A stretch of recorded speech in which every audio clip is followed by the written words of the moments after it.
The Rick and Bubba, Rick and Bubba. Oh, there is no other. Rick and Bubba, Rick and Bubba. It is 6 minutes past the hour. Welcome into the Rick and Bubba Show's kickoff hour. We start a brand new day together. It's Friday. If you're listening live, that means golden ticket seats are scheduled to be here in a couple of hours. Wheel of Canned Meat will spin. RBU has been recorded and ready to publish Saturday morning, and we talked to Patrick Morley from Broken Boy to Mended Man. It is a podcast that you're definitely going to want to make sure that you watch or listen to. We send the links out on Saturday mornings, both audio and video links on our social media, but you can also go to wherever you get your podcast, search Rick and Bubba University, and it's there. We'll also have it, of course, on Blaze TV, Pluto TV, YouTube, and Facebook. So don't miss this one. I know the guys will talk more about it, but it's a very good podcast with Patrick. That is this week's RBU. Next week, a little bit of business here. Next week, we will not have an RBU as we are leaning up against Memorial Day weekend, and so that's just a note. But this week, it is with Patrick Morley. Make sure that you get it. All right, here we go. Over to my left is Mr. Greg Burgess, and to my right, it is Michael Helms. What's up, boys? How are y'all? What's up? What's up? How are y'all? Good. Oh, getting them on. Hey. Hey, bud. How you doing? I'm there. You all right? Yeah. Did you get all your peanuts eaten? I did. Yeah, you got to the bottom of the bag. Yeah. Their Helmses are in there with that M on them. Buddy, that's medium. Oh. That's not Helms. Yep. That's not stand for Michael. Why you don't eat them. Well, first of all, I don't even know they're there. Right, they're in your They're in your office. Right, yeah. That's Well, you know what? That's a great point. Yeah. The That's a door's really not good- locked. Huh? The So door's you not get somebody's locked. gonna I go don't get into in the- onto yeah. your desk and get your stuff. Yeah. I don't get in the habit of going in other people's offices and Oh, I places do. and just getting things. I do. If it's like, if you had peanuts in your office, I'd get them. They'd be gone, wouldn't they? Well, no, what I would Y'all do, are Greg, more is, than welcome to have them. Greg, what I would do is I know how much you like peanuts, so I'd actually bring them from my office and put them into your office. Well, but you might be partaking in them. You need them close. Who brought those Braves peanuts? What was the nice couple that was in the golden ticket seats a couple weeks ago? Remember, she also made some really all kinds of good stuff. Okay, yeah, I do remember that. I didn't realize they brought the peanuts Oh, too. yeah. That's right, a lot of peanuts, buddy. I've been wanting to grab those and take them with me, but I was afraid there was somebody else, No. unlike you, who just grabbed things. There's a couple of them in there. So getting to it. How's y'all start to the day? Good. That sucks. No, I'm just kidding. See if y'all are listening. It is. It's one of those days where, I woke up on time. I didn't hit the snooze too much, but I was just a little behind, and I can't explain it. Maybe I'm just moving slower. I don't know, but we got to get it going here. There's a Joe. And yesterday, I got and we've talked about this. There's certain chores around the house when it comes to yard work, outside work, that that I just really don't like, more than others, like cutting the grass, trimming, weed eating, blowing, whatever. But trimming bushes and getting off in that, I hate it. I just don't like it. Maybe hate's a little strong word, but I got off in the roses yesterday. Did you get stuck? Oh yeah, I did. I just got holes all in me. Yeah, hard to deal with. Yeah, and then you're trying to get it all loaded up and get it all out of the yard and Of course, you stuff. probably killed them with that, yeah. Yeah, I know. You classic you. Hey guys, do you know when you can cut the rose bushes back? Cut them. Well, Just cut them. I just always. And I'm like, well, I know, but when it was. Well, I just they didn't. always came back. Well, they were overtaking. Of course, I've since got rid of them. But yeah. They were overtaking the areas that they were in. I mean, they had already bloomed and all this kind of stuff. And Terry claimed she had done some research and it was fine. They said there's certain things to look for, and if this has happened, then you can go ahead and cut them back. And she claims that they had happened. So there we go. We're off in it yesterday. And Terry claimed she was going to help. And then I turned around and she was nowhere to be found. Yeah. And so My favorite's when they actually start the project. Yeah. And then when you get out there, they leave. Yeah. That's what I love. So then she comes out and I think she forgot she told me she was going to help. Yeah. And she came out and she had gotten a text from a friend of hers and she had to ask me a question. So, hey, and and she's not talking loud, and I've got stuff. I got the I guess whatever you call it, the trimmer, it's running. You got equipment running. You know, I'm like, hey, and she's just talking like normal. Yeah. And I'm like, I can't hear you. What's that? Yeah. And so she speaks up, and then she was asking me a question, only hollering because I couldn't hear. And then after I told her the answer, I said, hey, I appreciate your help. And she looked at me. She said, oh, yeah, I did tell you. I forgot. Yeah. Of course, she looked so clean and like she'd been inside, you know. Well, there's no sense getting her out there any stickers. And then she walked back inside. Yeah, she did. Yeah, she sure did. Sure she did. She sure did. Sweat was dripping off my hat every time I bent down. A little warmer than I thought, but so I got that done. It did get warm yesterday. Yeah, it did. Yeah, our bodies are not used to it. No, and the front of my house faces west, so the late afternoon sun always hits the front, and that's exactly where I was. Too. But man, boy, it get hot up there.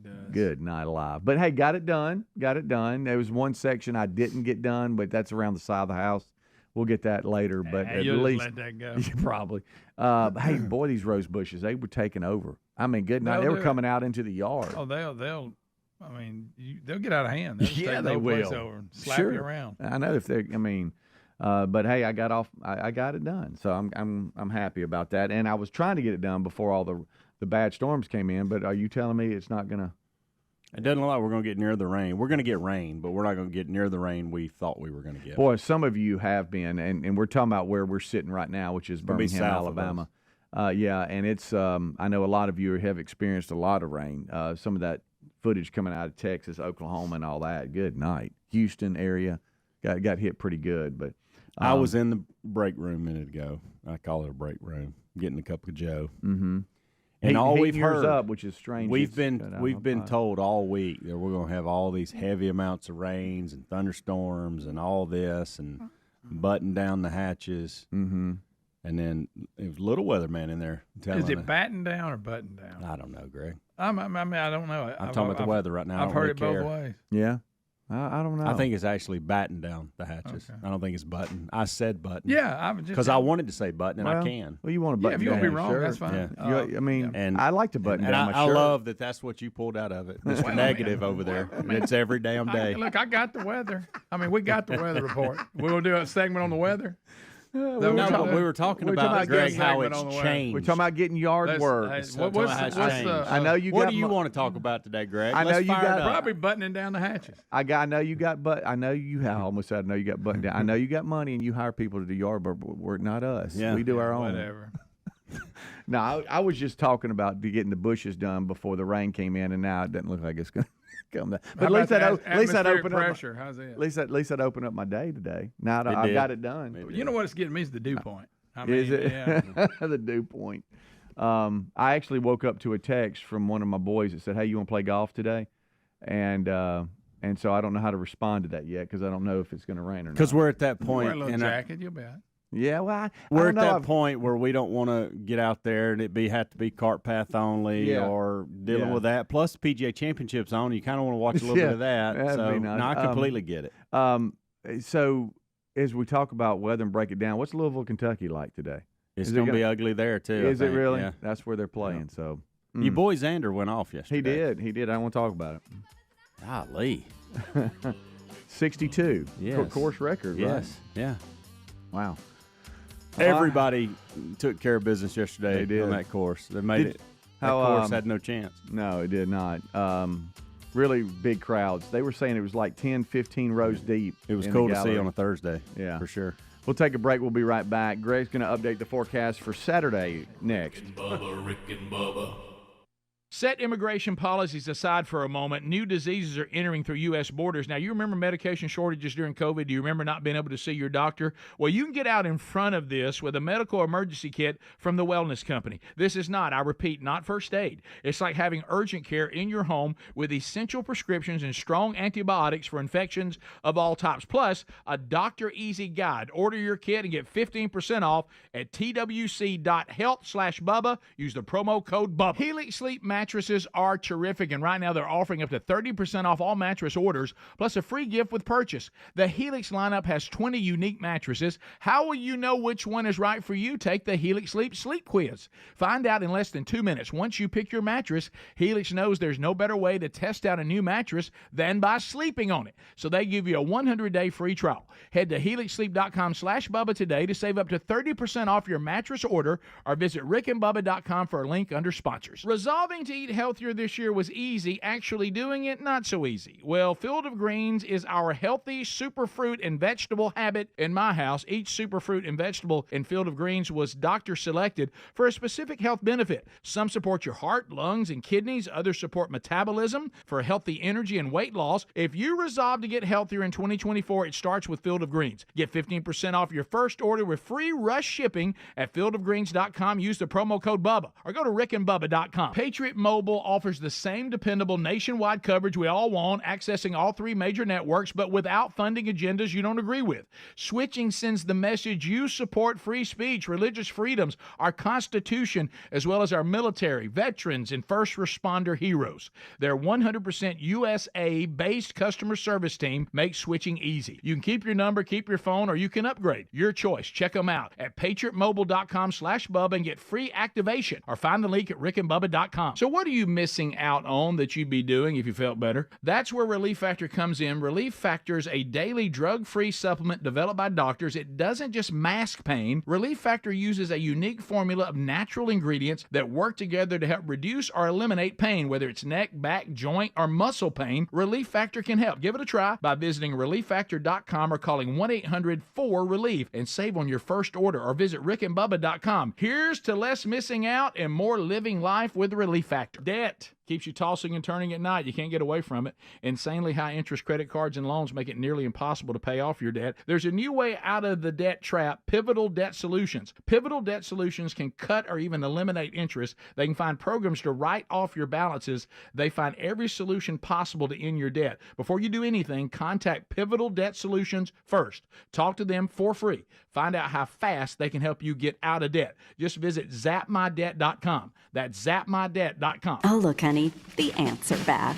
Wow. We leave one itsy-bitsy speck of food out, and they appear out of nowhere. Yeah, it's pretty hard to believe we used to try to get rid of these guys. Now they're just part of the family. To be honest, I liked our family the way it was before they came. I guess it's time to call Cooks. You don't have to live with pests. Get proven protection from Cook's Pest Control. Call or go online for a free quote. Cook's Pest Control. Springtime is all about fresh air, freshly clean homes. It's also the perfect time to give a fresh look at Simply Safe Home Security, the only home security system we use and recommend. The system blankets your whole home in protection. It has sensors to detect break-ins, fires, floods, and more. Get 20% off any new Simply Safe system when you go to simplysafebubba.com. That's simplysafebubba.com for 20% off. Also, find the link at rickandbubba.com under sponsors. There's no safe like Simply Safe. A wave of concern is washing over America. Recent studies reveal that an astonishing 56% of our fellow citizens report feelings of anxiety or dread about the upcoming presidential election. Hey, this is Rick. This is why we're standing with AMAC, the Association of Mature American Citizens. Now listen, AMAC is more than a senior discount organization. During these challenging times, they fight for common sense and hope our nation returns to traditional American values. Now, as an AMAC member, we're not only going to enjoy money-saving benefits, but also the AMAC magazine, free Social Security and Medicare advice, a trusted voice in Washington, and a community of like-minded patriots who love this country. Take advantage of this election year special, 4 years for $30, and be part of the solution over the next 4 years by becoming an AMAC member. You're strengthening a movement dedicated to preserving the principles we hold dear. Join now, amac.us/Bubba. That's amac.us/Bubba. There's also a link at rickandbubba.com.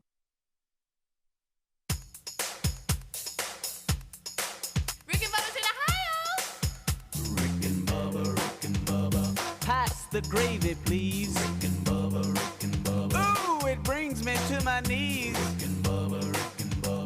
I can't start another Rick and Bubba. day without 'em, brother. Rick and Bubba. Ooh, there is no other working on their blubber. All right, 20 minutes past the hour. Thank you so much for tuning in to the Rick and Bubba Show. The guys did exchange blows a little bit in the break, but we resolved the matter, and they've got it out of them. I think one of them only got scraped up, so y'all are good to go. Yeah, man. I was just a scuffle in the break. I was just kidding. Yeah. I went and watched the weather again. I'm going to button it down. Yeah, button that baby down. Button it down. Could get rough out there. South of the Mason-Dixon. I got a little piece of audio here. You know how I go. Fired up. I'm sorry for those of you that hate this, but I love it. Tell me, you're apologizing to the people that hate it. I don't think anybody hates it. Well, okay. I love it. So tell me what Jelly Roll. Where is he? Jelly Roll. He ain't run that 5K. I'm gonna try not to get emotional, but no pun intended. But seriously, this song saved me. I was in a dark place. I wrote it from my soul. I knew people would connect with it. 1 year ago today, Lainey Wilson and I stood on this stage and debuted it. What's he doing? Accepting an award. He's fired up because what did he win? One of them awards of one of the. I didn't watch regular TV. Whatever was on, it must have been an award show on. Yeah. Either maybe triple platinum record. I wrote it with a high school friend. We never thought we'd be songwriters. What do you think? I think he's fired up. Now, if you look at his journey, is an amazing story. It is. So it's been a year since they released that song. Evidently, he said no pun intended. Is it something has to do with saving him? Because he said that song Save me from myself. We'd be songwriters. I never thought I'd be standing here. I thought I would die or go to jail, and I'm standing here as an ACM award winner. You hear what I'm talking about, Texas? Let's go, baby! Fired up. ACM.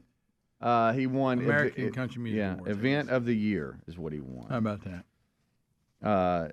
He got all fired up. He did, got a little emotional, but hey, what a ride! Wow. He does have a pretty cool story. Yeah, he really does. Somebody said he's got a schedule this morning, on his schedule this morning, to get another tattoo and ACM right across his face. I don't know if he's got room for another. I don't either. ACM Music Event of the Year. He beat out Riley Green, Zach Bryan, Morgan Wallen, Morgan. Old Dominion, and he won Save Me, Jelly Roll. How about that? So there you go. Jelly. Oh, Jelly. That was his acceptance speech, and he does have quite the story. ACM Artist Songwriter of the Year, Chris Stapleton, of course. Yeah. And what's Jordan Davis? Next Thing You Know. That's Song of the Year. Who that is. Have you heard I don't know who that is. Okay. I felt stupid for not knowing that. I really don't. I have no idea who that Album of the Year, Chris Stapleton Higher. So Chris really, and then Luke Combs' Fast Car won Single of the Year. I can see that. It got a lot of airplay. Yeah. But I can't watch these. I can't watch these award shows. Here's what's so weird about me, though. If I catch it and somebody's performing, if somebody's performing, then I'm all in. But just the weird. I'm presenting, these because they write these corny jokes for them, and some of them try to. They're obviously reading it. Yeah, and they'll throw the punchline, and it's just crickets. Yeah, a lot of that. Yeah, a lot of that. Yeah. So in their defense, they're reading what someone else wrote. I mean, yeah. Where are y'all on Post Malone? Are y'all like? I think he's a talented guy. It's not my thing. You like him? And he's Morgan hard to Wallen's look at. Song? I don't like. He's hard to look at. I like Post Malone, and I've seen him in some interviews. He actually seems like a very nice guy. He seems like somebody I'd like to just go have a cup of coffee with and talk to, and that he'd really enjoy the time. You're right. I mean, he really does seem like genuine. I guess like Jelly Roll with his tattoo. He's got a lot of tattoos, and he has these silver teeth, and you're can, right. And then coming out of that, I think it do pop in and out. But coming out of that he sounds like a really nice guy. He does. Could y'all picture him? Not my music. I don't like it, but he is talented. Could y'all picture him and Reba on stage together? No, I cannot. No. Back to the Morgan Wallen thing. So they were last night. So they did a song, and everybody knows, and so about this, and for months they had been teasing this, both of them, and then it comes out, and it was like blah. Like it was what they were teasing was the best part of the song, and it was like, and this is just to me, it's still a good song. It's on my playlist, okay? But so you're saying it's a movie trailer where all the best they put scenes are in the movie trailer, but the movie's not that good. That happens a lot. I Had Some Help is the name of the song, and it's okay, But I just was expecting more. I think they just overhyped it is what happened. All right. If they wouldn't have said anything and it would have come out day one and everybody got a dose of it instead of the teaser, and the best part of the song's like just a few seconds. Yeah. And I'm getting tired of the trend where we take, especially they'll do it with not just two artists that are fairly established, but from two different genres of music. And the latest thing is they're going to sing a song together, you know? Yeah. And I get it, but we're overdoing it a little bit. Well, we're doing. I mean, we're matching up every. You know, if you're a pop singer and you're a country singer and you're both popular, we're gonna merge you. Well, they were honoring Dickie Betts of the Allman Brothers Band, Dickie Betts and Reba and Post got on stage together and performed. Lord, I was born a family man, trying to make a living and doing it the best I can. When it's time for leaving, I hope you understand. I was born a family man and a girl. A little sloppy, but that's okay. Sounds good. Put them on the spot, probably. Yeah. It's good. That's why I can't watch. Post Malone going into that world is a little strange. It is. And he's doing more of it. Him and General can compare tattoos and see. I think Post has got him beat. I think he's got more. Morgan had him come out at one of his concert stops in the last few weeks and do that song together before it was released, and it was they did a good job together. Like you could tell there was some chemistry there, and they did a good job. But it's weird to see him in the country world. I know he performed. I had some help last night, but without Morgan Wallen. Morgan Wallen wasn't there. He was posting bond. But no chairs. Yeah, but no Morgan. Was Shabuzi there? I don't know. I don't know. Shabuzi was scheduled. I like that song. Yeah, Shabuzi's got out. Yeah, for sure. So it's hard to believe, and I know we're going to sound old here, but just time flies. That Memorial Day weekend is not this weekend, but next weekend. It's just weird, which means that you got college baseball conference tournaments coming to town, SEC baseball tournaments about to crank up. You've got some of the last series of the year are now, but it's in all conferences. They're all wrapping up, getting ready. Before you know it, it's going to be, regionals, super regionals, and then Omaha is going to be here before you know it. It's here. It's a fun time of year if you're a college baseball fan, for sure.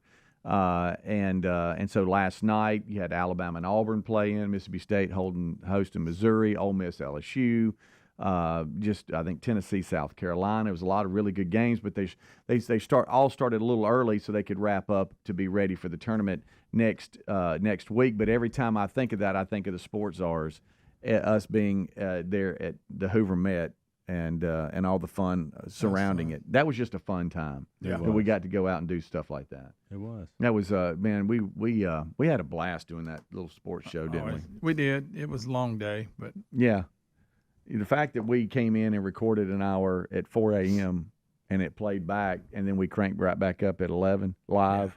Yeah. That was that was. Will we go to 2, 1, 2, 2? I think so. I can't remember either, but it was a lot of fun. But I don't know what it is. Just every time I see the SEC baseball tournament come time, I think of us and all the fun we had. I think about that guy worked on the field crew. Hey, Helmsy, him out there with the field. You were on the field. Yeah, dragging the field. Helmsy. It's fun. My people.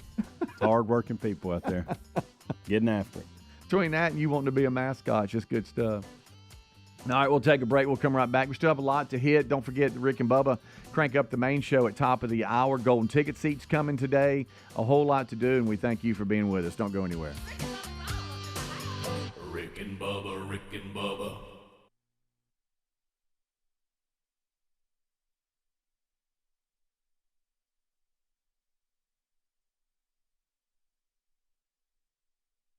For anyone living with everyday aches and pains, I got a question. What are you missing out on in your life? What would you do if you felt better? The answer is likely a lot. Well, I want to talk to you about our friends at Relief Factor. Relief Factor is a daily 100% drug-free supplement developed by doctors that's been incredibly effective, even life-changing for so many people, including me. It doesn't just mask pain. It helps your body fight pain naturally. Relief Factor uses a unique formula of natural ingredients that work together to help reduce or eliminate pain. In about 3 weeks, you'll know it's working because you feel the difference all day, every day. Whether it's neck, back, joint, or muscle pain, Relief Factor can help. Give it a try and visit ReliefFactor.com or call 1-800-4RELIEF and save on your first order. That's 1-800-4 or ReliefFactor.com. You can always go to rickandbubba.com and find the information under the sponsors button. So here's to less missing out and more living life with Relief Factor. Go now to ReliefFactor.com. Debt, keeps you tossing and turning at night. You can't get away from it, but the truth is the system is designed to trap you in debt. Insanely high interest credit cards and loans make it nearly impossible to pay off your debt. There's a new way out of the debt trap, Pivotal Debt Solutions. Pivotal Debt Solutions isn't like the old school debt relief companies that string your debt out for years. They have new aggressive strategies that can end your debt faster and easier than you thought possible. Pivotal Debt Solutions can cut or even eliminate interest. They find programs to write off your balances so you owe less. Pivotal Debt Solutions can stop those threatening phone calls without bankruptcy and without a loan. The bottom line, they find every solution possible to end your debt permanently. Before you do anything, contact Pivotal Debt Solutions first. Talk to them for free. Find out how fast they can help you get out of debt. Just visit zapmydebt.com. That's zapmydebt.com, zapmydebt.com, or rickandbubba.com under the sponsors button. A wave of concern is washing over America. Recent studies reveal that an astonishing 56% of our fellow citizens report feelings of anxiety or dread about the upcoming presidential election. Hey, this is Rick. This is why we're standing with AMAC, the Association of Mature American Citizens. Now listen, AMAC is more than a senior discount organization. During these challenging times, they fight for common sense and hope our nation returns to traditional American values. Now, as an AMAC member, we're not only going to enjoy money-saving benefits, but also the AMAC magazine, free Social Security and Medicare advice, a trusted voice in Washington, and a community of like-minded patriots who love this country. Take advantage of this election year special, 4 years for $30, and be part of the solution over the next 4 years by becoming an AMAC member. You're strengthening a movement dedicated to preserving the principles we hold dear. Join now, amac.us/Bubba. That's amac.us/Bubba. There's also a link at rickandbubba.com. Folks, the people of Israel need our help. I want to talk to you about something serious and how we can all help. Lives are being destroyed in Israel by the horrors terrorism has brought and now world pressures that are impacting so many people. The facts are people have been hunted down on the streets, kidnapped, slaughtered in their homes. Terrorism knows no boundaries and spares no one. Soldiers, women, elderly, children, entire families, innocent lives are shattered and communities are in despair. Emergency war relief is needed, and we're asking you to check out IsraelNeedsMe.com today and make a positive impact. You can provide immediate relief along with support to Israelis affected by the atrocities of war. The pain and the reality is going to last for years, but in our own small way, we can help folks rebuild their lives, have necessary food to survive, regain hope, provide medical supplies and needs for children in school. Standing with the people of Israel through this messianic Jewish organization of Israeli believers will send a message they're not alone. Go to IsraelNeedsMe.com or rickandbubba.com under the sponsors. Amoxicillin is the Swiss Army knife of antibiotics because it treats so many types of infections. So how is it possible that America could run short of amoxicillin? Antibiotics come from China and India. So if you or a family member gets sick and there's no amoxicillin, then what? That's why we have a medical emergency kit from the Wellness Company. It's ready to go. It comes with amoxicillin and other essential prescriptions to treat over 39 medical issues, plus a doctor's easy guide so you know exactly when and how to use each medication. This is not, I repeat, it is not a first aid kit. It's like having urgent care in your home with these essential prescriptions. You've got your medications now, so there's no waiting to see a doctor and no lines at the pharmacy only to learn that they're out of your medicine. Every home should have at least one medical emergency kit. Order yours in minutes and get 15% off by going to twc.health/Bubba. Use the promo code Bubba. That's twc.health/Bubba with the code Bubba.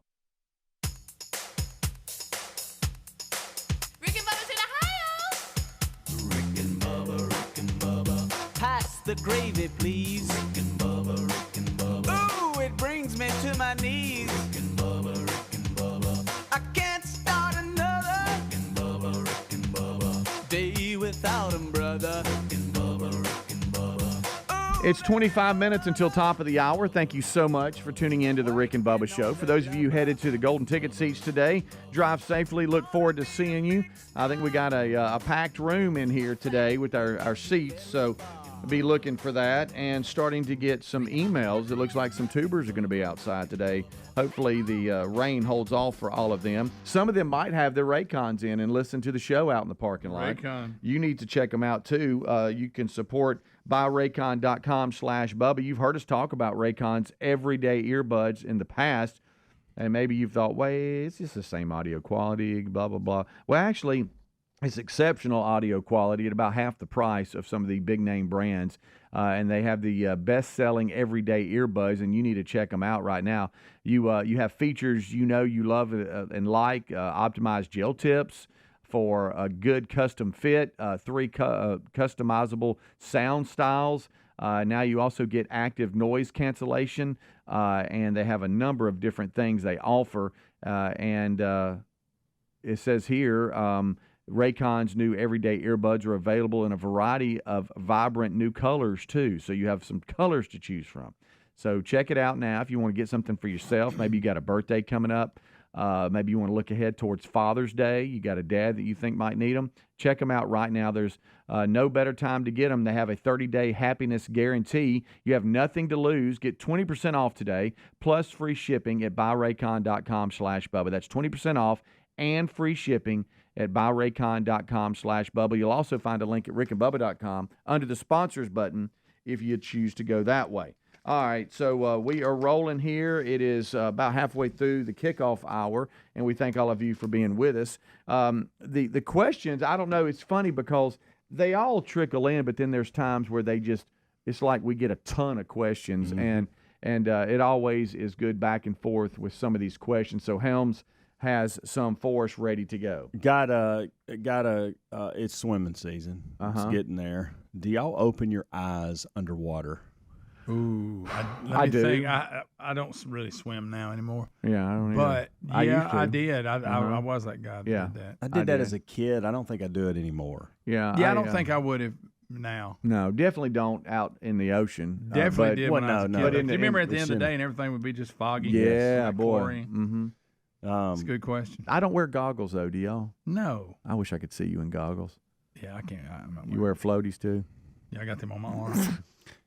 Have y'all ever? I wish I could see that. Yeah, with these toes, I can swim. Oh, that's right. Yeah. Have you ever siphoned gas for any reason at all? I have not, and I'm glad because I've seen that go bad. Siphoned many of fish tanks, but not gas. I have not. All right. Speaking of fish tanks, that's how you change them out. Have you ever had a pet that your parents didn't know about? No, I can't think of it. Probably all those fish and stuff. We had they a weren't couple part possums of that. one time, but Possums? we put them in the dog box, and Dad made us get them out. The box that we'd carried the dogs hunting in. Yeah. Hey, speaking of possums, there's this video out that it looks like somebody's just coming in for an oil change, and they're up under there. They're going to get and they take the cover off, I guess, and they notice it was kind of weighted down. So in the guy's video, he calls somebody in because he's like, something is moving around in there, and they take the little bolts off so they can get to the pan and drain it and all that kind of stuff.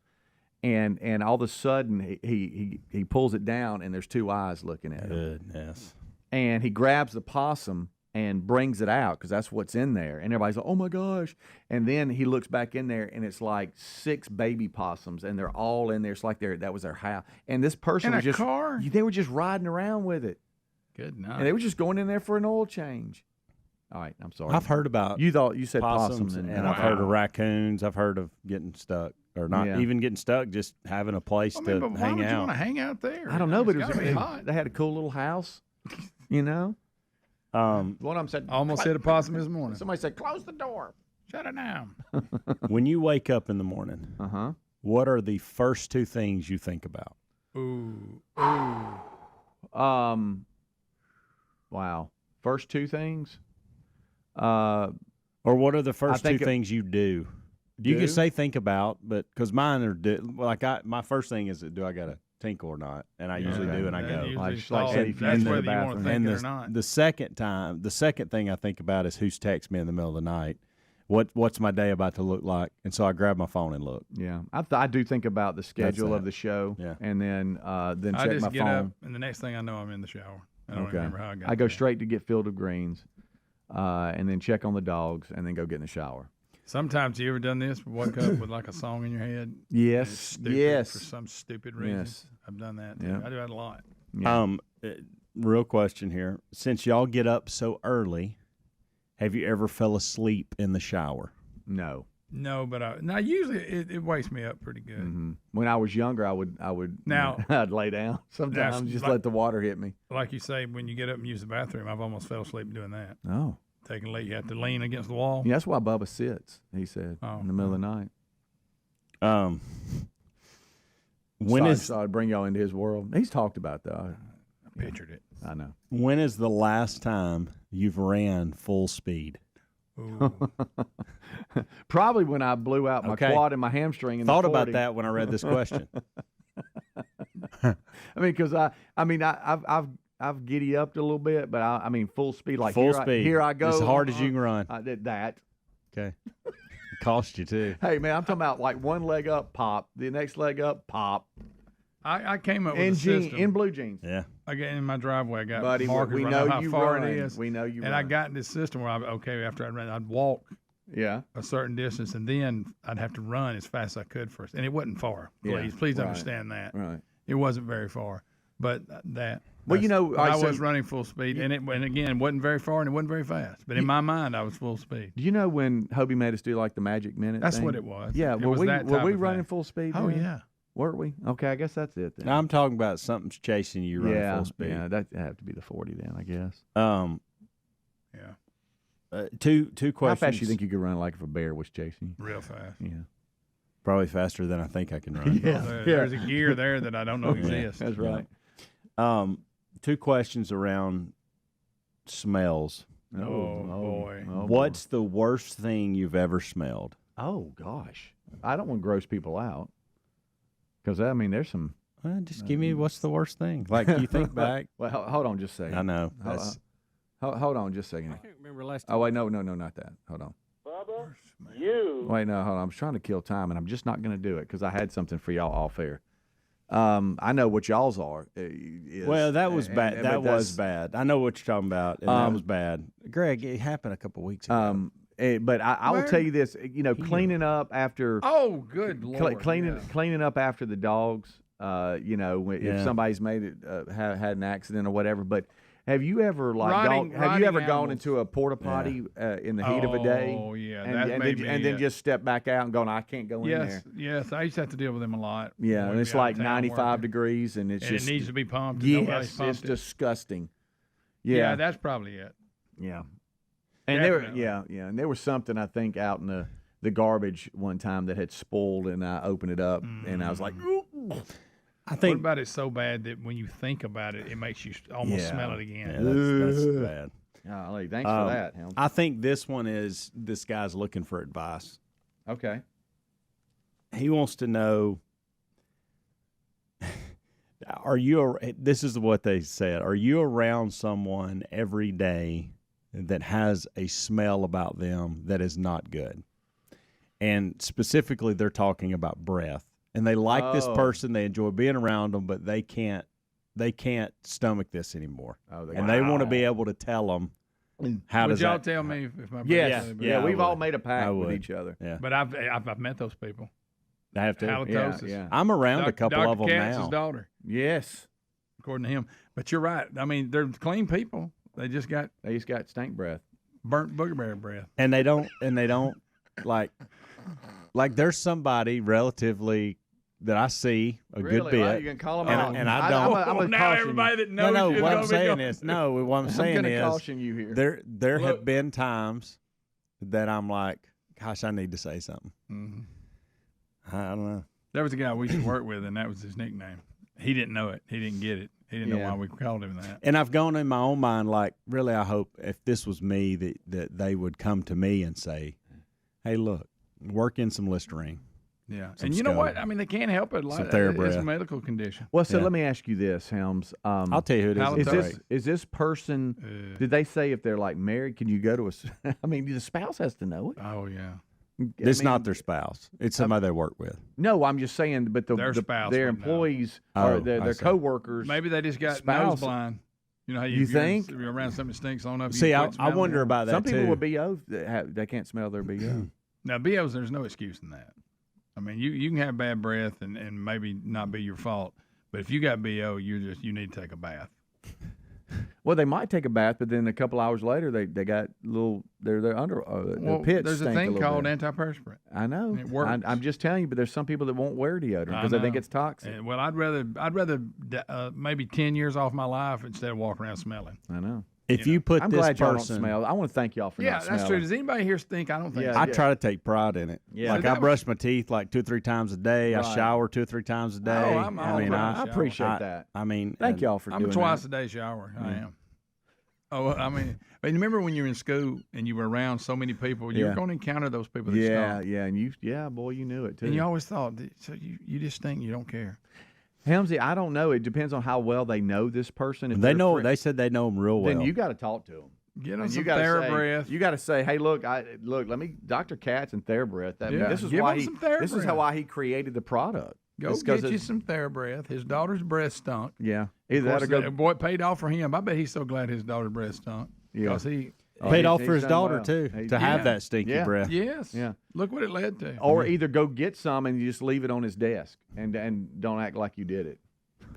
He comes back from he comes back from lunch break. Put a note that says work one of these in every couple hours. And look, and then he'll ask you, "Do you think my breath stinks?" With somebody, and you go, "Yeah, they bring it up. I wasn't gonna say anything, but you do smell like somebody raked their foot across a pile of dog crap."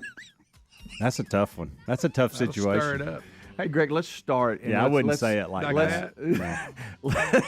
Let's be a little bit more sensitive when we start. Okay, the conversation. Your breath is a little offensive. How do you start that conversation? I don't know. Hey, man, I want to talk to you about something. And then it dawns on them. So I'm that guy everybody's talking about, my breath stinking. What if you told them that and you said, "Well, I want to talk to you about something," and then you didn't know, but you're like, your feet stink. Well.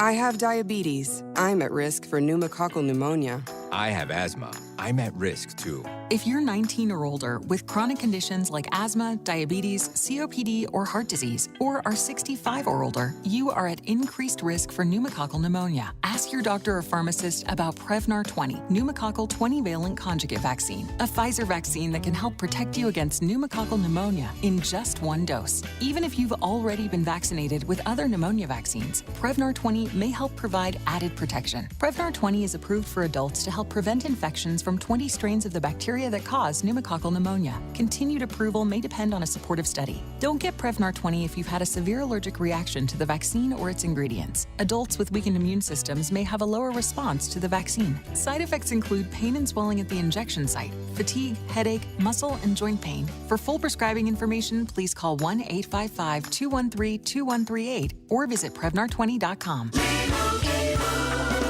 And Doug. To celebrate everyone who's customized and saved hundreds on car insurance with Liberty Mutual, we got a savings siren that goes off every time someone saves. There it is! It's a really more savings, which really...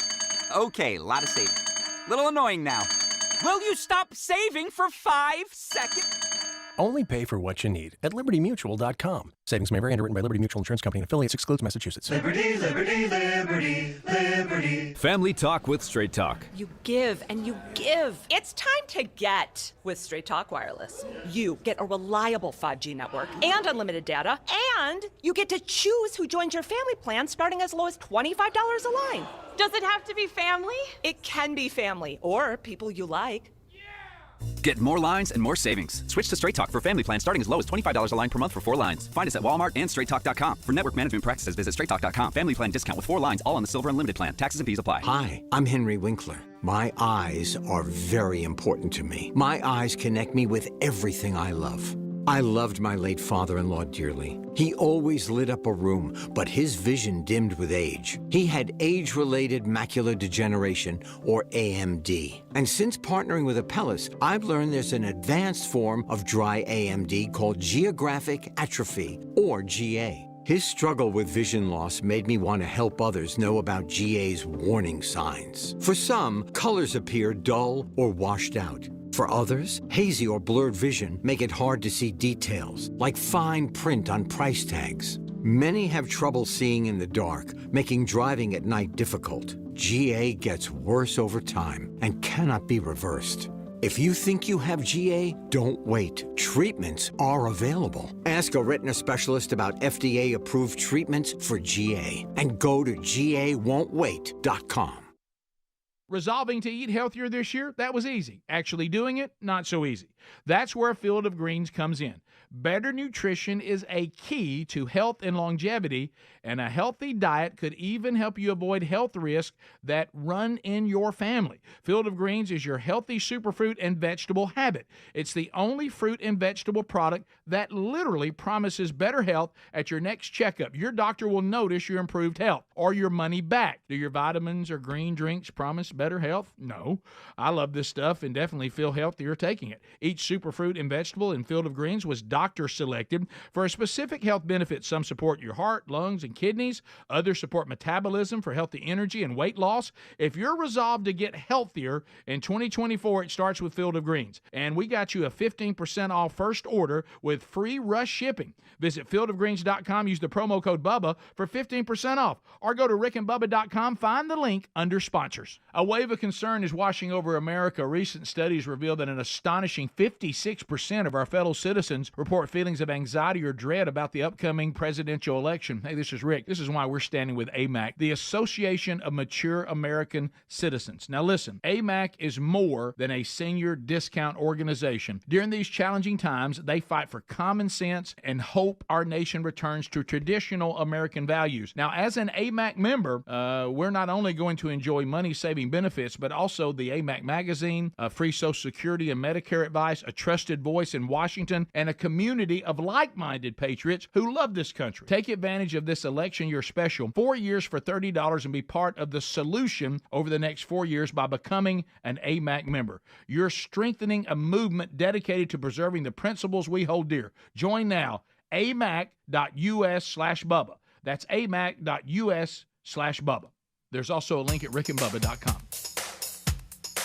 Rick and Bubba's in Ohio! Rick and Bubba. Pass the gravy, please. Rick and Bubba. Ooh, it brings me to my knees. Rick and Bubba. I can't start another. Rick and Bubba. Day without him, brother. Rick and Bubba. Ooh, there is no other. All right, it is 7 minutes until top of the hour. We thank you for being with us. Rick, Bubba, Adler will all join us at top of the hour. John Thomas scheduled to be with us. It's always fun whenever he is in town or in the country, and so he will stop by and check in with us. We have the golden ticket seats headed this way. Will of Canned Meat should spin, and we are excited to What's wrong? What are you doing? What are you jammed up about? Are you caught a stare? I'm sorry. Are you watching the Scottie Scheffler detained for incident not related to accident? What happened? I don't know. All right, I'm sorry. Who's that? All right, Scottie Scheffler the is number one golfer in the world. Oh, I remember the guy. Yeah, I remember. And I apologize, but it was a good night. Look at that kind of moment. I thought he had a stroke. I was going to throw water on him. I apologize. We have these 4 TVs up. We have a sports channel on. We have. Speedy, do you know our name? We have Hard News channel on. We have a local station on. Then we have the closed circuit feed, program feed in here. And it was one of those good night look at that moments. We see headlines and breaking news flash up on the screen, and all of a sudden I see this Scottie Scheffler detained for incident not related to accident. I'm like, what accident? What did they tell? I'm out of the loop. So we have the PGA. We'll be done. You can check on Bobby Scheffler. The PGA Championship is this weekend. It's a major, second major of the year. The Masters was the first, and And so anyway, I don't know what's going on. This looks like okay. Again, this is just coming out. This might be the only way. There's some funny tweets coming out too about this. Evidently, he tried.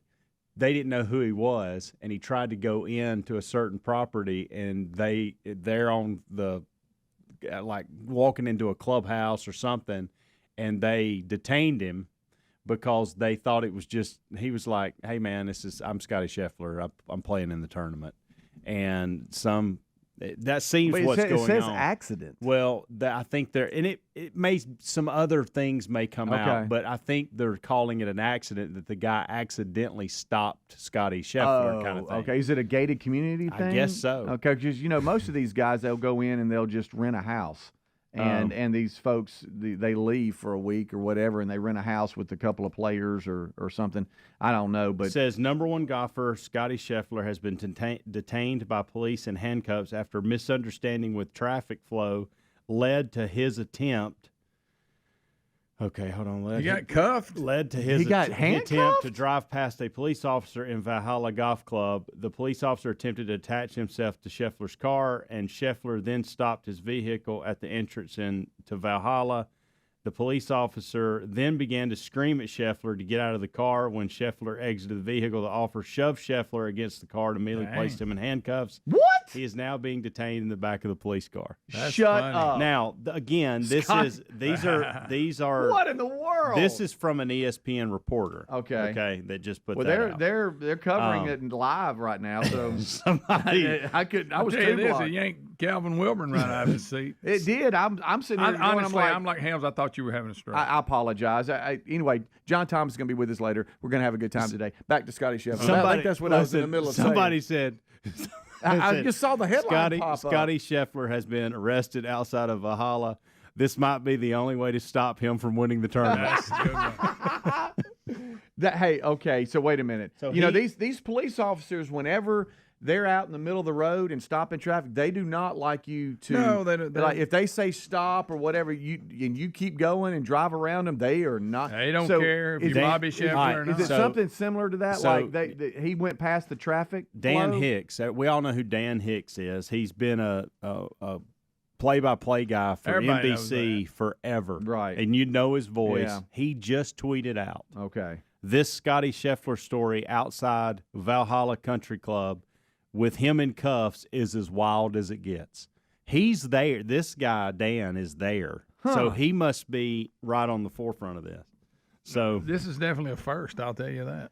Hey, is that not crazy? So I'm the best. Think about this. I'm the best in the world at what I do. Okay, y'all say whatever you want to about golf, Except but he's the number one. Instruction. He's the number one ranked golfer in the world. You love him. Think about somebody. One of the else. nicest guys on the planet. No, too. Let's not forget about that. Straight up, and he is in handcuffs on day 2 of a major championship. Yeah. Think about that.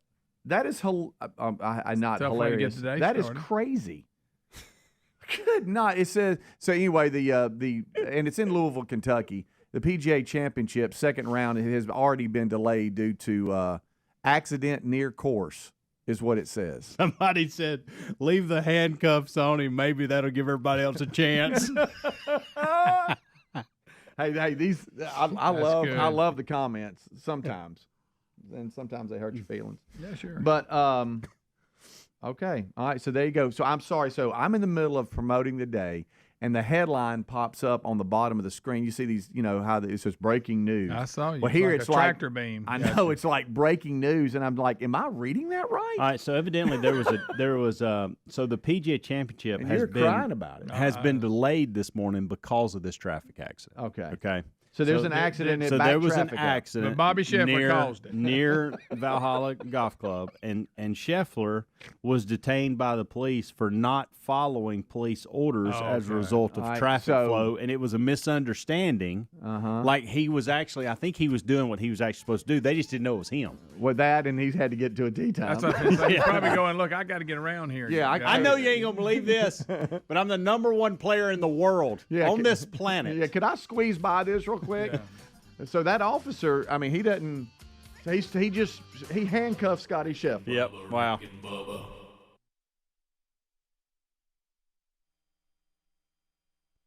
So, Bubba, you were saying you were out and about over the weekend, and you had an interesting Friday. It was a busy weekend. I know you were busy too. We were running in different directions. But Friday, Rick, I did something I have never done before. Huh? You went for a run. Wow, you've done that before. I walked Friday. I did. Okay. Yeah. Was how it about from the this? parking lot again? Something you've never done before. And I measured. Y'all will laugh when I tell you how far. All right. So you my regular walking trail is about a half a mile. Mm-hmm. Right. It's not. I was hoping for a mile. I got it. Just do it twice. Yeah. Go around it twice. I really. Something you've never done before. You attended a Democrat rally. There it is. That's a big negative. I got it. You stopped and helped somebody broke down on the interstate. There you go. I've done that before. You have? Okay. I've passed a few, but I've done that a few times. Somebody said, "Here's ice cream." You said, "No, thank you." You said, "I'm lactose intolerant." I actually went to Ralph Buc-ee's Duffy. for myself. You went to Buc-ee's. I Okay, went we got to there. Buc-ee's. I am We've at the got a promised Buc-ee's land. signing. Look at you. Buc-ee's. Yeah. Smell it. You know, I found myself on that side of town, and I thought I'll What just the give heck? it a quick look. And it wasn't a giant mob; it was a medium-sized mob. Okay. So I thought I would go in. Here, Miss Carol is showing me some delicious Rocky Road fudge that they have. And look at you! Look in your hand, still eating healthy. Well, cheat day. Was That looks a little rough. we It's don't like a have to brisket zoom and in some on all fudge. that. No, that's cashews right there. Oh, they're not good. But I wanted to try that sandwich out. Oh, So yeah. I got Well, a- we got to, yeah. I got the sandwich, and I tried it, and then later I found out I didn't get the right one. What? I got a chopped barbecue something sandwich. Bubba, get the brisket. But I thought it was the we brisket sent you to sandwich. get a brisket I thought sandwich. it was the brisket. Come on, But Bubba. somebody told me it's sliced, it's not Right. chopped That's up. right. The Did one you I had was ask? chopped up. you Did need you to get ask for a brisket? Well, sandwich? they've got them like in little slides, like when they get them ready. And you Did just you pick say? one. picked the wrong slide. Did you say, "Hey, Bucky, I want your brisket"? I thought sandwich? I got it out of the brisket slide, but it was like a chopped barbecue. Somebody may have put in the wrong slide. Yeah. But I'm gonna tell you this. I know you slide. It was probably a little after lunch, maybe 1 o'clock by the time I got there, and whatever I had was sure good. You don't even know what it was. They don't have a place to sit inside to eat. You have to go. But let Get me in, tell you, get the out. number of people sitting in their cars eating was unbelievable. I mean, you look around, you see people Cars full. chawing down there. But that sandwich is big, Rick. You got to keep it wrapped. A lot of times you just get the sandwich. Yeah, you You can't got to tell keep it in the paper; it'll come all apart. No way to eat it off. So, it was, man. It was everything people had hyped it up to be. Man, it was giant. I mean, giant. Yeah, Did you fill up while you were there? I did. I actually went to the gas pump and got some gas. And I don't know how I did. I cut my arm pumping gas somehow. I don't know Did what I Bucky did. bite you? I started saving beaver. Well, you man. remember, you remember last Sunday, Greg? Last Sunday, I went to see your latest grandbaby, Pace, and Sherry saw Bucky's, and she said, "Look, we're out here. Let's do the Bucky's." Yeah. thing." And we impressive. and on the way back, I said, "I don't have it in me." And she said, "I don't either." So we just went on. But Betty was kind See of you mad next at me time. that I went without her, but I told her that I would, give her a trip to Bucky's when she wanted. I drive by it every day. I haven't been yet. Was Bucky's with? I mean, Twice a day. I mean, it is. Rick, it is big. It is bright colors. There is everything under the sun you need. There is an army of people in there to help you. Now, the ones who are cutting the meat are all wearing cowboy hats, which is kind of funny. I to like me. that. And it's. I could see if you're a traveler, you would absolutely mark your spot to stop at a Buc-ee's somewhere. There ain't no doubt about it. Well, here's what I like about Bucky's is, and Helmsy and I saw this coming back from Columbus, Mississippi Friday, is they are like us. They are guerrilla marketers. Yes, they are. And we saw Bucky's. I saw more billboards. Bucky signs than I did Alexander Shannara. Now that you might recount. No, seriously. They a lot. give you a Bucky's billboard about every 6 miles. Now I'm trying to figure Now, out keep in exactly. mind, we're not even. Oh, yeah. We're barely out of Tuscaloosa. Right. And they're already telling us about Yeah. Bucky's. 45 at minutes least. away. That sign Yeah. they got out front. I mean, you can see it Oh down yeah, the interstate. yeah. Sure. That thing is big as a helipad if you laid it down. Big old buck teeth up there. Now, look. Now, here's the thing, Rick. I know they're all over Texas, and there may be one or two scattered, but I mean they have really picked Alabama. They're working on the third one here now, and I know they don't have any in Mississippi. I looked on the map, I didn't see any. None in Georgia that I'm aware of. Maybe they do now, but I mean they're starting to spread out. But boy, I mean, our state's lucky to have 3 of them. Two operational, 1 coming. Did you just say we're lucky to have Bucky? Where's the third one at? Where's the third one going to be? It's going to be up close to Huntsville on 65, somewhere up there. Madison, somewhere up there. But yeah, I mean, if you're traveling, well, there's one in Georgia, but it's not. Where is that at? Down close to Macon or somewhere. It looks like a couple in Florida, but I mean they're spread out. They're not, not everywhere. But not everybody's lucky to have a Bucky. I know.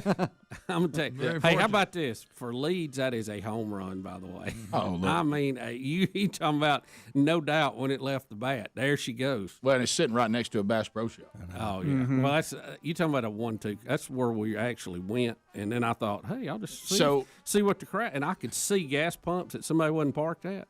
The 3,000 they've got. They got 'em. And so I thought, I'll swing on over there. I'll tell you this, pulling into the parking lot's scary because there's so many cars moving and so many, you're like, oh, my gosh. Right.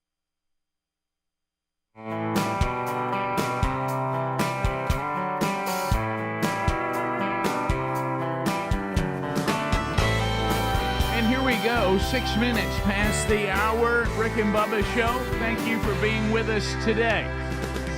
A brand new hour on a brand new day on a brand new show. Here's the national anthem getting us started.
Seven and a half minutes past the hour. Rick and Bubba, here we go. A brand new hour from the Big Boy Studios on the bleeding edge of technology. We come to the world from our location here in Sweet Home, Alabama via all sorts of platforms, both live and archived. However you are here, we are glad that you are here. Active day today. Speedy, the real Greg Burgess, and Helmsy have already knocked out the kickoff hour, so they're stretched and loose and ready to go forward. Eddie Van Adler now joins them going forward, handling the YouTube experience. We have Tubers tailgating today. We'll cover that in the studio. So if you're watching us on YouTube, whether that be on the live option or the archive option, welcome, Tubers. And then, of course, we are going to join the fellas as well. But we need to we're missing one, the silver-tongued one, the man with a golden voice, professional lunch eaters, man of the year, the inventor of pizza in a cup, Shakespeare's worst nightmare, and the master of the King's English. Ladies and gentlemen, put your hands together for Bill Bubba Bussey!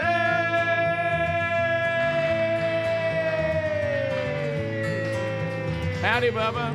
How about it, Rick Burgess? Friends, neighbors, and associates.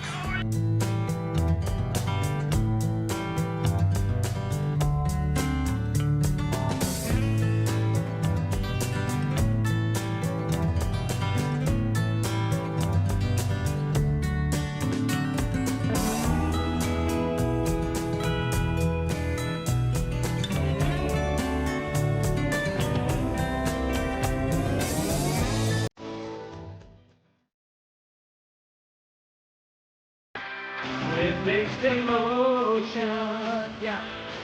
Locked up on the skin. As if that's the ocean. There it is. Mixed emotions. Go. The dandy. That's a dandy, the old No stone. missing you, but it's a good one. So we mentioned today, active day. You've got tubers tailgating. That always leads to, unpredictability. And Rick, tubers tailgating possibly in monsoon type rain. so we do have active weather where we are today. So with that note, and now this is the thing I'd like to. Does it change? Does it get better? It's not as bad. It's hit or miss. It's going to rain, but we're not going to get the amounts of rain that we were supposed to get. And not as They won't wash away. Well, I do want to look at this point though. Even though the winds are not what they thought they might be, it was still kind of windy when I got out of the truck today, and of course I saw the tent, I saw Coop, I saw Greg his socks. He does have them on. You got them on. He's got some circulation problems. He does. And so he's got his knee socks on, and I saw them out there. He's got his 3 decades of Radio Gold shirt on. Looks looking sharp out there. Looks fantastic. Yeah. Yep. And so he's putting up a tailgating tent because it will rain during their experience today. Likely, already has some. Yeah. And but one thing he said he didn't account for, and those of you that have been on the road with travel teams or just your team or whatever, it's important to weight down your tent. It sure is. If it's windy. Yep. Coop has neglected to do that. Uh-oh. So you have to hold it. So what I'm saying is this is life. You're not calling State Bird. My clothes is eating my truck. This is life being in the same building with the Rick and Bubba show. If things go the way that, and I don't wish this on anybody, but I'm thinking about how funny it would be. Well, we always have to. As you come to work, you're trying to end your week, okay, and you're working somewhere else in the building. Uh-huh. And the tubers tailgating, the tent of Coop catches wind, and suddenly it begins to blow across the parking lot, hitting your car wide open and rolling across the top of it, and making sure the legs hit it pretty good and scratch it up pretty good on the way by. We do have some concern that Coop's tent could go airborne. Coop better hold that baby down. Listen, we've dealt with that at remote. So my we did a 3-on-3 basketball tournament one time, and it blew that son of a gun all the way across. Yeah. So there's no stopping it. No. So we got the tubers today. We've got the golden ticket seats. They will then get out of their vehicles and work through the tubers into the seats that they have reserved and have their experience. Somewhere in the middle of this, South Africa's favorite son, John Thomas, will find his way to the studio. Hello. Hey, Rick, did you let Bubba know I'm coming by? And I'd forgotten that Bubba wasn't here Wednesday, so he didn't know that. So I told him that. So I was wondering, is there any chance I could hang with the tubers? So anyway, he'll be coming on the show later today.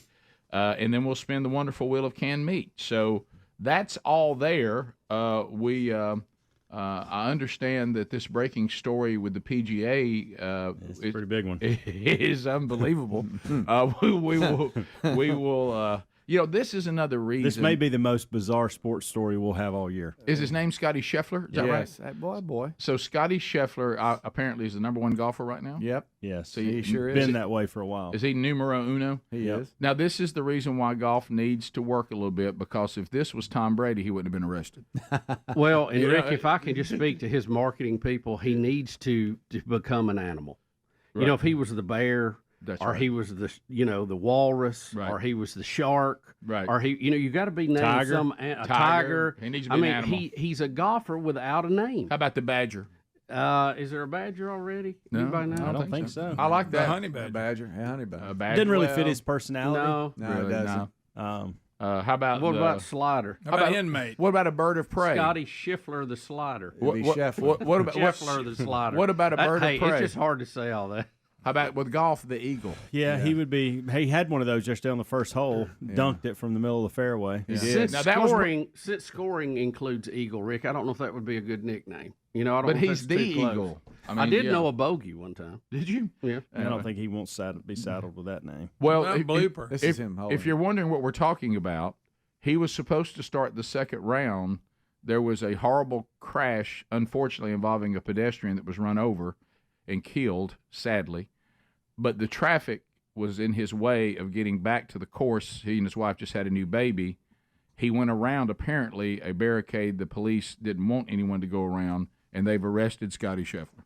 Yeah, they've detained him, handcuffed him up against the car and everything. And I don't know, to your point, Rick, if there was – because it involved a bus, I think, at the entrance. A bus evidently hit a Could they have pedestrian. detained him because they were trying to investigate what happened, or did he just break the rules? They're still trying to figure that part out. I think he was trying to go around police to get to the course. Yeah, he was not I've got involved a tea time in to that. make, and Yeah. guys, I got to get through here, Rick, and they didn't like it. Rick, please look at that. That is him being handcuffed, walked to the car. One of the police officers screamed to a reporter, "He's going to jail. There's nothing you can do." Wow. Yeah. Wow. What? Yes. All right, we'll be right back.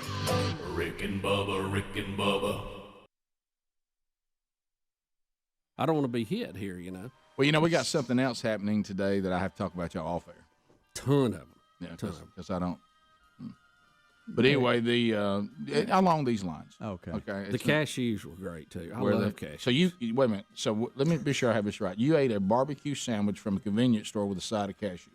Yes. Okay. That is correct. And a slab of fudge. Mm-hmm. Well, you ate some of that fudge. If you buy 4, you get 2 pieces free. I know this. It looked good. Bubba, can I say this? Can I say, hey, number one? Bubba, let me say this. If I had to make Friday my official cheat day. Yeah, I was about to say. It was spiraling out of control. Bubba, if I canceled out Sunday, you just went ahead and went back? You had to move. Let me say this. If I was your person, whoever this person is that's trying to help you, that report would not have. I would not have been pleased with a convenience store barbecue sandwich with a side of cashews with the dessert of fudge. That would not have been a good report. Was there anything else in there that you were surprised they had that you looked over? your heart? I'll be honest. There was so much, and I was hungry. Don't they have like because boots I was late getting over there. I had to get that sandwich to the car to eat it. Did your heart text you help? I didn't see as much as I wanted to. Did you hear me? Did your heart text you help? Say help. But for the crowd to be in there, they had a lot of people working, gigantic, and they were very helpful. Yeah. I mean, you I had like that. that. You had that like the care feeling to it. You know, Unlike when you go to these big home improvement stores and you yell for people and you hit echoes, nobody will come help. well, you again. What did it kill you to be sure you got the Can't brisket? find no help. I thought I had the brisket. I thought I was eating. I thought I had eat the brisket until somebody said, "No, it's not chopped up." Because here's what I got to know. You thought it was the brisket. I did the whole time. I was thought, man, that brisket was dandy. Well, they weren't Somebody lying said about that the wasn't and they said the thin slot. I said, no, I got the chop. I said, that ain't the brisket. I'll say to Somebody you, put it in the wrong slot. I'm gonna say to you, Bubba, what my wife has said to me several times. I ask you to do one thing. Well, I tell you what I'll do. Later this week, I will volunteer to go back and try to find that sandwich. Really, honestly, straight up, was the barbecue sandwich any better than we can get at 1,000 places here in Birmingham? It was.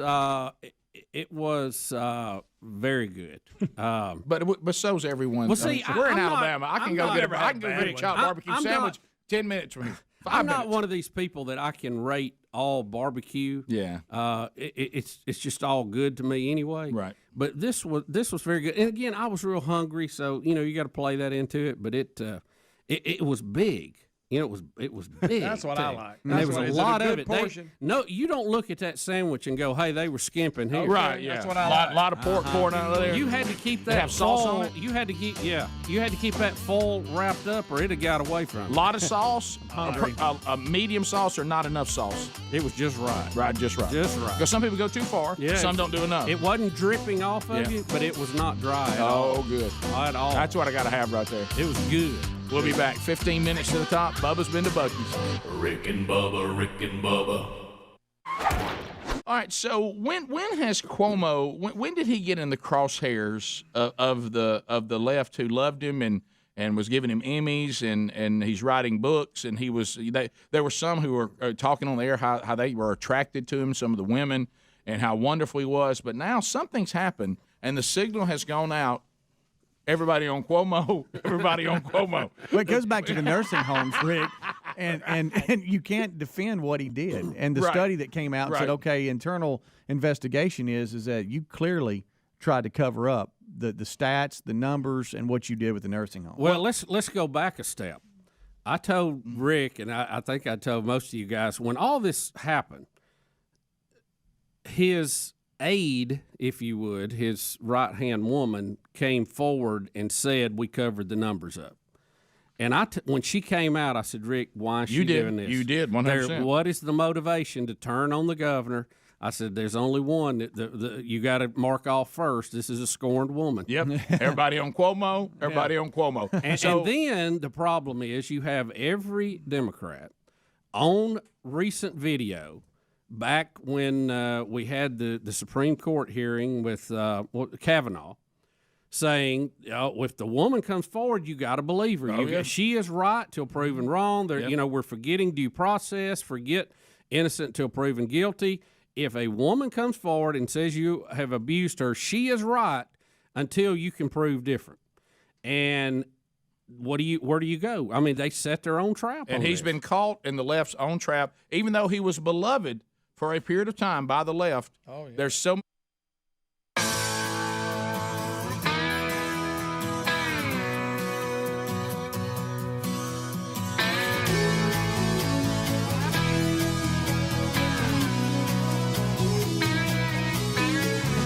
21 minutes past the hour. Thank you for being with us today.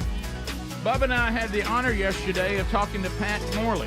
Patrick Morley has a brand new book out, From Broken Boy to Mended Man, a positive plan to heal your childhood wounds and break the cycle.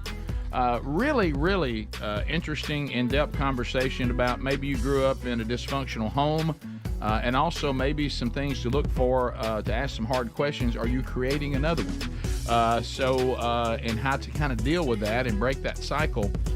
We've got a lot of emails over the years and conversations about that. I know that can be a very difficult situation. I'll tell you the thing that shocked me is the latest surveys, shouldn't surprise me, the latest surveys that they have done and from different resources said that 70 to 80% of American households now would be deemed a dysfunctional family because of the structure of the family is been compromised in some way, shape, or form. So 70 to 80%. So anyway, Bubba, let's talk about, we've got a cat fight in Washington. Gracious. What is this? Got it. Who would have ever thought? A cat fight. Well, I'll just let you say it for yourself, so you'll be the one getting in trouble this time. But I ain't saying it. Well, there's... Rick, I'll say it. Okay. Let me say this. It wasn't too long ago in Congress you would not have two representatives throwing barbs at each other, talking about their fake eyelashes. No, there's that you have to. There has to be a certain gender that's invited in for those kind of things to take place. But we've got cat fights here, and who are the players in the cat fight? AOC. Well, we've got AOC, we've got MTG, of course, Marjorie Taylor Greene, Okay. and then there's another representative from Texas in one of them. So you're telling me that a bunch of women have gotten together and they're fighting? You are correct. Well, that's hard to believe. Jasmine Crockett of Texas. Okay, so we got a couple of fights here. Adler, set us up. Yeah, here's the first one. AOC versus MTG. Okay. How dare you attack meeting will the suspend, physical meeting appearance will of another suspend. person? Are your Move feelings hurt? her words down. Oh, girl, baby girl. Oh, really? Don't even play. Baby girl? I don't think we are so. going to move and we're going to take your words down. Thank you very much. Wow, that sounds. Oh, girl, baby girl. Yeah. And there's nothing that's cringy about that at all. No. Oh my God, just hearing it. Good A bunch night. of Baby girl.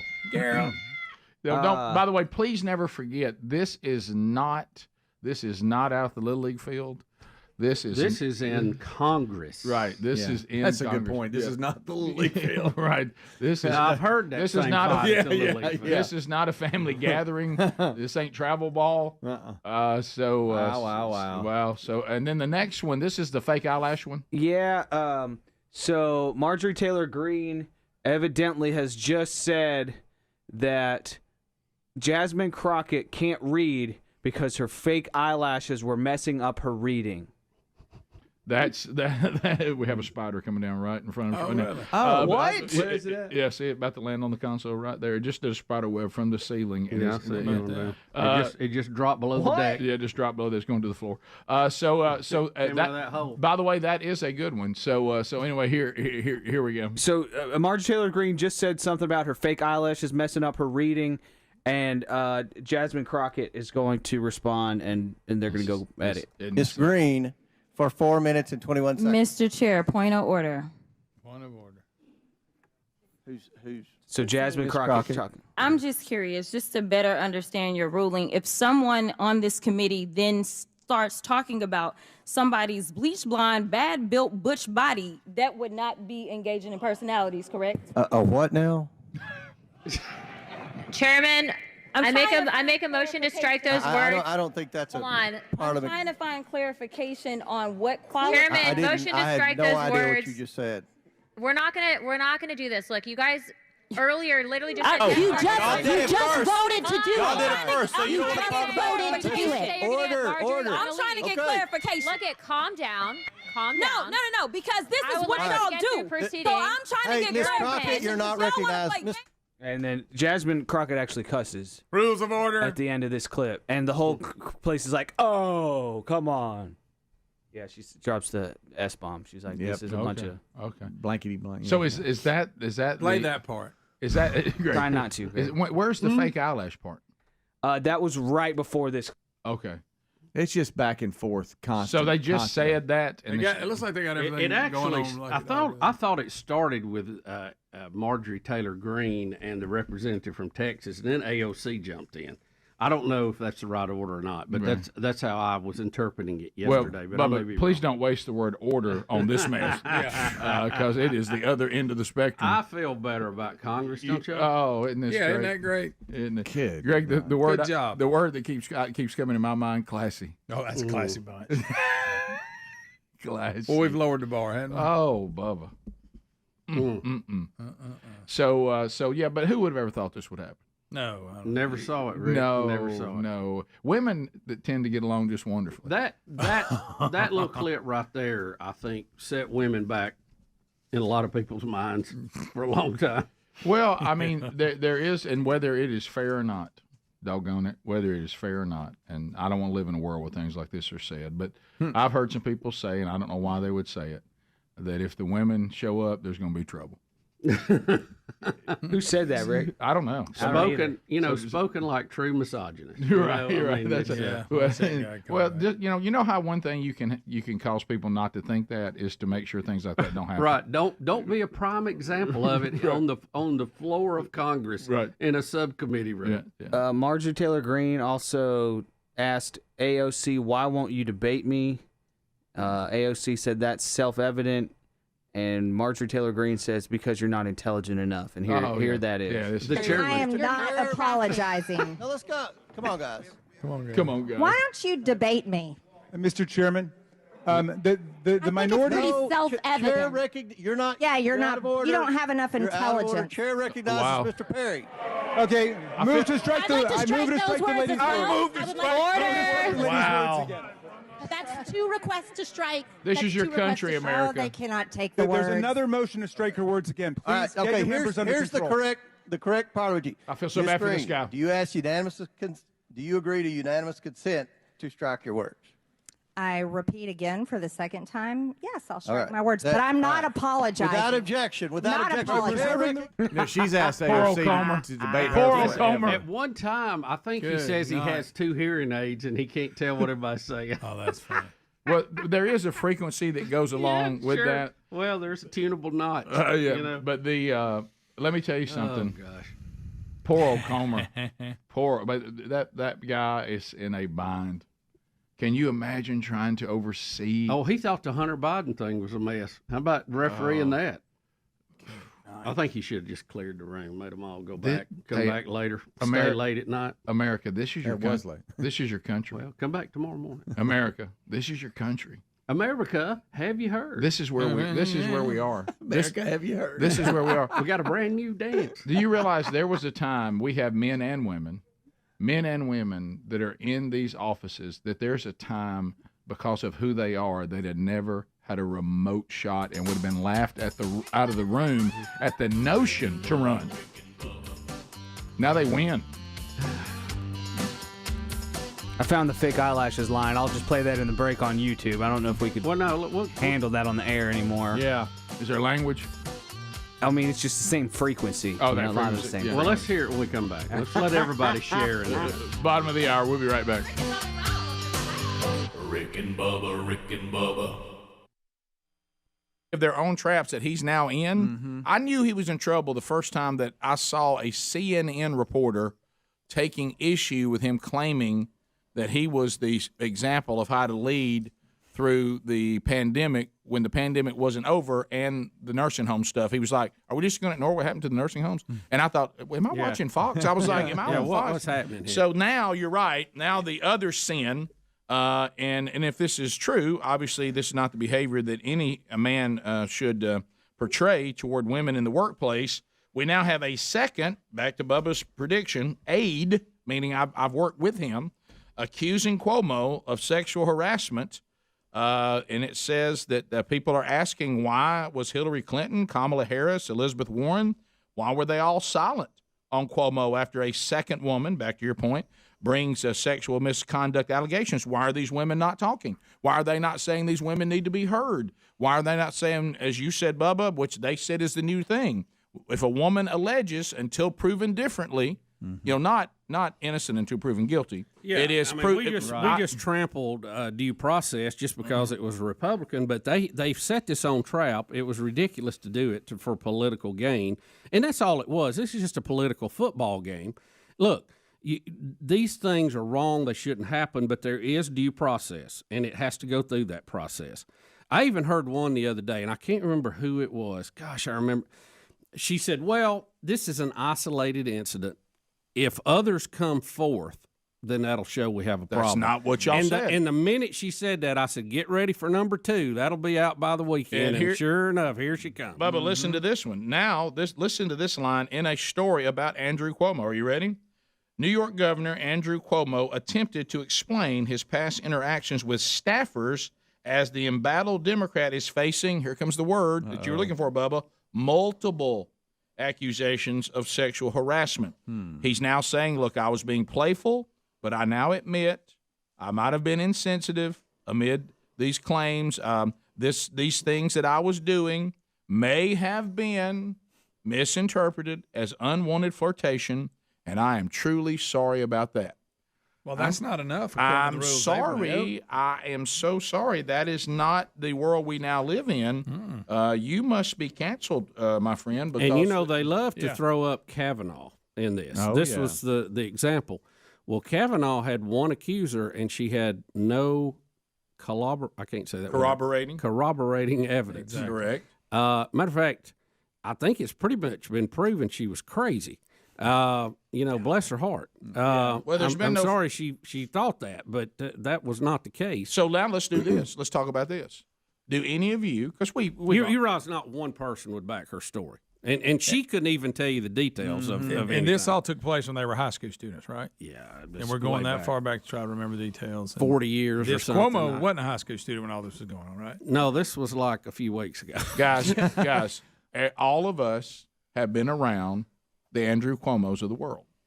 Now, he's saying that he didn't mean for this to be flirtation or inappropriate, and y'all all know that's total hogwash. Well, of course it is. The stuff he was doing, I've seen men do it 1,000 times. He knows what he was doing. He know what he meant. He was on that line, being seeing how you were going to react to it. Seeing how you were going to say a few little off colors, not quite off well now, and kind of getting his jollies out of it, and kind of walking up to that line. He's a pretty big deal. You're supposed to be thrilled by it. I'm a pretty big deal. And well, his whole family. I mean, we're talking about a Democratic dynasty in New York. His dad was governor. He was governor. Yeah. Now, his brother, there's no hope for him. Fredo. Now remember, Greg. Remember. Hey, by the way, he is the one who called himself that to begin with. Yeah. We forget. Trump took it. Trump did not make that up. He referred to himself as that. This is what shows you he's in trouble too. CNN is now forbidding his brother to cover him anymore. Wow, because now you know they're like, well, because we know we're not even going to let you cover for him. But what this means is, remember, and this is where the left can't figure out what to do. You watch The View or something like that. I remember we watched it. And Mike Pence makes the Billy Graham statement. I will never be alone with a woman that is not my wife or is not part of my family because I don't want there to be any even appearance of any kind of sexual impropriety. Oh, these backward Christians and their commitment, how silly, how awful. But then you see a Cuomo who says, don't give God credit for the removal of the pandemic. He didn't have anything to do with it. I'm a godless person with really. So what would keep Andrew Cuomo from being sexually inappropriate to a woman? What for what reason?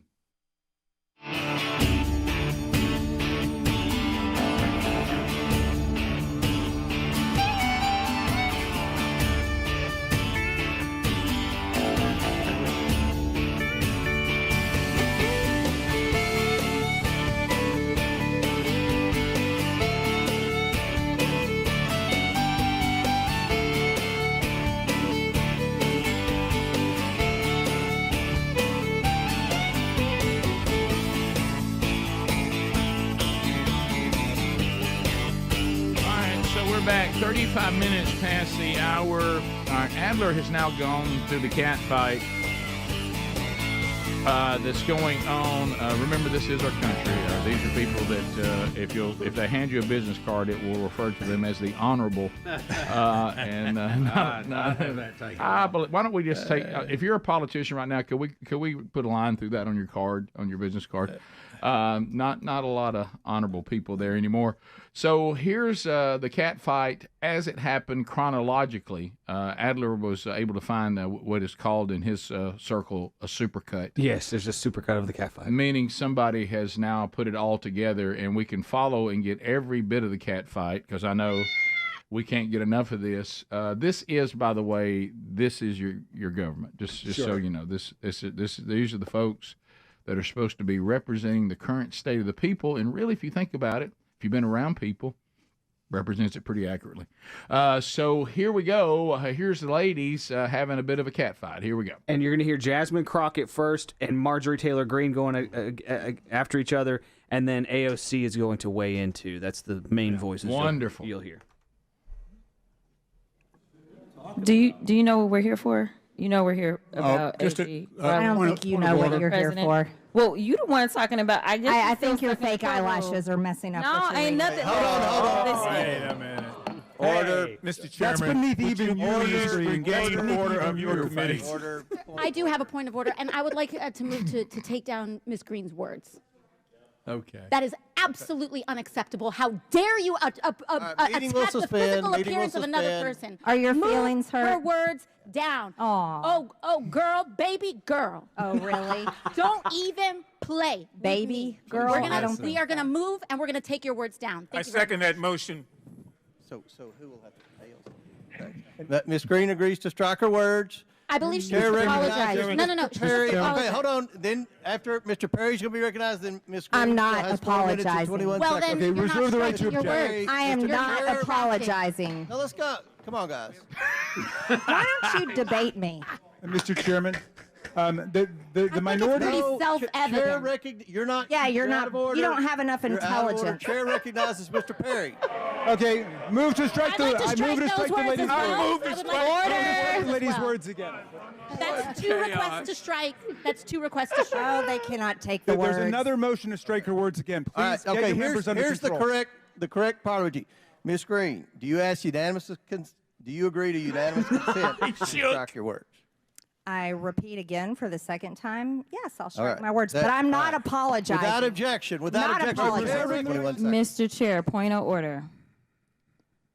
Look at his face.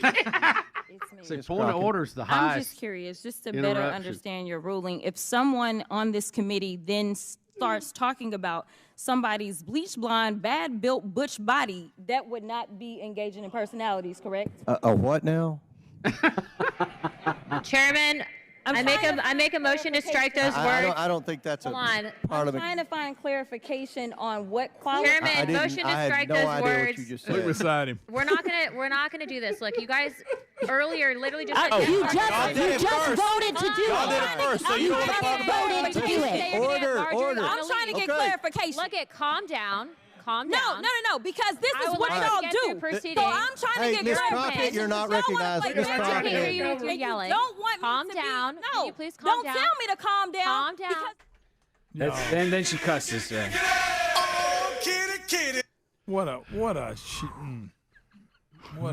And hey, what a sideshow. let me remind all of you that as we get to the second part of this month, some of you realize I don't have enough money to pay my bills. Sure.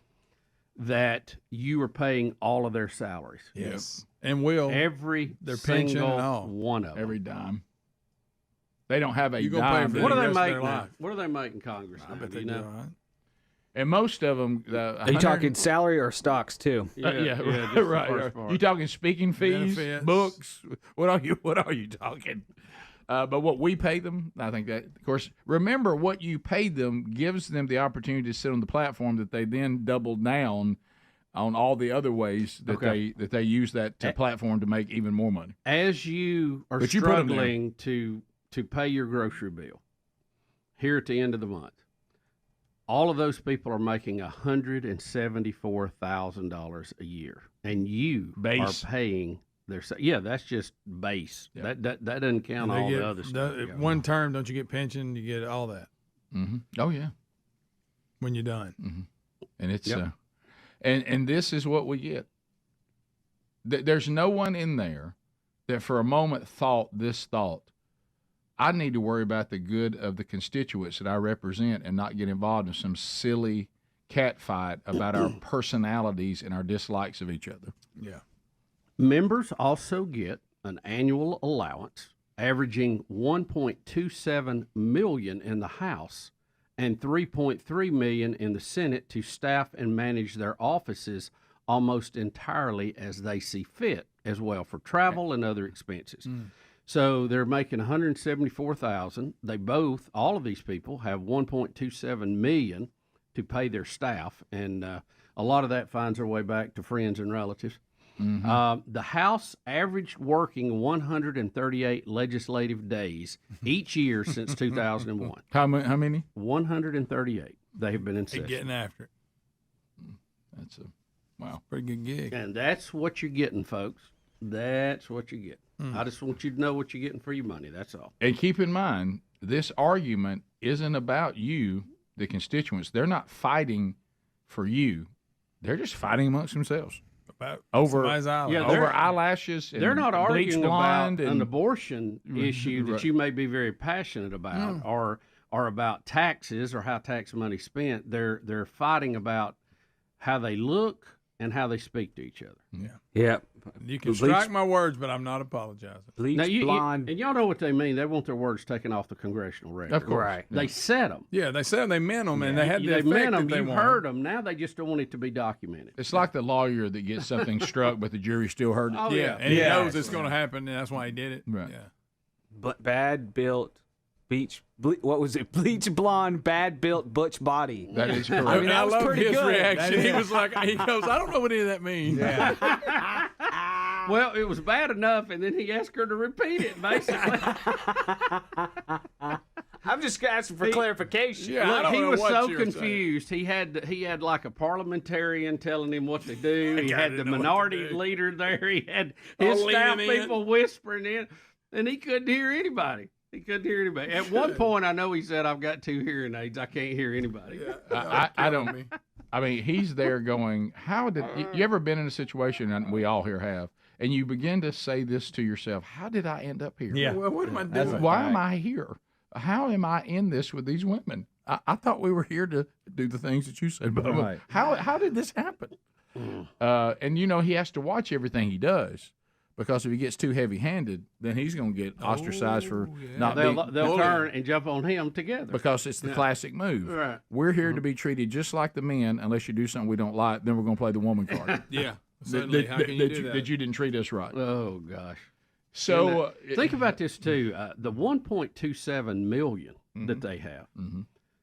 That's for 435 members of Congress and 100 senators. Just right off the top. Right. Didn't you say the senators get even more allowance? Well, yeah. Oh, yeah. They get 3.3. Right. Yeah. 3.3. They get double, right? Yep. Looks like it. And if you take that 3.3 and you decide you don't need that big a staff, because did not say it's their own discretion. I don't know how that works. Right. Well, I'm just saying. I'm just throwing That's that a out. lot of money though for me to decide what to do with it. Right. So and you have to have staff. And then you get into have to the staff an office back in the district. I got all that. and then you but get into what Adler said. I've seen what they pay them. They're not spending all that money. No, you're right. The stock advantages, the speaking fees, the book that's coming to talk about what it was like in there. I mean, they do really, really well. And this is what we get. Unbelievable. And by the way, we afford them every bit of it. And hey, even the book deal goes indirectly to the people. They wouldn't have got that opportunity if we hadn't put them there. No. So we'll come back and we'll continue. Another edition of the Rick and Bubba Show is rolling along. We'll get to some of your phone calls coming up at 866-WE-BE-BIG. Golden ticket seats coming. The wonderful Will of Canned Meat and John Thomas all still to come. Rick and Bubba, Rick and Bubba. What's your standard? He has no beliefs. Yeah. No. So hey, far left ladies, y'all got to decide. Do devout men of God who make a commitment that y'all make fun of, is that the guy you want, or do you want the Andrew Cuomo's of the world that just kind of run roughshod, say inappropriate things, do whatever? Which one of these, y'all got to make up your mind what y'all want. And I don't think I'd make fun of people that are going out of their way not to do this thing that is considered, which I agree with, when it really happens, should never happen. Mm-hmm. There's one way it'll never happen. You make the commitment, you'll never put yourself in that situation. Now, you can, you can pretty much say it won't happen if you don't ever get in that situation. But then Cuomo, I mean, at one point, women on the air were basically talking about how they're kind of attracted to him, that he's kind of Oh, he was New York's most eligible bachelor. Uh-huh. But now something's happened, and I want you to answer this question for me, Bubba. Which one do you think? Do you think he has so many things now they can't cover for him, or did he do something that they said everybody on Cuomo? Because they're usually pretty good at covering this kind of stuff up. Here is the problem: and they're not covering for him anymore. Right? There are Democrats in that state who lost parents who were in nursing homes. Bingo. And they saw things going on that they were highly offended by because they suffered personal loss. And then they came forward, and they won't let it go. Their commitment to Cuomo finally cost them something. Mm-hmm. Yeah, it did. And they were like, now everything he does, I'm going to bring to attention. Because you think anybody who knows Cuomo doesn't know he does this stuff? Rick, come on, we know this guy. Oh yeah. I mean, and so it's he's the buck that was off the list. Don't even consider it when you go out. Well, Rick, what we call him? The women's pet and the man's regret. And now he's on the other one. What? So he just wants to be a nice guy. That's why he wouldn't do stuff like this. You think around the neighborhood he wasn't a friendly Henry? What are you talking about? Gold chain blazing. We'll take your phone calls next. First phone troll of the week coming up right after this. Rick and Bubba, Rick and Bubba. All right, so we have this national anthem from CPAC. We had a caller saying this must have been someone's relative because now does CPAC, does it demand a really good national anthem? I mean, this is not the Super Bowl or. Well, I mean, it's conservative. It's a big one, I guess, you think they would be very proud of the anthem? All right, so it starts off just like the person can it's kind of that the person can kind of tell. This is not an easy song, guys. No, it isn't. It requires a pretty good singer or someone who can put it in a style that they can deal with. It almost like it starts and you can tell she's got too much song. Yeah, there's like she's a cappella and there's nothing to get her going. Let's go. Let's go. Here it is. All right. Oh, it doesn't sing like. Oh, that breath's not good. Oh, say, can you see by the dawn's early light? We're okay right now. What so proudly we hailed at the twilight's last gleaming, whose broad stripes and bright stars through the perilous fight o'er the ramparts we watch were so gallantly streaming, and the rockets' red glare We were okay till right there. bombs bursting in air gave proof through the night that our flag was still Oh, say does that star-spangled banner yet wave? Boy, we got problems now. For the land of the free. Face.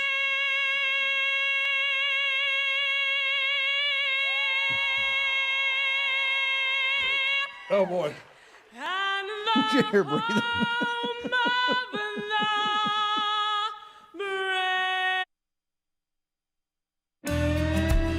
Hey, like simply say.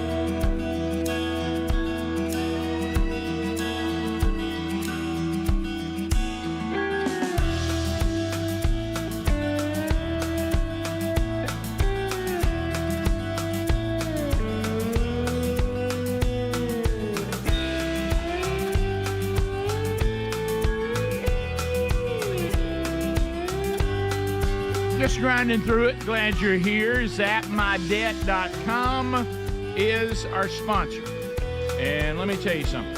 If you are feeling the burden of debt, it's just weighing on you. I got to get out from under these high-interest credit cards, high-interest loans, and I just can't seem to find my way out. I don't even want to answer my phone because they keep asking for a payment.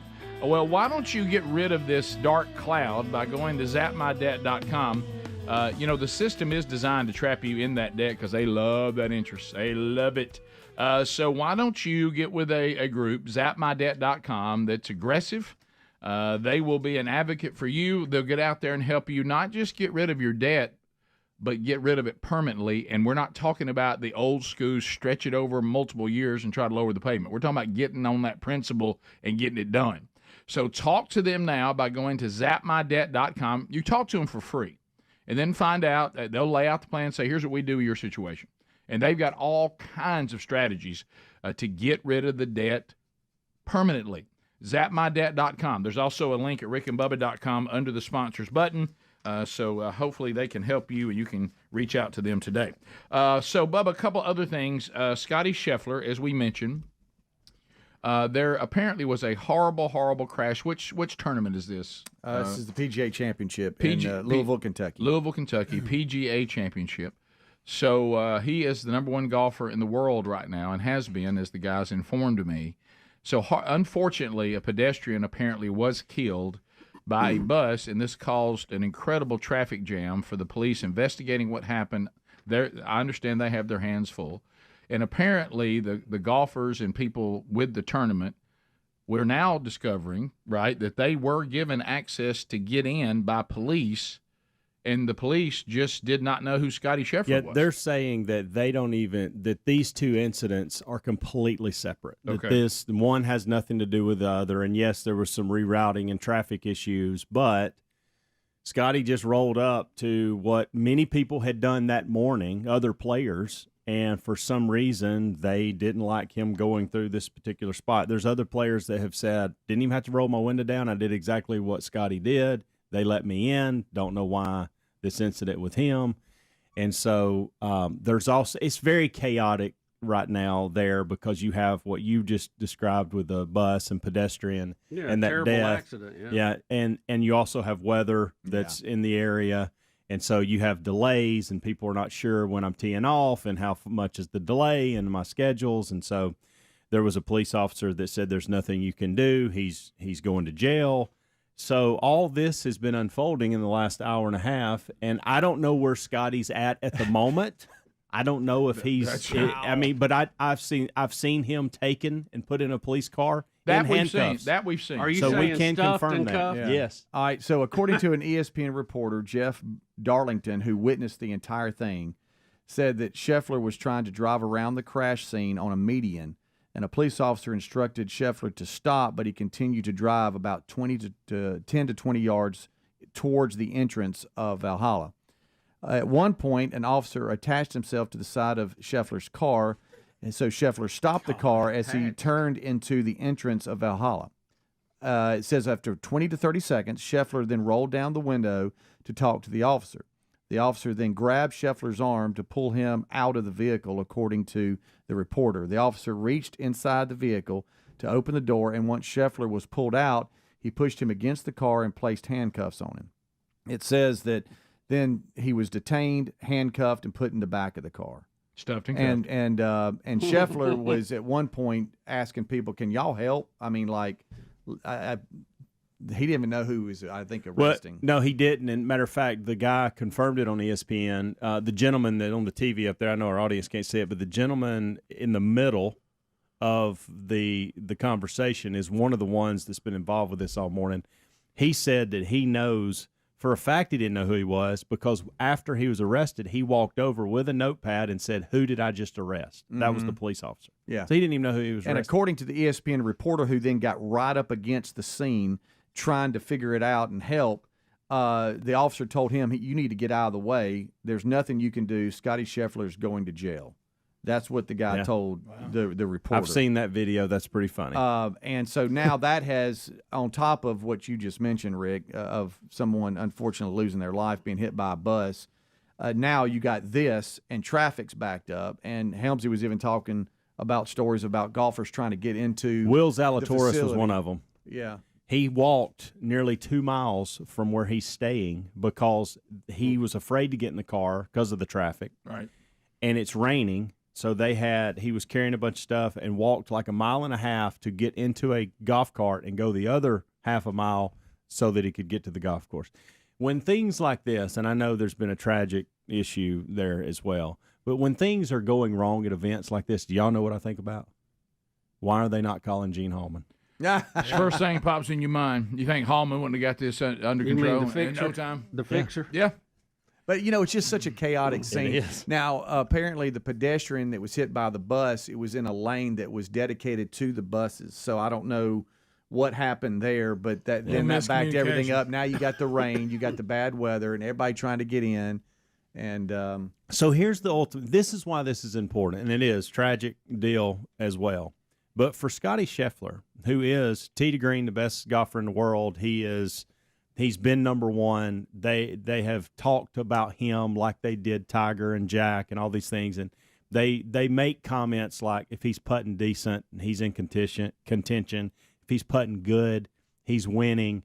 If he's putting great, he's running away with it. Like it is just not even close. The guy had a kid, took a week off, and come out yesterday, and the second shot he hit went in the hole from 200 yards. Like he's just that good.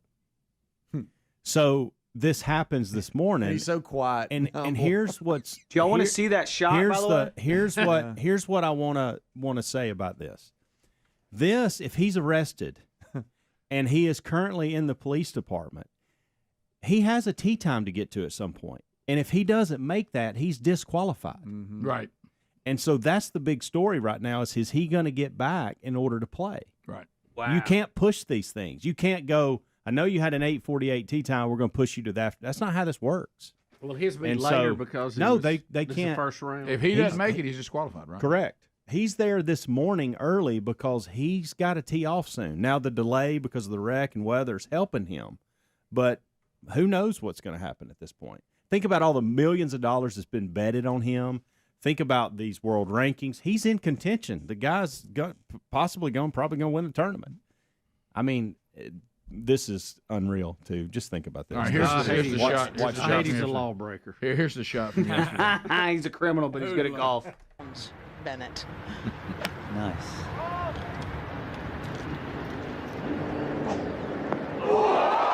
Hello, Dad.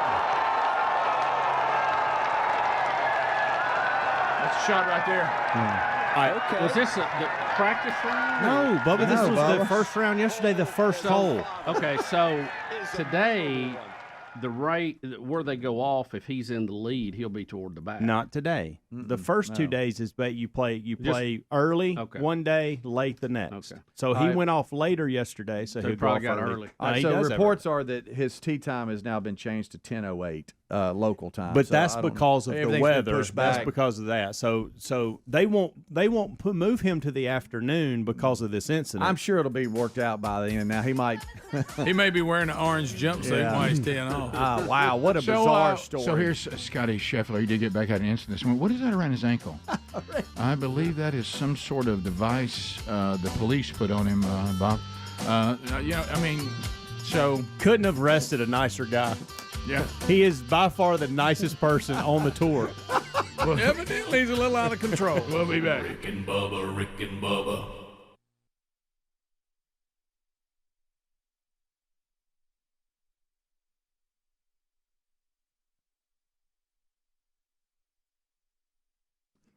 Well, I'm going to tell you what, Backyard Butchers has really connected to the Rick and Bubba family. A lot of you are responding, and I think, first of all, they're part of the show, so that means that, they're already endearing themselves to all of us here because they're supporting what we're doing.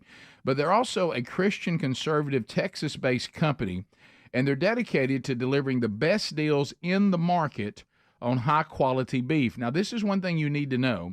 The majority of your grocery store's meat aisles was imported from some random country or countries from overseas. And you're like, wait a minute, I thought it says product of the USA on it. Well, all that means is it was packaged in the United States. That didn't mean it was raised here. It's important for you to know that.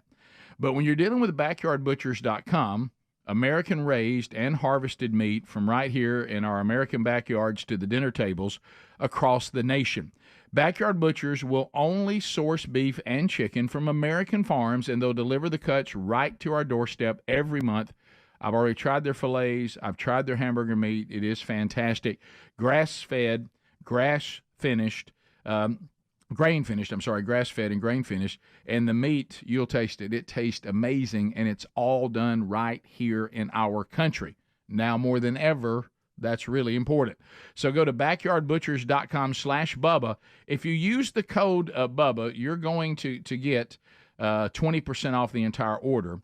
And then you're going to get an additional 10% if you go ahead and subscribe, and they'll throw in free shipping as well. So why don't you try it? Those of us that have, we love them. Backyardbutchers.com/Bubba. Use the code Bubba.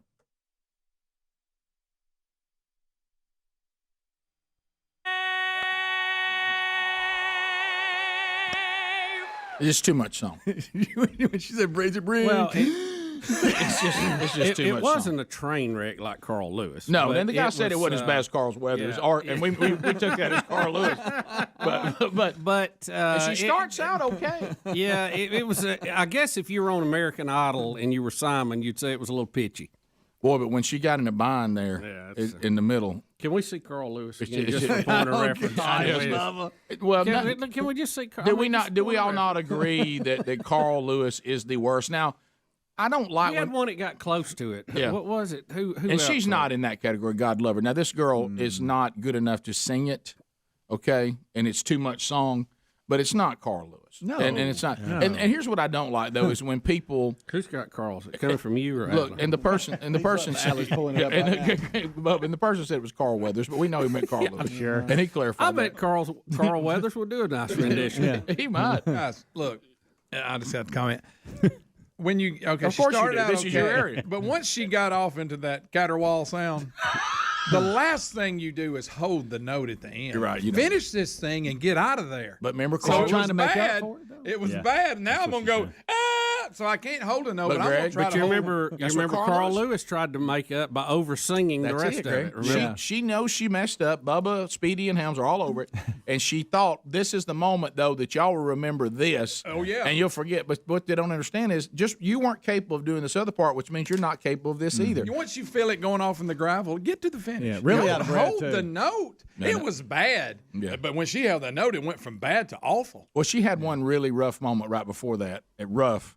And it's just too much song for her. She's not she can't sing good enough to sing that. Right. The way she tried to sing it. I think the caller's right. She had to be kin to somebody or something. Right. And somebody said, hey, now your niece sings pretty good, don't you? Mm-hmm. Greg, don't forget, I had that moment years ago when I was at a place and I heard, and the guy said, so-and-so is your niece here? Yeah, go get your tapes and let Rick hear her sing. You don't right remember in your that? face, I remember you talking about that. And she sang over tapes in a boombox. Oh, boy, that's always good. You think I don't remember that for the rest of my life? And, of course, everybody's looking at you for you to respond to their little girl. Yeah. And you have to sit there and... Well, you can do that, though. Mm-hmm. Oh, my God. Yeah, I can go stone cold. Yeah. I can even smile. But anyway, Greg, she pulled what we call a Carl Lewis, and that's when I'm going to do the big note. Here's Carl Lewis. This is the walking dog. No one's ever been this bad. Are we all ready? No one's ever been this bad. This is for you, Patrick. Here we go. Here's the gold standard.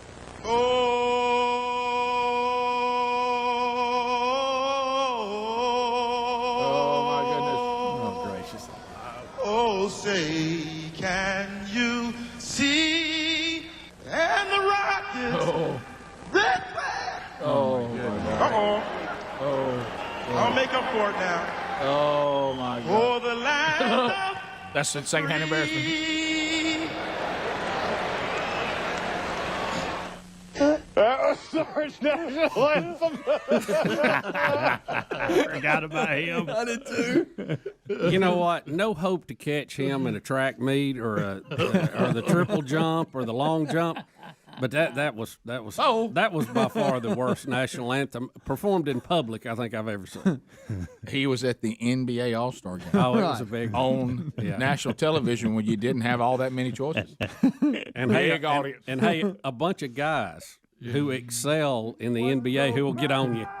We have at the twilight last gleaming, whose broad stripes and bright stars through the perilous fight. You think he's okay right now? For the rampart we watch.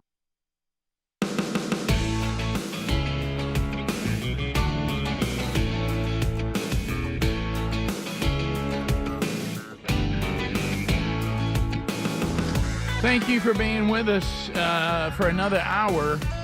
Still to come, the golden ticket seats will be here. The wonderful Wheel of Canned Meat.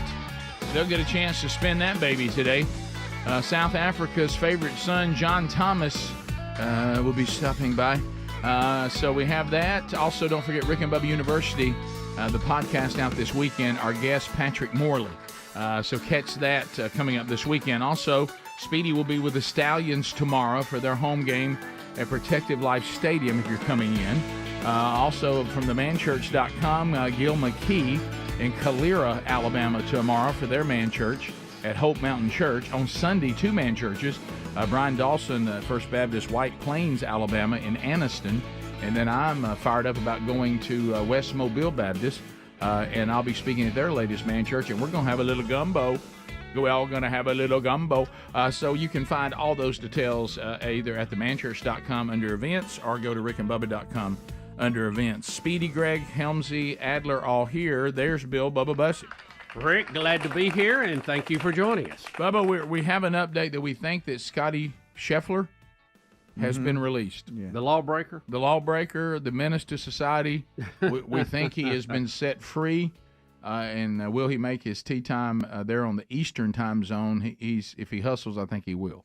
I have gotten emails saying that, but it is weird that ESPN is still have their bottom line and headline that he's been detained. So Okay. I don't know you would think they'd have it up there that he's released. Right, you're right. That's a So, good question. I don't know. So we're just on to somebody said. Well, we had several emails from people that are up in the area. Okay. And they actually live in Louisville. Had one individual that's 4 miles from where all this is going on. Well, I was told that he was going to stay in jail. They won't release him, and possibly they're talking about the death penalty. But that was Michael Cohen who told me that. Yeah. So I don't know whether that's true or not. Boy, that was dandy Hey, yesterday. Michael. You see that? Oh, Mikey. The problem with Michael Cohen is that he's changed the stories, but people remember the original story. Yeah. And that seems to keep tripping him up. I mean, anytime you decide to change something that happened in history to make it fit the current thing you're trying to do, and then people remember what actually happened on the original, that really messes up your testimony. I did not see, I don't guess there's any live video of the trial and the testimony. I didn't think there was, but I started seeing the headlines yesterday afternoon, and the term shredded kept coming up. I have one that says blistering. Yeah, Michael Cohen is torn to shreds by Trump's attorney in blistering cross-examination. And Rick, from what I understood in the reports, Cohen's, it's all, the whole argument he makes is that Trump told him what to do, okay? before he said Trump didn't tell him what to do. He made those decisions. Now he's saying Trump told him what to do. It was a 94-second phone call. Yeah. And it had to do with, there was a third party that actually was on the phone with him that was basically one of Trump's handlers. Yep. And Cohen had got basically some telemarketer calls. He'd got 3 or 4 right in a row. And he'd call this guy to complain about the telemarketer, according to that guy, who didn't know he had got telemarketer calls. Okay, so that kind of plays together when he says he did that. Sure. And that's the call. Cohen says they hatched this great plan to do this. And the other guy said that just didn't happen. Right. He called wanting to know how he can get on a website to stop these telemarketer calls. Sure. And so it's just falling apart because these came from different angles. He didn't know that he had got those phone calls before that testimony. So, and I'm nutshelling it here, but Adler, what do we have video of? Here's Anderson Cooper talking about that and basically admits that this is not good. And if CNN's Anderson Cooper is admitting this, that kind of tells you how weak this case is. Minutes of court today, right before the lunch break. It was incredible. I mean, it was, Ellie Honig on my program last night had talked about, on a cross-examination, lawyers want to kind of put the witness in build a box around the witness and then slam it shut. That's what Todd Blanche did to Michael Cohen. I mean, the story, the Todd Blanche just methodically went through this sequence of events of this phone conversation that Michael Cohen had testified to previously, that he had this consequential phone conversation with Donald Trump. It was a 90-second phone conversation. I believe it was October 24th was the date that was testified to in around 8 p.m. or so at night. But Todd Blanche on his cross-examination today looked at the transcript of text messages that Michael Cohen had received and sent before that time frame. And there had been this series, I guess, of crank calls that Michael Cohen had received. It turned out to be from some 14-year-old. There was an exchange of messages between the alleged 14-year-old and Michael Cohen. And then Michael Cohen texts Keith Schiller at like 7:50 something or 7:48 p.m. Saying, hey, I've got some dope has been harassing me.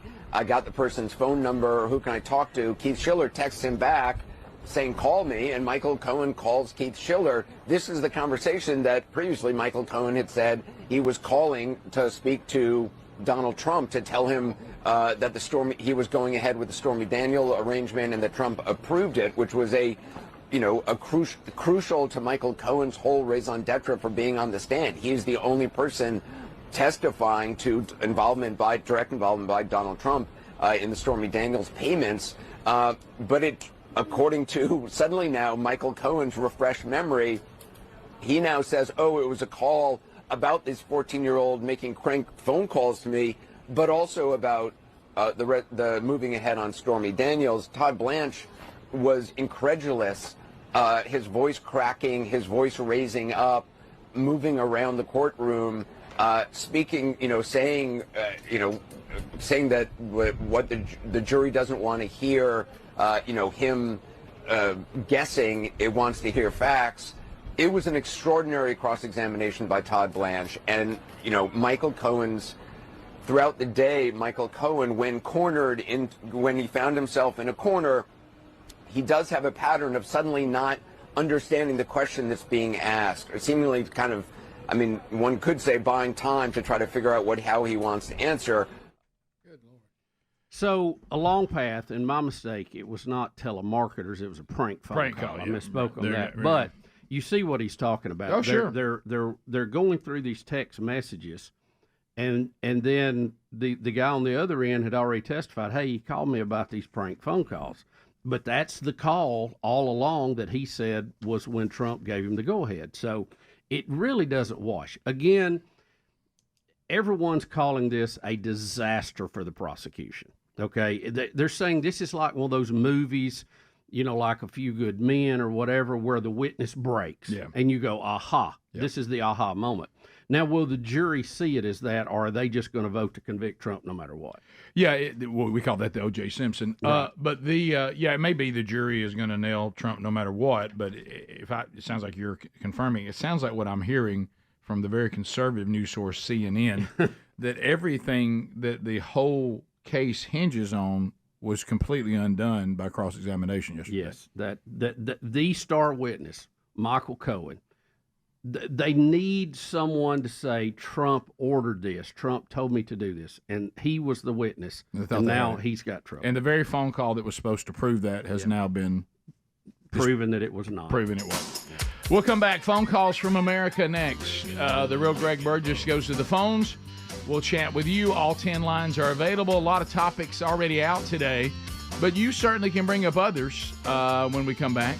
866 We Be Big. We'll take a break here, let you hear from those that support what we do, and then we'll come back and we'll hit your phone calls next when the Rick and Bubba Show continues, right after this. Rick and Bubba, Rick and Bubba. We're so gallant. Look at Michael. Look at Michael. Look at Michael. He's going, that ain't right. And the Rockets, red flag. Uh-oh. The bumper singing it gave proof through the night.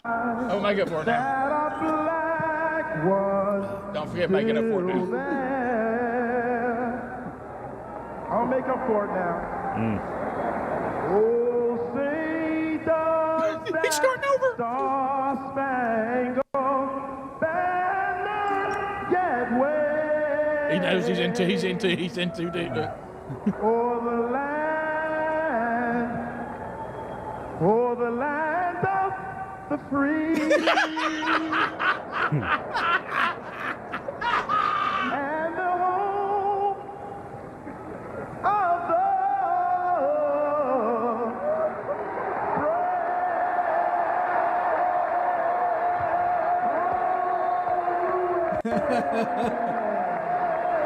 Still going. You heard the announcer try to stop it? Carl Lewis. Golly. Oh, man. I don't know where to look. Imagine That made right CPAC now. not sound so bad. And somebody check on Greg because he may not be able to breathe.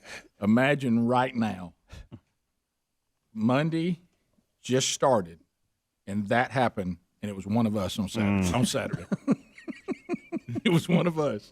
And you see that Monday show waiting on you. And you just see it. I think I may just quit. I may just say, guys, look, I may take an extended look, there's a leave. bunch of us. I think y'all can go on without me. Or I'd at least claim I had COVID again. Right. Caught it again, guys. Got the South American variant. I'm out. Look, you're staring at that Monday show. You shut your phone off. You shut it off for the rest of the weekend. Oh, yeah. That's it. Oh, wow. We'll be back 15 minutes to the top of the hour. More Rick and Bubba coming up. Rick and Bubba, Rick and Bubba. Now, Bubba told us he finally went to a Buc-ee's. I've also got an update that the beaver attack at the farm seems to have subsided. And on the hotline, Bubba, is Bucky Beaver. Bucky. Hey, Rick and Bubba, what y'all doing? Hey, Bucky, how's it going, buddy? Man, I'm just happy that I'm beat. I bet you are. Oh, look at you. I heard just patting your tail loud. Listen, I want to tell you, boys, I'm glad you've been talking about my new store. I heard y'all been talking about it. We have. These Buc-ee's, you got it going on, Bucky. Well, you know, I'm an engineer by trade. I'm into construction, but I branched out into retail. You retail? Went construction out there, and what did you branch out into? Retail. Retail. Okay, I got it. You know what retail is, don't you, Rick? Yes, I do. I just it's like re and a tail. Right, like a beaver tail. There it is. I got you, man. Retail. Yeah. That's when you sell stuff. Man, you got power in your tail. I'll tell you that. Yeah, I tell you, that's warm weather got me fired up. So business is good, Bucky. I guess you heard Bubba talking about going. Well, it is. I made one mistake when I started this chain. You know what the chain is? It's all over the place. You know what a chain is? Yeah, I know a chain for retail is right. You have locations everywhere. That's right. It's all over the place. But I made a mistake. You know, right? What mistake did you make, Bucky? Well, when I was filling out the original license for the business license, yes, I misspelled Bucky. Oh no! I noticed that. Did you know beavers are not good at spelling? I don't know if you knew that. I did not know that. You've got your expertise. Spelling, not one of the strong points.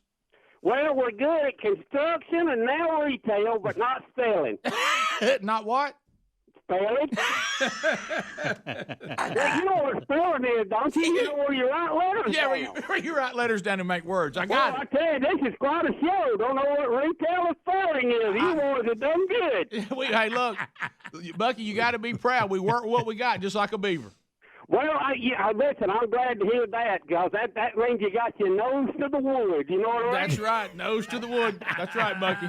Well, I was looking at the reports, and I saw we had a big drain on the system Friday of fudge over in the Leeds area, so that kind of explains it. Yeah, look, if Bubba shows up, you'll get a drain on the fudge. Now, he said he only ate one piece. Look, I want Bubba to have all he wants, but, I mean, he must have pulled up a dump truck over there. Yeah. He hit it hard. We're going to have to get 18-wheeler in there to refill.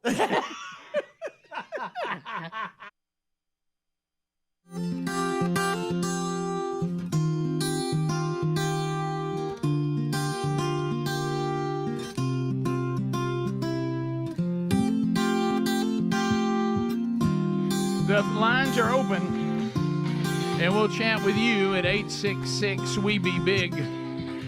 Greg's on the phones. He's ready to go. All right, let's get started. Let's go to Caleb. Caleb is out of the Peach State of Georgia. He's been waiting patiently. If you want to join us, lines are available for you. Caleb, go ahead. How we doing this morning, boys? Yeah, we're good. Hope you're well. Doing well. First thing, got two things.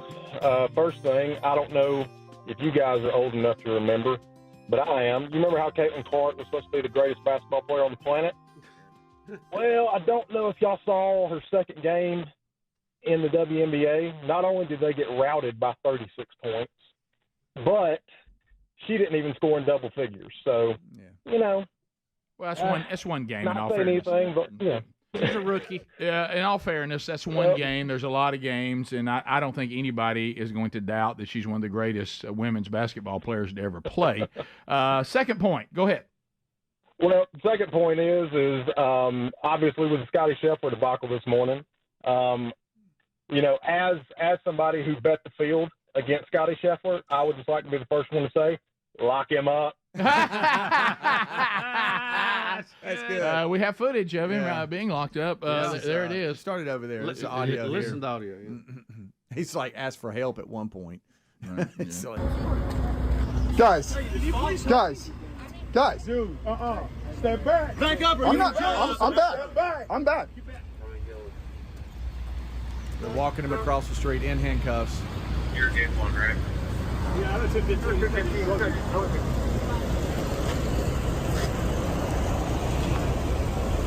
Guys, What do we dude, tell you? I'm staying back. Here's the thing. Right now, he's going to jail. Okay. Okay. He's going to jail, and it ain't nothing you can do about it. Period. There's nothing you can do about it. Okay. Okay. Now, do you have First, a question? I'm media. I'm a reporter. Okay. So that's all. That's fine. I just want to make sure that's known. Okay, but you need to step back over here now. No problem. You got it. Okay. So there. So what? A reporter was right there on the side. That was Jeff from ESPN. Nothing you can do about it. You know why? Jeff Darlington. You know why a reporter was there? Because that's exactly where they told all the players to go. Right. And so when you'll have reporters shoot them coming in and talking to them. Absolutely, 100%. And so this is so bizarre. We continue. Eric out of Sweet Home, Alabama. Eric, go ahead. Hey guys, little story about real early on, maybe 95, maybe 96, in Gadsden, Alabama, right across from the Gadsden Library, y'all gave away a BMW motorcycle in a reverse drawing. I don't know if y'all remember that or not. I do not. Let's say yes. All right, but we'll say yes. All right, so my stepdad was in the drawing, and it's a reverse drawing, And, it's Alabama. It's summertime. It's probably 3,500 degrees. Right. Stepdad's a big boy. He finished 4th. Mm-hmm. And it was a fun ride home. But the funny thing about it for me is I was like 11 at the time, and I wasn't a big boy. I might have weighed 70 pounds. So this is early on Rick and Bubba. I don't know where y'all was getting y'all's merchandise from at the time, but I won a shirt. Guys, it was a 3X. Wow. Yeah, well, that's standard. That's standard. Yeah. One size. When you, I don't know if you've ever been around our audience. When you order sizes, you better get some of those. I'll tell you this: when we managed our own inventory, we had a stack of smalls and mediums. I mean, a stack. Oh, right now, if you go into our closet here, they're still there. All that's in there are smalls and mediums because we never moved those. They never moved. Let's continue. Let's go to Dale in Kansas. Dale, go ahead. Hey, Green Acres. Thanks for the call, Dale. What's on your mind? Hey, I have an idea. Instead of having a presidential debate, let's have a WWE-style steel cage match with Trump and Biden. Well, Biden keeps saying he wants to take Trump out behind the woodshed, and I don't know if he could find the woodshed. Right. The problem is he doesn't remember saying that, so you can't even start there. Let's go to Jeremiah out of Alabama. Jeremiah, go ahead. Hey, fellas, 2 things real quick. I'm from Michigan originally, moved down here about 8 years ago. Caught on to you guys real quick. Thank you. The Green Acres thing,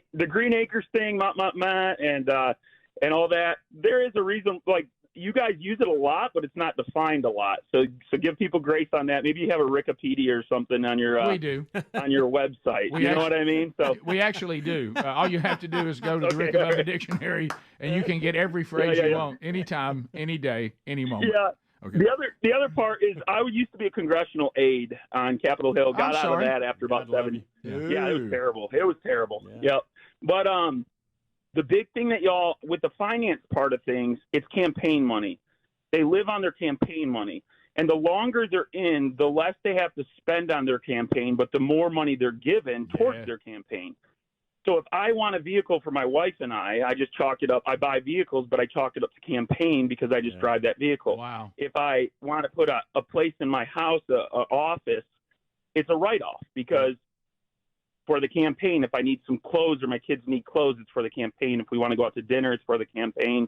So they don't really ever touch that $175,000 that they get. They live on campaign money, and I was guilty of it too. I had a card, and I just would charge it to the campaign, and that's just literally how it works. So giving to these guys towards their campaign is really they don't touch their wages ever. They just live on that part of things. And they let that base salary just stack while they're in there. Stack it up. They stack. They walk away with millions that they never had to even touch because they just lived on that money. Wow. Yeah, I've heard the same thing. Can't imagine why they never leave. Yeah, right. No wonder they go. I think I'll stay a little longer. And they're so good at trading stocks, too. It's just amazing. I told you I was doing 2 turns, but, I've become so important here now I can't leave.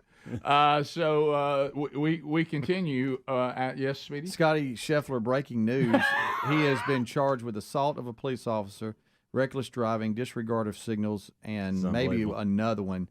I don't assault of a police officer. Are you kidding? This is reports coming out listen, now. Evidently, one of them. You remember when I think you read the story or somebody said it that the police officer attached himself to the car. I see. Okay. And when he pulled off, I guess I don't know how he attached himself. It was just wouldn't let go, or he actually was attached. And so maybe that hurt the officer or made the officer mad. I don't know. Well, no doubt it made him mad. Golf club out and start swinging. It's getting more bizarre. I don't know how to work out. He's got a tee time. In my opinion, I don't see how he can play golf. So the he's been released is incorrect. I don't know. It says being charged. I don't know if he may be out. Okay, then I have no idea. And this is all breaking, so it could change. But that's first report. If it had just burned something to the ground, he'd already be out. Right. That's true. Yeah. That's the shame of it all. Mark he committed the wrong crime. Mark, do you have something to add to that? We got 30 seconds, quickly. Good night. Yeah, that orange jumpsuit is that the PGA dress code? He can borrow some clothes from Ricky Fowler, I guess. It does say Scottie Scheffler, arrested, being released. Here he is, and that is him. That is his mugshot right there. They have put him in one. He's in orange, by the way. That's got to be Photoshopped. This is from. They wouldn't get you that quick, would they? Yeah, this is from a news source. Now, again, if he's been released, he's already been. From processed. what I understand, and I'm not sure how I know it. If it's just an overnight, we're holding you. They don't put you in one of those. It says here. Trust me on that. He's been released after being detained. So I don't know. This is all breaking. So some of it released after detained. That means that he was never arrested. He was just detained, probably to the car, probably never taken to the jail. Hey, I don't know. Golf life matters. That's good, Bubba. Rick and Bubba, Rick and Bubba.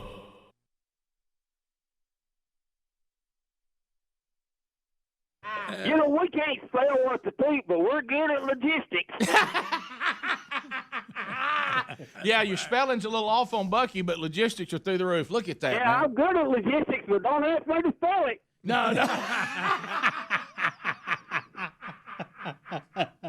Yeah, we about to build another one. Did you hear about that? No, I haven't, Bucky. I heard y'all gonna. Yeah, it's up there next to Huntsville, somewhere up there. somewhere up there. Somewhere near Huntsville. It's up there on that river. It's named after my cousin. You know what that? No, what is? The river up there is named after my cousin. Who's your cousin? You never heard of Tennessee? They named that whole river after that joker. After that joker. You know why they called him Tennessee? No. He was so good at singing. So you couldn't sneak up on him, so people thought he had 10 eyes. So he got the nickname Tennessee. 10 eyes. A lot of people don't know that. Well, I would tell you what. I thought it was named after the state. Yeah, I don't know what I didn't see that coming. I had no They idea. named the whole state after him. Made love to him up there. The whole state after him. Oh, we used to try to sneak up on him. No way, buddy. He was waiting on you. You could. It's almost like he had 10 eyes. They like he had 10 eyes in his head. You couldn't sneak up on him for nothing.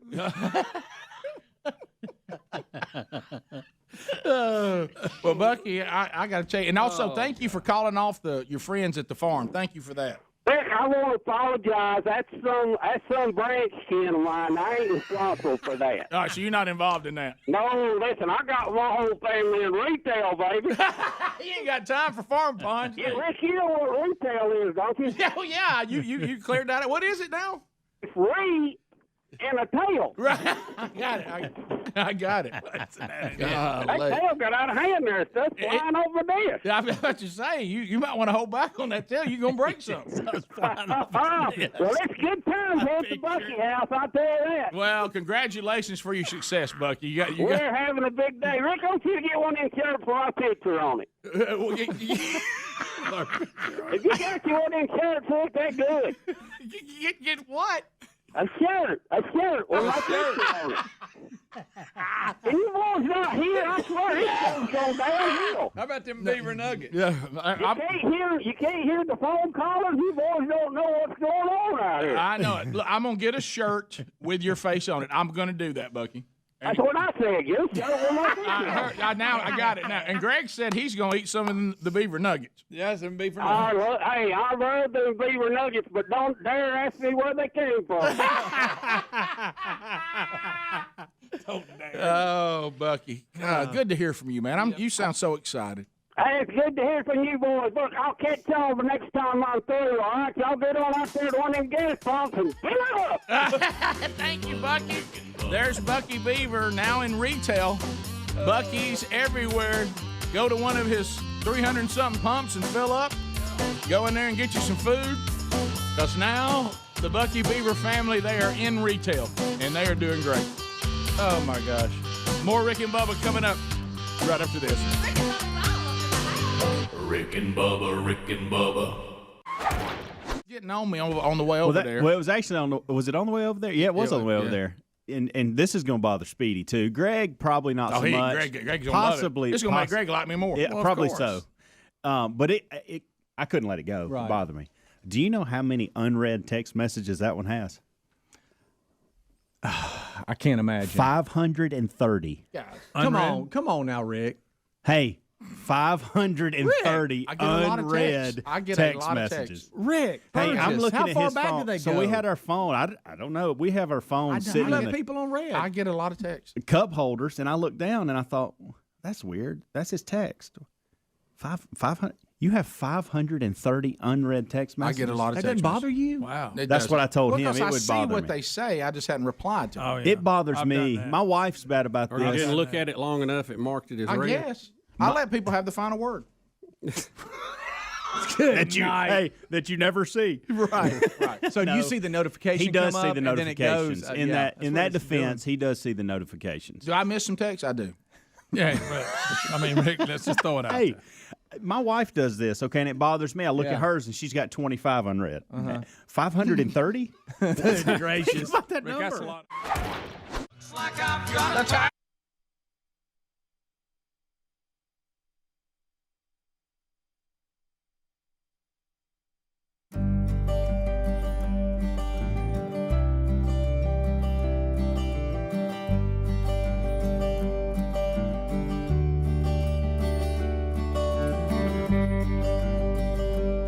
Thirty-five minutes now past the hour. Thank you for being with us as we unpack another one. By the way, just found out Scottie Scheffler has now refused an offer to be the face of a campaign called Visit Louisville, and talking about all the reasons you should come there. And he says he has now turned that down. Do you know in an interview he was actually asked if he had ever been to Louisville, and he said no. And they said, "Do you enjoy like seeing the city?" And he goes, "To be honest with you, I'll be going from the course to the house. I'm not going to be going anywhere else." Well, he can tell us about the jail. there. Yeah. He can tell us about the jail. By the way, they're saying that him in the orange jumpsuit that was legit. I can't believe he's in the jumpsuit. It's legit. They got him in that jumpsuit pretty quick. Helms, what did you say? This is from the Louisville Metropolitan Department of Corrections, and this is his booking number. There's even a statement that says there is no visitation until the inmate has been classified and moved to a housing unit. Right. It's got his booking date, time, number. It's got all his little stats and demographics of where he's from and how tall he is, and this is just gets wilder by the moment. They did say that he knew that he was in trouble. The arresting officer only had one bullet, apparently, and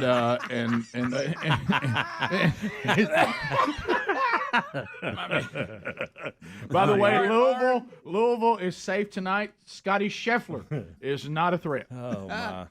So there you go. Wow. Hello. They'll unpack that baby. By the way, did you know you have a choice when it comes to your wireless service?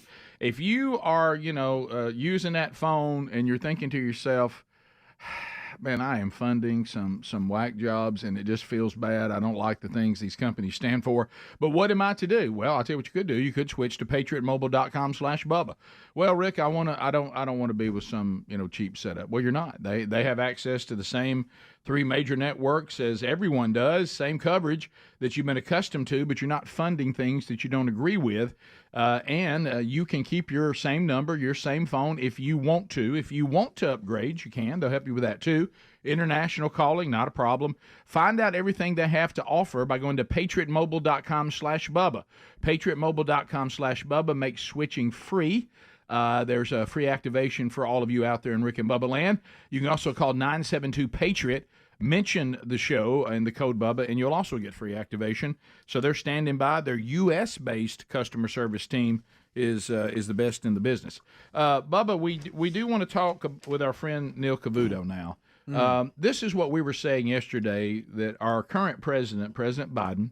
Rick, let me point out, too, just for a historical landmark here, Neil Cavuto was the winner of the Big Head Challenge. He has a bigger head than I do, but just slightly. We measured his head. He let us measure his head. And his head was slightly bigger than Bubba's, and so just slightly. Winner of the Big Head Challenge. Yep. So Neil Cavuto is not going to let the Biden administration continue this dodging why the president keeps saying that. Well, he's lying. Yeah. That's all you can say about it. Inflation was 9%. Michael Cohen says he agrees with the president. He, too, thought it was 9%. But anyway, it was 1.4%. All you have to do is look. But the president keeps saying it was 9%. Now, Jean-Pierre was asked this, and she just kind of dodged, says, well, he was concerned about people. I don't even know what that has to do with saying the wrong percentage. Neil Cavuto is not going to let Bernstein get away with this, the economic guy that sure has been impressive. Yeah, he's sharp. Wow. I think it's possible I may know more about the economy than him, and that's not saying much at all. Obviously a big donor to the campaign. Neil Cavuto is not going to let him try to pull a Jean-Pierre. He will not do it. So here we go. Jared, why does he keep saying that? You're his top you're the head of the Council of Economic Advisors. Do you ever whisper in his ear, Mr. President, just to be technical about it, it wasn't 9% when you assumed office, it was 1.4%. It got as high as 9% in 2022. You brought it down from that, but it was never, ever, ever 9% when you came into office. So why does he keep saying it? Well, first of all, let me point out that in that very quote you played, the president talked about how concerned he was for households struggling with prices that he consistently That's not what I characterizes asked you. as too That's high. not what I asked you. So Why does he keep misrepresenting this? He's making the point that the factors that caused inflation to climb to 9% were in place when he took office. I No, think that's it was not what he said. He said it was at 9%. It would eventually get to 9% a little over a year after that. But the fact of the matter is it wasn't 9%. So if I can't trust him quoting data in real time, why should I believe what he's talking about now? So the annual growth in core inflation in the second quarter of 21 was, in fact, about 9%. And his point about inflation down 60% off its peak is very much the case. So No, it wasn't. It was not. It was not at that. So you're almost as bad as he is. Why can't you just say it was high? It got as high as 9%. You'd be accurate in saying that. And we have now brought it down, and we're struggling in around the 3% area. But it's better than it was. But instead, to hang it on his predecessor, that you inherited something that was through the roof when we were in the middle of COVID. It just seems to the American people, whether you're Republican or Democrat, you're lying. Neil. You're just lying. Well, hold on. I hear you. The president was making the point that I think is unequivocally true. The factors that took inflation to 9% were in place when he took office. That is not what he said, Jared. And you're a very smart guy with this stuff. You could just whisper. He's a good friend of yours. Obviously, thinks the world of you. Many others do as well. You could have just told him, Chief, I got to tell you, Mr. President, whatever you say, you might even call him Joe. That's how close you are. And say, sir, it was not 9%. Stop it with the 9%, because the more you say that, the more people don't believe what you're saying. Look, I think what the American people care most about is the fact that inflation care about truth, Jared. Hold on, Neil. Neil, this only works if you let me talk, okay? You haven't answered my question. I've asked it 5 times, five ways. The president was making the point that the factors that caused inflation were in place when he took office, and that's unequivocally true. Right. I take your point, and we can have we can go on all day back and forth. Well, and he just won't admit he did not say the truth on this. It was misrepresented. And see, it takes away from what Biden could have as a high point. He could say it got to 9%, I brought it down to 3%, look what I did. Yes. But it's lost in the fact he can't blame Donald Trump. He can take credit for that. He can take credit for that. That's one of the few things that he can say is positive, really. Well, but he has to blame the 9% on Donald Trump. It's like that Trump derangement thing. Thank you. And now, because he's not telling the truth, it's lost. That's what everybody's going to talk about, not what you actually did that was positive. It's not very smart. You're exactly right. And let me tell you, and you touched on it, the reason why they won't do that, they won't say it went up to 9%, and now look, we brought it down to 3.something. Yeah, 3.4. The reason why they won't do that is the 3 is still higher than the 1.4. Mm-hmm. And they're so arrogant that Trump can still say, well, still not as good as I had it. Yep. And so what they want to find some way, it's called lying, by the way, to pretend that Donald Trump's inflation rate isn't still lower.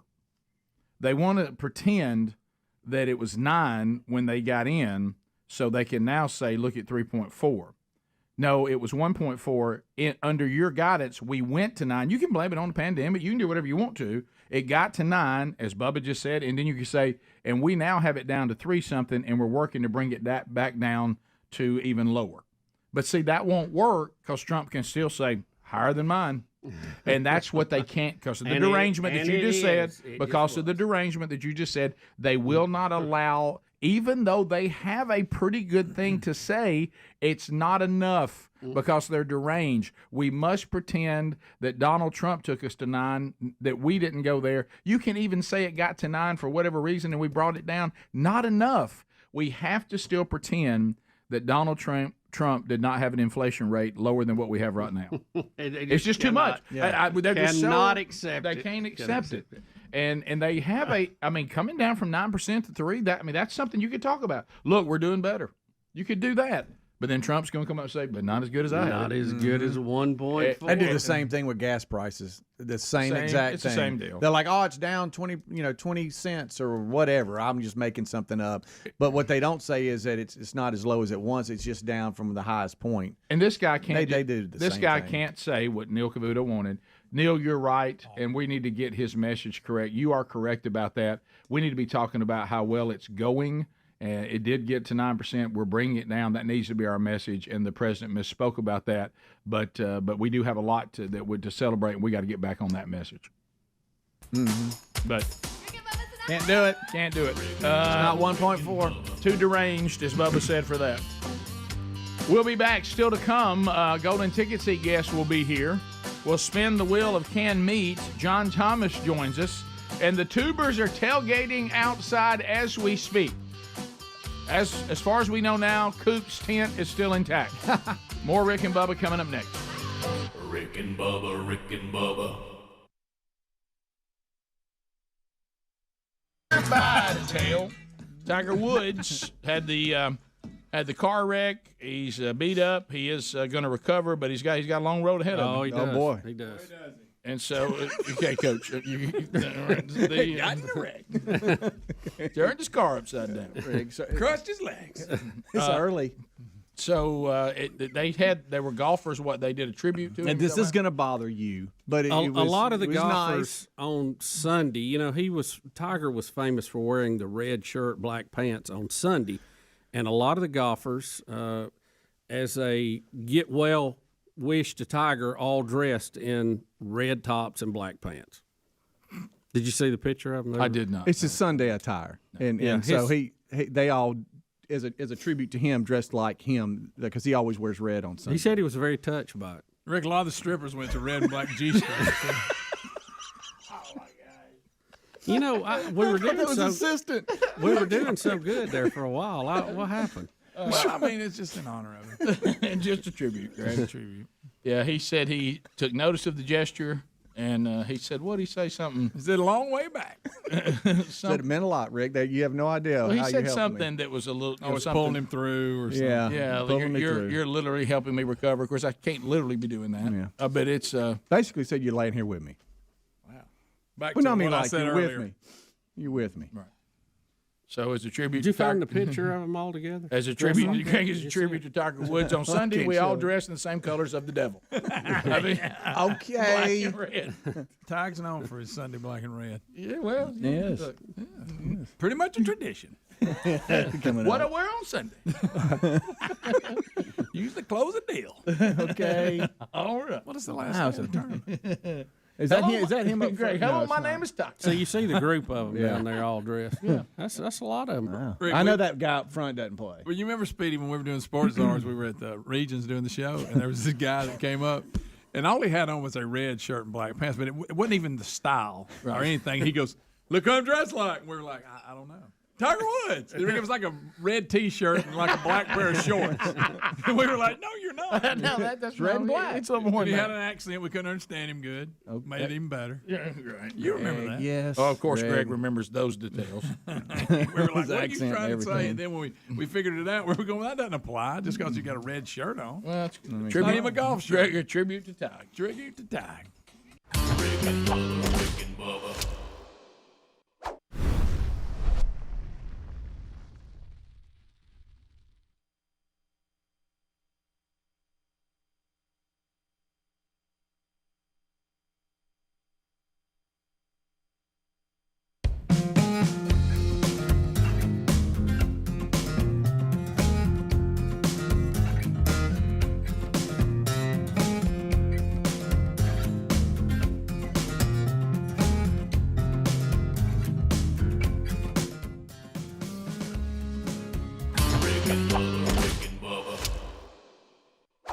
and Bubba Show. How are you doing? Thank you so much for being with us today. We start this hour with our national anthem.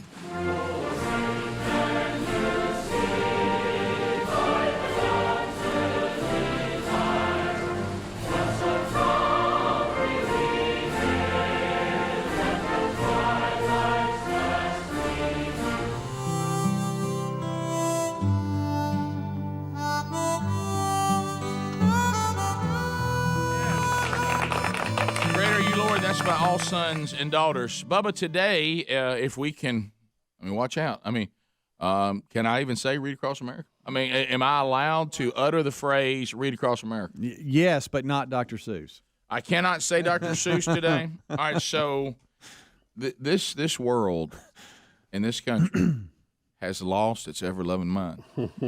We are, guys, we are talking about plastic potatoes.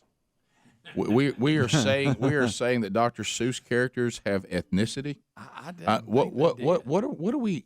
Have we lost our minds? I don't even know how to even. I got nothing. I'm not. I'm looking at a list that shows the picture of the characters. I don't see race or even gender. These are really, not right? real characters. They're made up. They're not even human. I started to say they're not even human. They're a weird-looking bunch, really. It's not even human. Well, Rick, they've gone back and what is Grinch? Does he represent green people? I'm confused. Yeah. Well, they've gone back and studied all the characters in all of his books that he's ever written, Dr. Seuss, and they. Thank you for being with us today, and we continue to hang out together. Things that you need to be aware of. We got Speedy with the Birmingham Stallions coming up this Saturday. If you're coming to Protective Life Stadium as the UFL's undefeated Birmingham Stallions take on the Houston Roughnecks, you'll see Speedy there. So, Bubba, is it this weekend that the new Planet of the Apes is coming out? It's coming out. If it's not this weekend, it's was it last weekend? Is it already out? I think it's just about to come out. Okay, I'm not sure.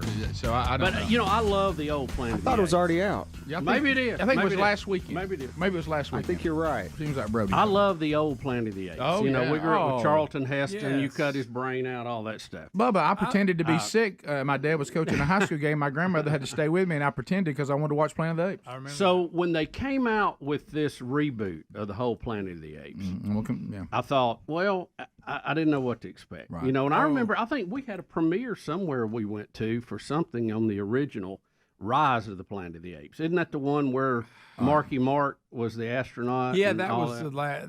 Because I'm a little bit had confused that by one, that. right? I get so confused by this reboot. Yeah. Okay, so that was the one in Rise of the Planet of the Apes, right? Yeah, and then they jump back to tell you how it got there, right, Adler? And Dawn of the Planet of the Apes, that's when they were experimenting with the Alzheimer's James Franco drug. and his dad had Alzheimer's. And it crossed over in the chimp, and he could talk. Right. Now the Marky Mark one was the last one that before they started all this looks like a cartoon. There it is. The computer. It takes long. How long, Bubba, was that? The Marky Mark one I thought stood on its own, and then they totally rebooted everything with James Franco. Yeah, so which one was Franco? Rise of the Planet of the Apes or Dawn of the Planet of the Apes? Well, there's more than that. There's a bunch. No, of I know. There's four of them now. Now I saw War of the Planet of the Apes last night. Kingdom of the Planet. And then Kingdom of the Planet of the Apes is the one that just come out. Yes, the new one. Right, the newest one. See, look. All right. Okay, so the Mark Wahlberg one is in none of these. I think so. That's Rise of the Planet of the Apes was the James Franco. Are we supposed to take Marky Mark's modern version and act like it never happened in order to know what's going on? It's still only good that it still had people dressed up. Bubba, though, we love the original. People dressed up. At least it had that. Right. All right. I figured it out. Before it went video. So last night I saw War for the Planet of the Apes, and that's the one that Woody Harrelson's in, where he's the colonel trying to wipe them out. That was the last one, right before this. The last one. Right. Remember when Speedy used to do his impression of Caesar? Yes. You remember that was one of your first impressions? Yeah. No. Yeah. Right. That It may be the debut of the Man with 1,000 Voices. It was. That was voice number one. I think it was. All right. So I figured it out. 2001 is our area. You stay out. Ape won't no war. Wow, that's it. But we will defend ourselves. now he's getting off the bar. Now he's the guy who raps for Jesus. You want a piece of me? Okay. Okay, man. So, Praise God. Planet of the Apes was Marky Mark. Yes. And it was a 2001. standalone. That was just somebody saying, did y'all like them old movies? Let's do a new one. Let's Then just call it. Rise It wasn't of- very good. Then Rise of Planet of the Apes was Franco. Correct. Right. I like that one. Okay, then Dawn of the Planet of the Apes is when they were fighting in the woods. I guess so. Right. Is that when they were trying to get the power back on? Yeah. You know, when the people were and the apes There's somehow. horses. They started Now, riding horses. on War for Planet of the Apes, Woody Harrelson is in it, and he is a I missed that. faction of the military that has broke off on his own. Correct. Yep. And he has imprisoned many of the apes, and Caesar is one of them now. All that, yeah. And in their attempt to get away, and the army coming to get him, they get in a fight. The army defeats Woody Harrelson's break-off bunch, Correct. the rebels, if you would, and then a giant avalanche kills that army. I don't remember So it, both but armies are that sounds wiped right. out, and the apes now have control. They of it. wait too long to give me the new one. I can't even remember Right, the other one. right. So I was going to say I was watching it, and the CGI I thought was better in War of the Planet. Release It was Greg. better. man. Yeah, I mean, if you like love the watching a original. video game, that's I fine. love the original. I That's know. still my favorite. I mean, it's You here know. to stay. We got to deal with it. I mean, they Yeah. ruined Midway. But Greg, can you at least acknowledge ridiculous. that this CGI is really well done? No, I haven't seen it yet. But you've seen the others. So haven't you? what's the plot in Kingdom of the Planet of the Apes, Adler? Do you know? The one that just come out. It's better, Let me look. It's better than Midway, Rick. I'll give you that. Oh, Midway's probably because Midway Midway was was fire, really good. and the fake fire looks terrible. I think the modern Midway movie, which is nowhere near as good as the original. I thought the Midway was good. I thought the modern one, it's almost like they didn't have a very good CGI budget. Yeah. It's like they didn't have as much Oh. money. But the apes, they got a big budget. Thank you. Did you see the promotion? I'm not talking to you. Rick, the promotion for this movie, and I don't know if you saw in the clips online, they had people dressed up in ape costumes riding horses through towns. Nice. And people are like, you see them in traffic doing a double take. Picture that. And then people are like, "You get your darn dirty hands off of me, you darn dirty ape." By the way, if you've just joined Charlton us. Heston. If you've just joined us. Okay. Let me, did you, And there's which a one did virus. Michael Papa John get killed in? So all of them. Oh, yeah, okay. All of them. So in this one, Woody Harrelson, they acknowledge Now that, we're back to the one before this one. the third one. Who's on first? There is a virus of that course. is affecting the humans that make them so they can't speak I remember and that. puts them back. Yeah, I remember all that. And Woody Harrelson thought he had killed everybody that had it to stop it, but then he got it. I at the remember end. that. He's laying there on the bed. And Right, I right. remember And that he can't now. speak. Thanks for bringing it back. I'd forgotten that movie. The same virus or whatever, the apes have learned now to be able to talk and have elevated Oh, their sure. their They're intelligence. really on. But on- it's dumbed the humans down. Yes. And then Woody Harrelson's character, he tricks them in playing basketball. No, that's a different movie. Oh, that's White Man Can't I Jump. can That's a different jump. movie. That's a different, It's a different movie. Yeah, totally movie. different. Totally White different. man can't jump. By the way, based on the way the human beings are acting right now, we should be expecting the apes to show up at any time. Oh, yeah. Because we appear to be getting dumber. Looking for I Caesar. remember at the very end of this, Caesar gets all of the apes that were in this prison and the little ones, and they go to, I don't know if it's Salt Lake City or somewhere. It's a big lake. Did you just throw And- Salt Lake City Well, out there? for some big reason, I lake. thought they were in California. I'd The go Lake apes are Tahoe. Mormons now? I'd go Lake Tahoe. They traveled Okay. over a They all border. had the Mormon They apes. traveled over a border, and they got to this place with a big lake. And Okay. then Caesar dies and says, "Hey, this is where it's going to be your home," and he dies. And Mitt Romney leads them against Right, us. that's Yes. correct. Okay, I got it. So, Kingdom of the Planet of the Apes, the new one that just came out last weekend or whatever, it's many generations after Caesar's death. Oh, he's gone. Apes have established numerous clans while humans have become feral. So that's what we're. That's So the we're world. feral hogs now. You That's what we're dealing remember, with. even in Planet of the Apes, This the will be the your ones we land. watched, That's not when the astronauts showed up, there was no Caesar. Right. You remember they had That's to go right. back I and do remember all that. prequels That was to a cool thing. Yeah. because they had statues of him. That was everywhere. cool. Right. Yeah, and they go back and It tell got us a where he little came confusing. from. Right. Greg, you don't And, give the new ones anything? He was the lawgiver. He'd give the 10 Commandments of I like the one apedom. or whatever. I'll just tell you, ape I shall like not going kill with Jay ape and all that.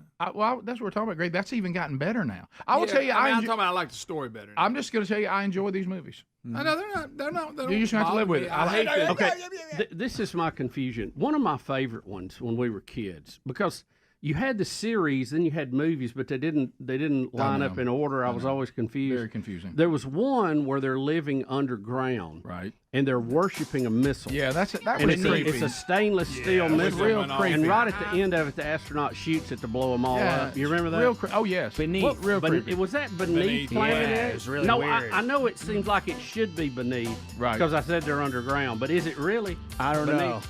I know they peeled their faces off, and as a kid, I was like, "I'm out. I can't handle this. This is crazy." I remember that. That was very troubling when you're a little kid who skipped a ball game. Rick and Bubba, Rick and Bubba.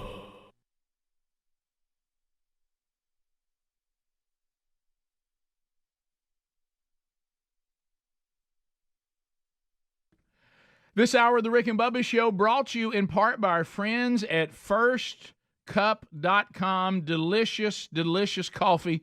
Use the code Bubba right now. Save an additional 10% on the order. And if you become a subscriber, you'll get an additional 10% for the life of the subscription.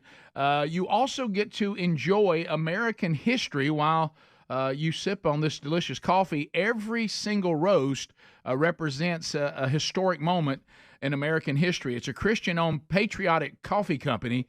They stand for core values, family, and building community across the nation.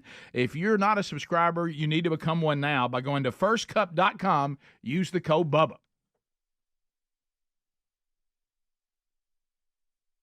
Come up with some things that just aren't right, they say, Rick. What was the flag they went, we must look close at Dr. Seuss? Who was the guy one day said, I'll tell you one thing, we need to vet out Dr. Seuss. Look, I mean, I get Robert E. Lee statues offensive, but have y'all seen Dr. Seuss? How do we get there? And I know how we get there, I guess, is if you just keep going down the road, you end up everywhere. Rick, but we canceled Abe Lincoln, don't forget that. Yeah, we canceled Abraham Lincoln Emancipation Proclamation. But I'm going to get back to this. I'm going to get back to this. I expected, and maybe it's coming, maybe I'm missing something, maybe I'm not informed. I thought I was going to come back today and whatever Giesel, whatever his name is, whoever Dr. Seuss is it something Giesel, something like that? Something weird. That we were going to find out that in his past he was in the Klan. Yeah.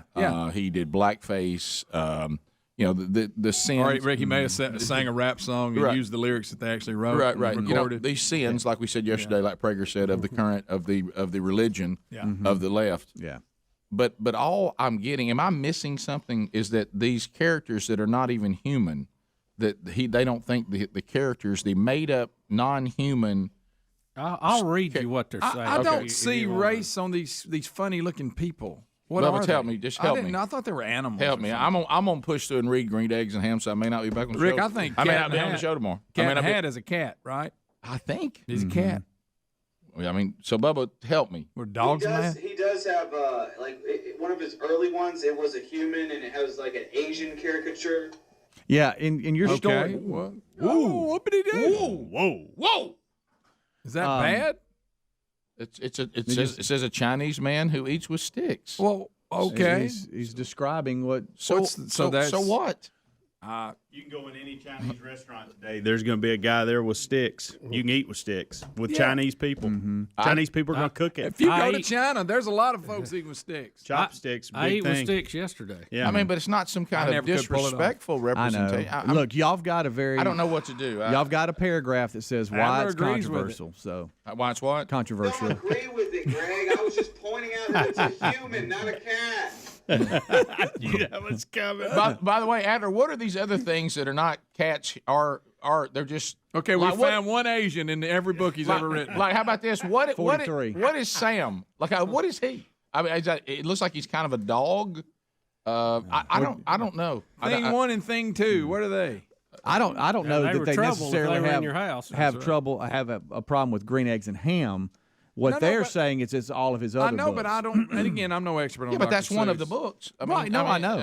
What is the one? It's when the they, other story. When I thought it was against racism. The one about the and they were getting that. The places you'll go when they were getting that stamped on their stomach. Remember, some were born with it, and some didn't have it, and the ones wanted to get it, and then they all of a sudden the ones that had it didn't want to have it anymore. I thought that had a good message. Wait a minute, I got it. Do you think? Because you got to look really deep, Bubba. Bubba, you got to really look deep.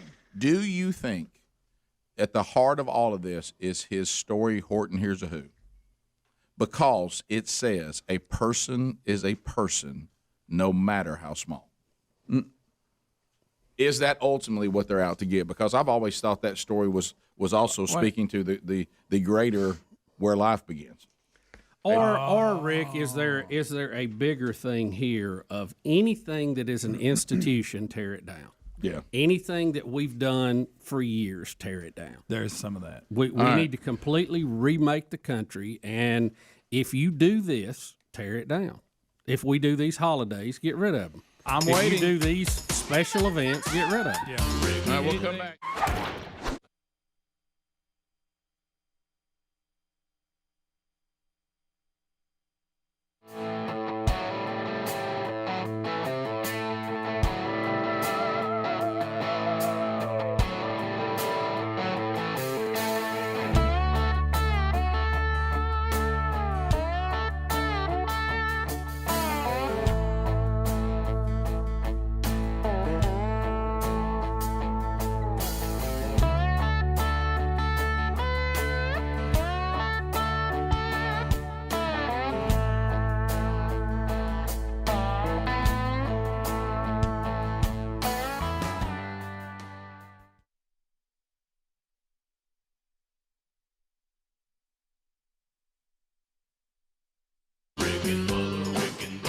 This is the Rick and Bubba Show. Watch more at blazetv.com/Rick and Bubba.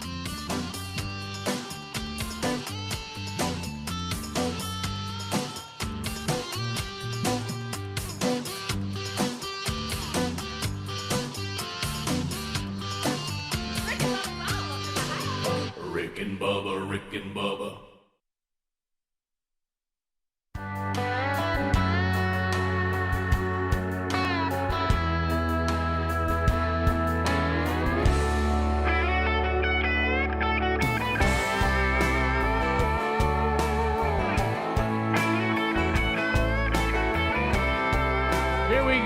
Coming to you from Sweet Home, Alabama to the rest of the world on all sorts of platforms, live and archived. Get us either way. Speedy, The Real, Greg Burgess, Helmsy, Eddie Van Adler, all here today. Tubers are tailgating in the parking lot. Golden ticket seats are taking up the seats inside the studio. And welcome back, Bill Bubba Bussey. Rick, glad to be here. Thank all of you for joining us, and welcome to yet another edition of Rick and Bubba. Rick and Bubba. Bubba, we played Toto's Africa coming out of the break. For those of you that are not watching on YouTube, you can actually hear the bed music and not getting unlicensed music that everybody can use. We have John Thomas. John is back from South Africa, Living Hope, South Africa.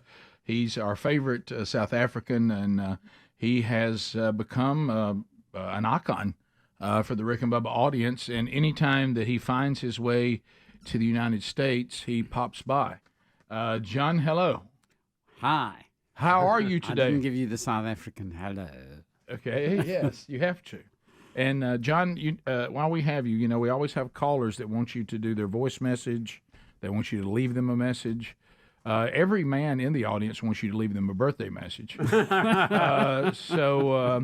I hope they took care of their wives on Mother's Day. Yes, yeah. When you left me a message on Mother's Day, I thought, well, there he goes again. I asked you, did you give her a good massage and tickle her back and... Easy, John. Family show. Easy, John. You and your wife, Sometimes Avril... the customs of South Africa don't translate good to the U.S. So what brings you to the U.S. this time? Well, we weren't here in February this year, which is the normal month. I chair an international missions board based out of Colorado Springs, and we have our annual board meetings in May, and so we wanted to come to one of our favorite places, Birmingham, Alabama. So we popped in to say hi for the weekend, basically. Well, this is a pleasant surprise. We will not be able to work in any four-wheeling, sadly. Do you get to four-wheel much anymore? If are we the only source of that? Basically, yes. Yeah. Now I remember one time they got you one there but was it too broken down? Do you have one you tend to Yeah, the area but where it you work? stands in my garage, and it's rather sad. You mean it won't run, or you just don't get to ride it much? Both. Okay. Do you have some good shops that service them there in South Africa? Yes, I can, but I need to get it fixed and probably get rid of it. Rick's got one he'll give you. Yeah, sure. Can you get that on the plane? We're not allowed to ride them on our roads. Why not? Because they're not licensed vehicles. Well, we're technically not here That's either. a good point. But but we do. Yeah. Or apparently they do where the farm is. I know you noticed that. And whether it's blacktop or it's dirt, you can see it. So let's review some John Thomas updates. How's your health? Pretty good. I've got so much to be grateful for. Between God, Botox, and Coca-Cola, I'm in really good shape. You know what? Strangely, a lot of people can say that. A lot of people can say that. So now, how does the Botox work into this? Is that how you keep your young figure? Every 4 months or so, I have a Botox injection into my pylorus valve, which is the drain pipe of the stomach. Hello. Which keeps it soft, which allows the food to go through. And then Coca-Cola is my stomach acid and chews up my food. And with the help of the Lord, I'm in good shape. But I will tell you a story. I once said that in a very upmarket church. Mm-hmm. Oh. And after the service, an older lady, 70 going on 30, stopped me in the passageway and said, "You do Coke and Botox. I'm so glad to find a pastor that does Coke." And then I realized, I said, not cocaine, Coca-Cola. But now let's refresh everybody's memory. It has to be the pure sugar kind, like it's made in Mexico, not Mexican the U.S. Coke. Not fructose. Yes. No. Yeah, when we change that formula here, that one won't work. It messed up. Yeah, you have to have what we call here the Mexican cola that comes out of Mexico. Yeah. So it's and you get the Botox shot into that valve. Hello. Yes. How does that happen, John? Where do they have to inject They give me a that at? general anesthetic and intubate me, and I'm gone for an hour and a bit. And you swallow a whole lot of tubes, which I don't know about. It's all I'm all sleeping. And then they inject it into the pylorus valve. It's like when you go to the dentist. So, I mean, do they do that in a tube that goes Yes. down? Yeah. They don't shoot it through your belly button? No. I guess they got to see where it's going. Yeah. Huh? Yeah. It's good. Wow, that's exciting. How often do you have to have those?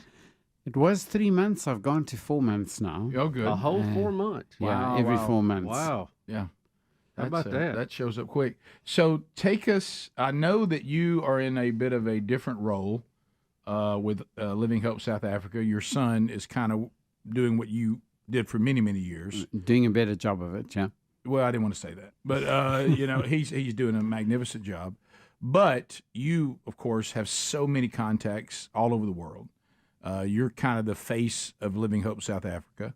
And so you, I assume, are kind of more of a emeritus kind of role, and you still go out and do, campaign gathering, do the different campaigns to raise money. You're on the board in Colorado Springs. So you're just in that role only now, right?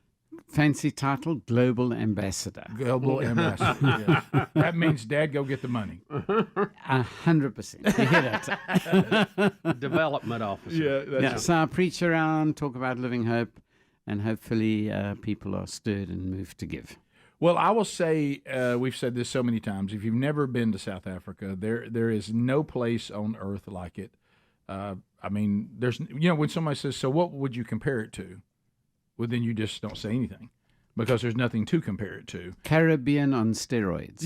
Well, okay, I never thought of that. Yeah, but I know that that Brody, my one of my children, my son, in his company, they actually he got to go again, as a man now, and work with your ministry, and he said he was just had an incredible time and made some incredible videos that are online on our website. If you want to hit that. Yeah. There are all sorts of things that you can do to find them, but some good updates on what Living Hope South Africa looks like. And I think they were very moved when they came, particularly in the Eastern Cape. Yeah.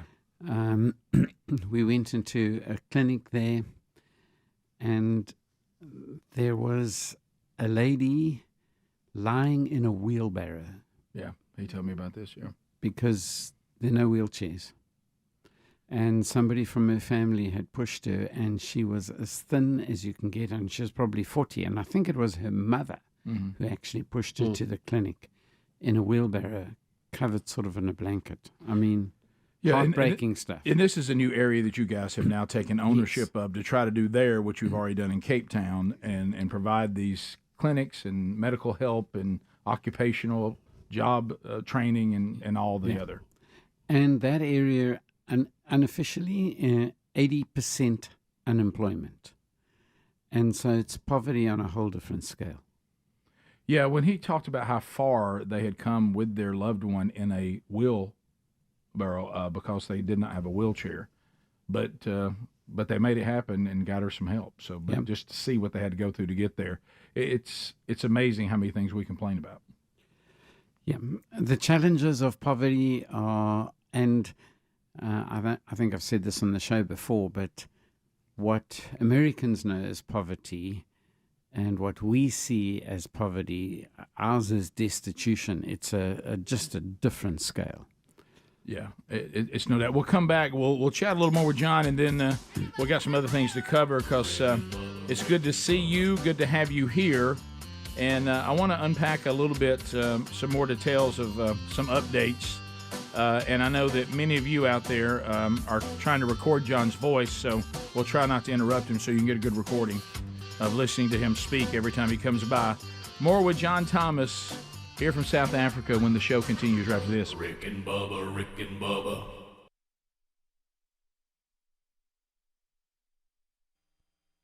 Again, in the break, I tried to figure out how the left has now put their crosshairs on Dr. Seuss. And what it says, it blows my mind. I can't even. Over the past few years, however, the day's focus, Read Across America and Dr. Seuss's birthday, have shifted from the author due to both a heightened attention toward inclusivity in children's literature and confrontation with the racist undertones in Seuss's body of work. Now, that's what I mean by bold statements. You say your stories are not inclusive, and there are racial undertones, and you go, okay, that's your accusation. So now make your case. Now that doesn't happen in this today. A 2019 study from the Conscious Kids Library, can you imagine? And the University of California, San Diego, the research studied 50 children's books, and Bubba, over 2,200 characters created over decades by the children's author. 2,200. So they said of the 2,240 identified human characters, meaning there are characters like the one that Adler just showed us. We saw that Chinese one. That are human characters. There are 45 characters of color representing 2% of the total number of human characters. And of that fraction, 43 are some sort of Oriental depiction, and 2 align with the theme of anti-blackness, the study found. No. Notably, every character of color is male. Males of color are only presented in a subservient, dehumanized role. This also remains true in their relation to white characters. Most startling is the complete invisibility and absence of women and girls of color across Seuss's entire children's book collection. That's it.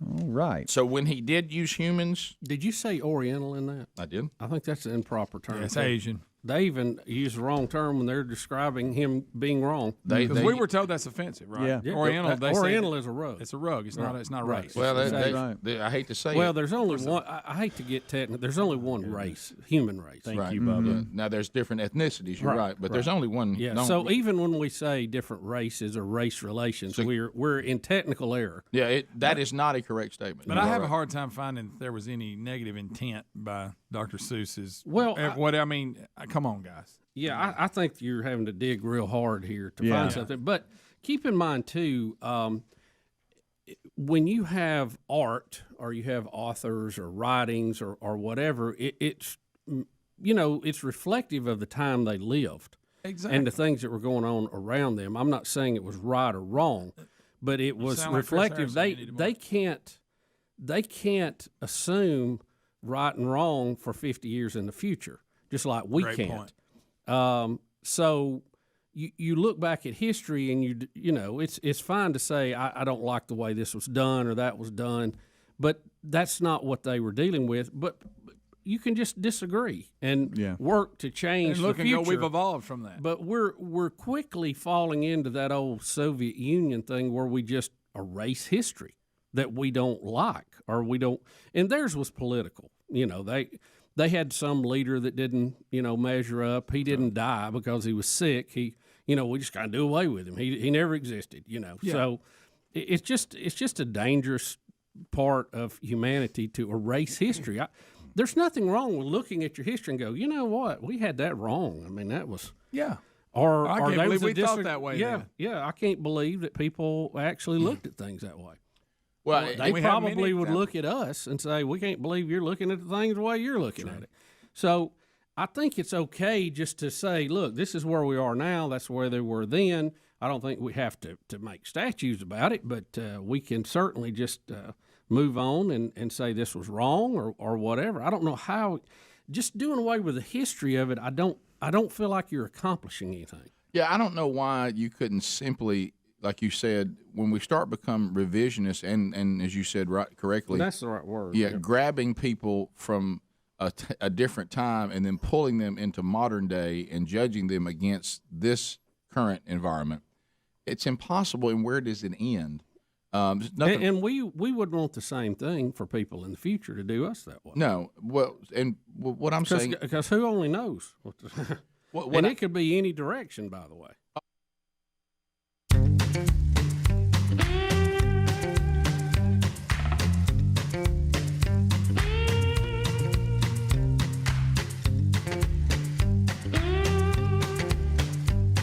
Here we go, 21 minutes past the hour. Thank you for being with us today.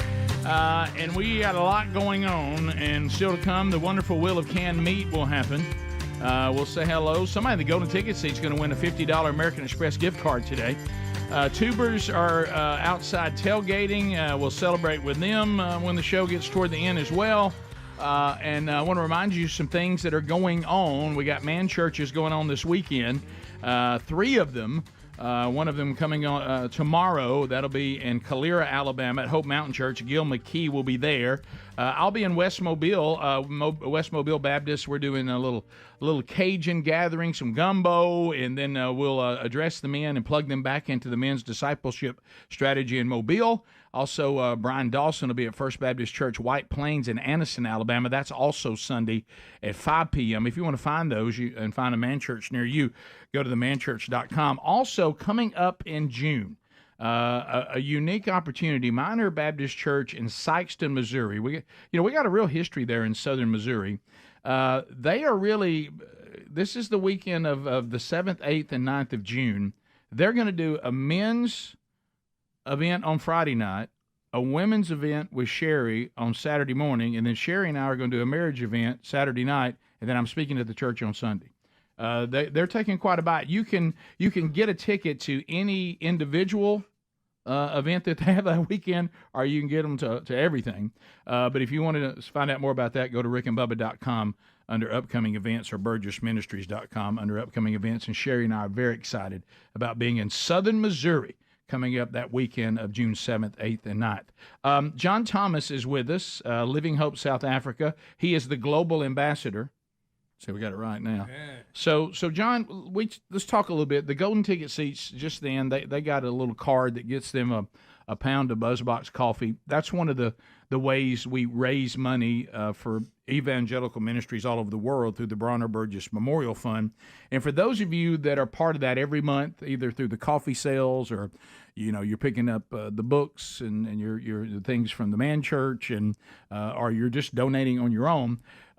You're funding some incredible movements of God all over the world, and none of them any more impactful than Living Hope South Africa. It's comprehensive.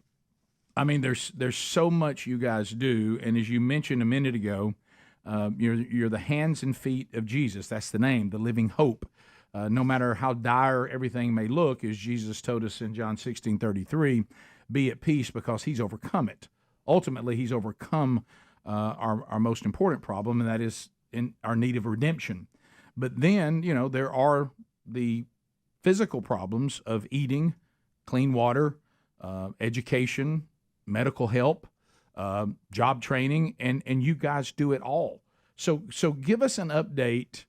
Your website is going to be in show notes, and he already mentioned you can go look at some of the new videos that my son and his company put together. John and them were kind enough to trust them and bring them in to do that for them, so you can see that. You can see it with your own eyes. But for those that are listening right now, what are some things that you guys need right now? Firstly, thank you so much for BuzzBox. Oh, yeah. And for buying coffee. And I trust you're going to buy a whole lot more coffee. And thank you for your monthly support, Rick. It's incredible. And giving him an ATV. I thought that was brilliant. and shipping that to you awesome. as soon as I can get down to Jemison and get it away from Gary, who's probably using it. But, well, thank you for that. And it's those monthly donations that really matter. And of course, ours is focused on one of the many programs, which is the children's program. But I want those that were part of that to also know we also played a huge role, thanks to all of them, on that filtration system that you guys needed during the drought, because you had the water, and it was on the grounds of Living Hope South Africa, which is such a God revealing himself and all that, the only place they could find water was where Living Hope was located. But you did need to make sure it was filtrated and clean, and people got together, and a big check came from the Bronner Burgess Memorial Fund, thanks to all of you, that provided that filtration system. It's wonderful. Thank you. Yeah. So on the screen, there is the Living Hope website, which is livinghope.co.za, if you're listening. I know it'll be in the show notes.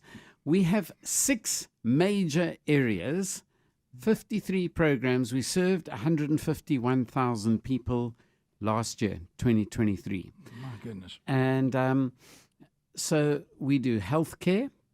Under the healthcare department, we have a hospital which we run, a 22-bed hospital. Nobody pays a thing for any services that Living Hope brings. You kind donors help us to do the work. We do home-based care. We have about 70 or 80 home-based carers who visit people in homes every day or every second day, dependent on their health situation. And we do lots of support groups, chronic disease support groups. I think since our last time here, we now distribute 3,000 packs of chronic medications per month to people's doors and homes so that they can get their necessary medications. Besides healthcare, we have substance abuse recovery, and these are stories of life change. I want to tell you, it is the most moving thing to go to our recovery, because that is where people's lives, God changes people's lives. We have a steady stream of Muslims coming through there, coming to know the Lord. Amen. It is just, and I really mean coming to know the Lord. We had a builder do some work on our home, and he told me, my stepson has been through your program. And he said, I understand for the first time what this born again is about. He said, it's a good word, because my son's life has changed. It's like he's a new person. Besides healthcare recovery, we have life skills. We do a whole lot of work with children and their parents, because many of the parents are 16, 17, 18-year-olds. And that's where you give a whole lot of support into our children's clubs and after-school clubs. Then we do agricultural training. We are training farmers to get on the ground to be harvesters in the kingdom of God and harvesters of good vegetables. And unfortunately, we can't send you any fresh vegetables here, but we do a great lot of good veggies, organic, the whole sphere of things. Then family strengthening, and in family strengthening, God has made the family as the basic unit of society. Yep. And where we have 80% single-parent families, we're currently helping 35 orphan-headed households. And so we try and strengthen whatever there is of that family. We'd love it to be a husband, wife, and 2 kids or whatever, but that's not how they look. And we want to make those families strong. And then community response, which is covering our disasters. We have regular fires. Our country is a bit broken. And so we have what is called load shedding or rolling blackouts. Oh, yeah. And we often have fires because of that. So that's a basic overview. Good night. It's comprehensive, John. It's always fun to see you. Look forward to breakfast in the morning. Thank you. I watch you Great smile. to be with you guys. When you eat a biscuit, you always enjoy it. It's good to be back home with us. Thanks. And come visit us in South Africa. Yeah, it'd be an honor to do it again. Going to do it again, hopefully sooner than later. Thanks to all of you out there. Thank you, John. We'll be back. Bubba, Rick and Bubba. Bubba. What I would do is just simply say Dr. Seuss wrote some very popular children's books that don't have any of these things that concern you. I'm not reading any of the others that I don't like some of the depictions, and I'm going to read the ones that don't have any of that. Okay. All right. I honestly, in my heart of hearts, don't book the Dr. Giesel, whatever his name is. He might have been by today's standards insensitive in some of the portrayal of different ethnicities, but in the time, I feel pretty confident he didn't think he was being disrespectful to anyone, nor did anyone think he was being disrespectful to them. It may be by today's standard, somebody says, well, I wouldn't do that again. Can't we all say that we have things like that in our life that we see differently? Or you think, I didn't really think that was insensitive, but looking back, maybe it was. But you don't take Dr. Seuss and Read Across America and take everything that he's associated with and act like that somehow it's now has racist undertones. I just think, and again, some of the things I can see, this one is a stretch. It's just you had to work really hard to get to this. And again, I know we wear out this statement, but I think everything's learned by repetition. So maybe it's important to always make the point. The danger of some of this is that people now won't take real problems seriously in modern time, and because they think it's all silly. So then it's almost like just when they were about to deal with something in their life, you made it so silly that it made it easier for them to disregard it, and that's the danger of it. You need to really hold these moments when you got a really good case to wake everybody up. Not the kind of case that makes people not take it serious, and we've been saying that for years, and I really think that's an important point, and I hate that it's not being learned. Who has the time for this? Don't we have a lot of problems, as Jesus said, for right now? I mean, some big ones. We got plenty to work on, right? I mean, honestly, if you are a person that maybe they claim that's important, that Dr. Seuss was being insensitive toward your ethnicity. They claim that. Is it going to change anything in your life today if they say the president's going to leave him out of the proclamation of Read Across America today as a bunch of kids read books? I mean, did it do anything for you at all?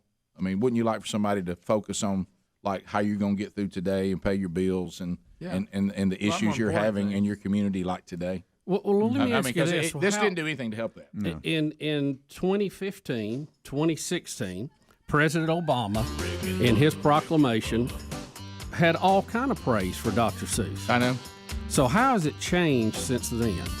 When we had our first African-American president praising him. Yes. Now, why is it bad? I can't follow the shift on that. Does he have to apologize for that? Yes. Yeah. So or do we cancel him because he endorsed it? Obama? He sure did. Obama got Dr. Seuss wrong. Rick and Bubba.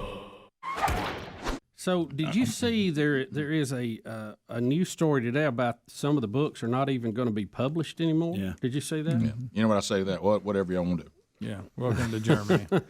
Y'all go right ahead. Why don't you burn them? It's very Nazi-like, isn't it? Yeah, why don't we get on Let's a big get fire? a burn barrel. Yeah, a big fire. Do that. That'll cure it. I like a good burn barrel. Yeah. Good gracious. And you know, there's a few things I like throwing that. And I saw as long as we're gonna get a blaze. Yeah. And you talk about the cancel culture and where does it stop? and you mentioned the Nazis, Greg. Did you see this CPAC stage, I guess, logo that they had? And, they claim it was a Nazi. And a Twitter user claimed it had Nazi ties and tried to make the comparison. And so now I think the hotel, Hyatt, came out and had an apology or whatever, and CPAC's going, what are y'all doing? If there was any similarity, which it's hard to find, it's just a coincidence. It's not something that we planned. Where does it stop? Well, are you kidding me? It's the misinformation is coming out like a fire hose. There's their logo there, and they claim that has some type of They're claiming that the stage, the shape of the stage. The shape of the stage. That's what it is. Yeah. Wow. Which that's not a swastika. It's something else. How about it's just a whatever stage? How about that's what it is? It's that thing. It's a design stage. Y'all, so people can walk out on and present things. Yeah. All right, I'm just Goodness gracious. Where does it stop? Okay, here's where I'm confused. Okay, and this is where I'm confused. People lost their mind. I'm confused. What do they call that? I don't know about y'all, but I don't even know what that word is. I don't either.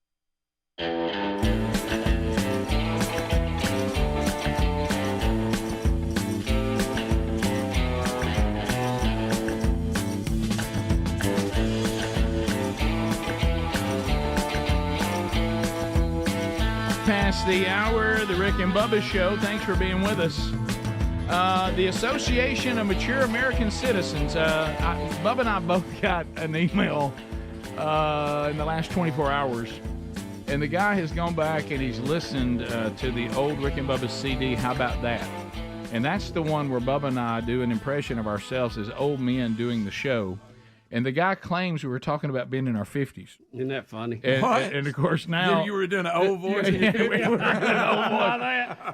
Well, a lot of you out there were like us probably when you hit your 50s, you start getting these AARP things. You know, that and everybody want you to send in something to test your colon and all that. But anyway, by the way, I'm still going old school on that. I just can't do that in a box and ship it. Sorry, but anyway, so. amac.us/Bubba. Rebecca Weber, the CEO, was here. A lot of the things where you see the benefits, if you are a mature citizen or a senior citizen or whatever the title of the day is, you like what AARP might be doing from discounts and things like that, but their politics, no thank you. So like us, we just said no thank you. But now with AMAC, we can have these benefits. We're talking about a lobby group that comes from a conservative point of view.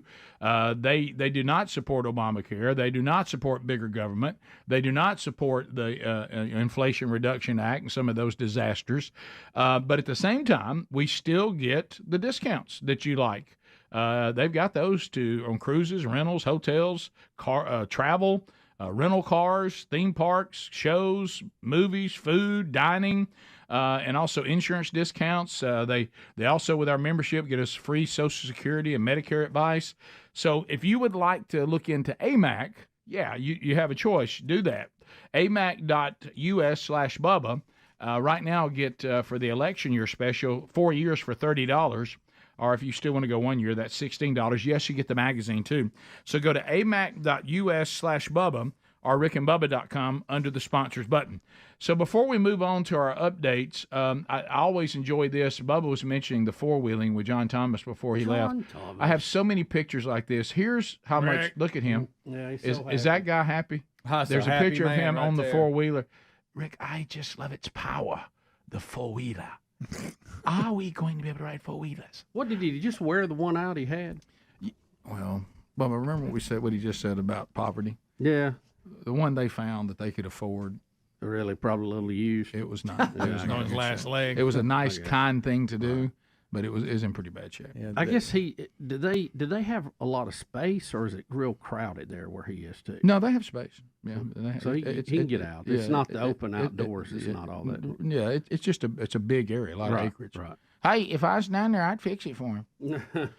So anyway, so that was a fun visit and update you there. So we got a couple of things we want to hit today. How about, first of all, let's get a Scottie Scheffler update. Oh, boy. So Scheffler is there, right? He made it to the. He is playing. He's on the range He's on the range warming up. They did give him a bag, and they wanted to pick trash up on the way in. That's funny, Greg. That's good, Greg. He is not in the jumpsuit. No. And he does have some legal things he's going to have to deal with. Yeah, some of them pretty serious unless they drop it. Yeah, he's hired a local attorney that has spoke out to the media. It's a busy morning. Yeah. Getting me an attorney. What a day. He was in a marked vehicle that I guess the tournament provides. Yes. He did not know that the guy was a police officer. Gang member. There was That's people. only me. He also did not know, according to his attorney, that there had even been a wreck. That the person directing traffic was the officer for the wreck, not the guy that just is doing traffic. And little confusion. They were given access to get in, and so he thought he was just following the rules. It wasn't until the guy stopped and started banging on the door and all this kind of stuff that he even knew he was a cop. He didn't know he was a police officer at all.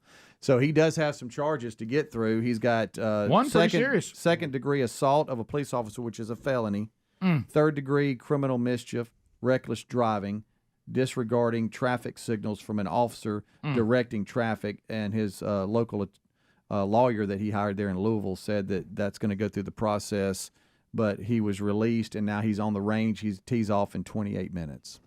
Okay. I think all of it will be dropped when all this is over with. And hopefully. And if it's not, I wouldn't expect the PGA to ever go back to Louisville, Kentucky. The PGA has contacted Louisville this morning, the city, and said, "Hey, y'all better do something. Y'all better get this going. Our number one player in the world did nothing wrong," and they've had people, reporters, other witnesses to say Scottie never played the Scottie Scheffler card. He was very kind throughout the entire process. Apologized to the police officer. Said, "I had no idea you was a police officer, and I was told to go this way." Had him in the back of the car for over 20 minutes with cuffs, and he was asking them, "Can you please adjust these? My hands and arms are hurting." They adjusted them, put him back in, and put the cuffs back on him. And they said that it really should have never got to this point. And where this happened, it was not where the wreck happened. There was confusion that he went through some scene where someone lost their life and disregarded that. That was not. There were two separate incidents. They had nothing to do with each other. Speedy, let me ask you this because I don't fully understand. Can he swing with cuffs on? I know it's going to be tough. A lot of people are wanting the cuffs on him because they'll have a chance at that point to compete against him. And Bubba, people have already started putting GLM on all their social media. Yeah, Golf lives matter. Yeah. Yep. But he'll have his day in court. His lawyer said they actually have to go to court, and they'll go through the process of what's next, I guess. You know how Michael Jordan had the flu game? They're calling this the arrest round. So if he was to go out and shoot 65 or lower today, it's going to be How the did arrest he shoot round. Yesterday? Oh, it was 5 under, 6 under. I think he's right there in contention, of course. Okay. It was a really good round. Interesting you said that. So I had somebody that it was all in good fun. It was lighthearted, and it all is. And we even played a clip yesterday of why golf isn't a sport. And the funny joke we do, and one of them is you can drink alcohol, you can smoke while you're playing, and you can continue to play. Well, somebody told me, they were kidding around, but they said, "Do you think basketball is a sport?" And I said, "Well, of course." And they said, "Did you know that Michael Jordan has been open that there were times he played drunk?" And I said, I think I kind of had heard that before. And they said he would go out and have a long night. He would come on to the game still feeling the results of the evening, and he would score like 50 points. I've heard similar stories about baseball as well. Now, the baseball I'd heard. Yeah. But here was what's funny. So one player, they showed me the quote, who says that they at times have twisted one, the devil's lettuce. Sure. And the long leaf hole. And they said the key to basketball. No, this is what the basketball player said. Big Chief. They said the key, if you're high when you get to the game, is the first shot you take. They said if you miss it, you'll have a terrible game. But if you make it, you'll have one of the best games you've ever had. And they said, but it's that first shot. It either goes really, really bad or it goes really, really good. Well, they said it depended too a lot about the salt on your hand from eating chips. If That's you got right. it You're right. or something, with a sting, splint. like that, and nacho cheese hanging from your elbow. Right. But I'd never heard that before. If you're playing basketball high, the first shot determines how the rest of the game goes. Well, that's I good wouldn't stuff. know. Yeah, Wouldn't know. yeah. Well, like I say, apparently that's how I play basketball, totally sober. I didn't know what was going to happen when I threw it up there. Sure. So, the Louisville police, after busting Scottie Scheffler, actually posted this picture, which I thought was pretty, All right. pretty interesting. Oh, explain that one. That's the evidence of his golf clubs. That's Quite good. a bust there. That's good. Evidence table. Got That's that off the funny. street. By the way, I understand they have Max Licato in custody now. That's good. That's good. That's good. And he was Well, for there is irony that y'all are saying he's one of the kindest people. Yeah. It's not like y'all said like he didn't arrest a John Daly or somebody. Yeah, that would have been. Well, and that's Somebody you'd expect. You would think like anybody's worst moment, things will come out, and this has got to be one of those horrible moments for him, right? And I was fully expecting. Okay, we're about to see a side of Scottie Scheffler that we've never seen before. And he's not going to be as nice as we thought he was. And everybody that witnesses said he couldn't have been nicer. Right. He never used that Scottie Scheffler card. He was completely apologetic. Was like, I didn't mean to do any of this. I don't know what's going on here. That's just think about his morning, y'all. I know. I'm going to one of the nicest courses in the country. Second round of a major championship, and now I'm in an orange jumpsuit. And now he's having to rush to go through his routine. These routines start 3 or 4 hours that's why he was in there advance. that's when he was there. When he was there, and so he's now had to rush that by probably he didn't start getting loose till about 40 minutes prior to him getting to his tee time. Well, I think he was already loose from his arms being behind him. That's right. Yeah, his shoulders were loose. Yeah, he said while he was down there, he's not sure, but he thought he saw Tim Tebow being fingerprinted. I need more of that. All right, we'll come back. This thing with the Kansas City Chiefs kicker. Oh, yeah. Oh, he was in there, too. Harrison Butler. You're going to be surprised who defended Harrison Butler. We'll talk about that when we come back. Rick and Bubba, Rick and Bubba. They're a lot smarter than me sniffing this stuff out because I don't see it. I guess when I'm go to work, people. Maybe I'm the only one. Maybe it's just me, but I face a substantial amount of difficulty just living my life with the people that I love and the fallen creations. I'm thinking in my mind right now how many people I know that are dying, how many people that I know are struggling with things as they age, how many children that have issues that I know that we're trying to work through, how many men have come up to me and told me stories and cried in our arms that are needing help, how many marriages are in trouble. Where do you people find the time for this stuff? I know because to dissect the stage. Yeah, right. I'm going to go today as a friend of mine buries his mama. And all these kind of things, and the different family relationships and problems and disaster and calamity. Where do you all find time for the shape of the stage at CPAC or Dr. Seuss's racial tones and books he wrote a long time ago that may or may not have meant something? Where do you people find the time for that? How many books does say he wrote? Bunch. Yeah. Can I tell you how many layers of real problems I have to work through in just my individual life that require my attention and have me on my face before the Lord to get to this stuff. How do y'all do it? Where do you find the time for this? How do you even care? And I don't even. There's so many real problems. There's people that need your attention today. Yeah. That I just don't. I don't understand it, and pardon me if I don't lament about it. Right. I just I can't get there. I got too much else going on. That's extremely important. I mean, and as far as I mean, as far as this Nazi symbol, the other side seemed to be acting more like Nazis than the CPAC bunch. Oh no, Greg, there you go. We're like I say, we're doing away with statues and books and all this stuff. That sounds very Nazi-ish. Well, remember, was there any statues, books, or anything else they wanted burned or banned at CPAC? Probably not one. I went to the CPAP convention. It's a whole different. Everybody was sleepy. Bubba, another one of those problems that's right there in front of us today. But we got to look at a secret. I just pulled it off my face a minute ago. I mean, they supposedly have a secret hidden message, but yet the other ones are not hiding at all. They're right. They're showing you exactly who they are. But Greg, here's the thing.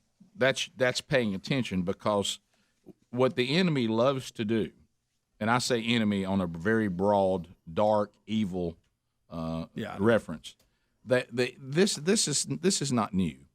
The people that are evil in this world, one of the things you see in their playbook is they always accuse you of being who they are.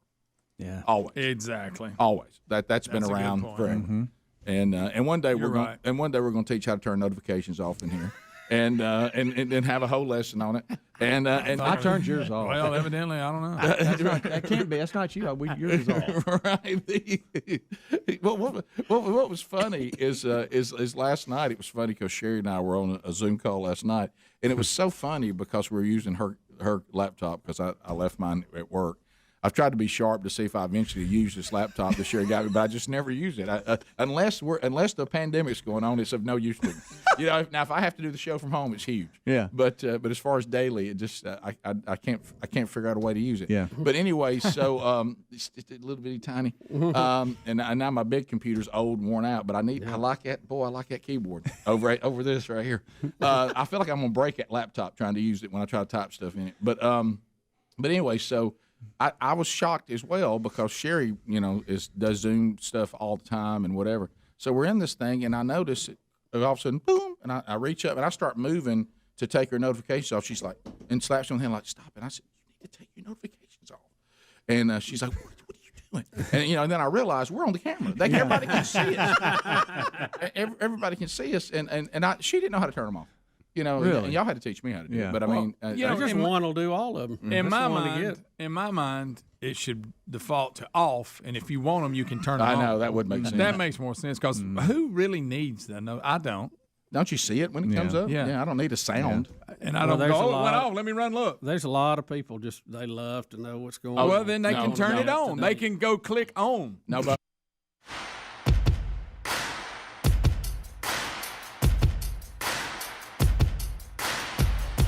10 minutes now to the top of the hour.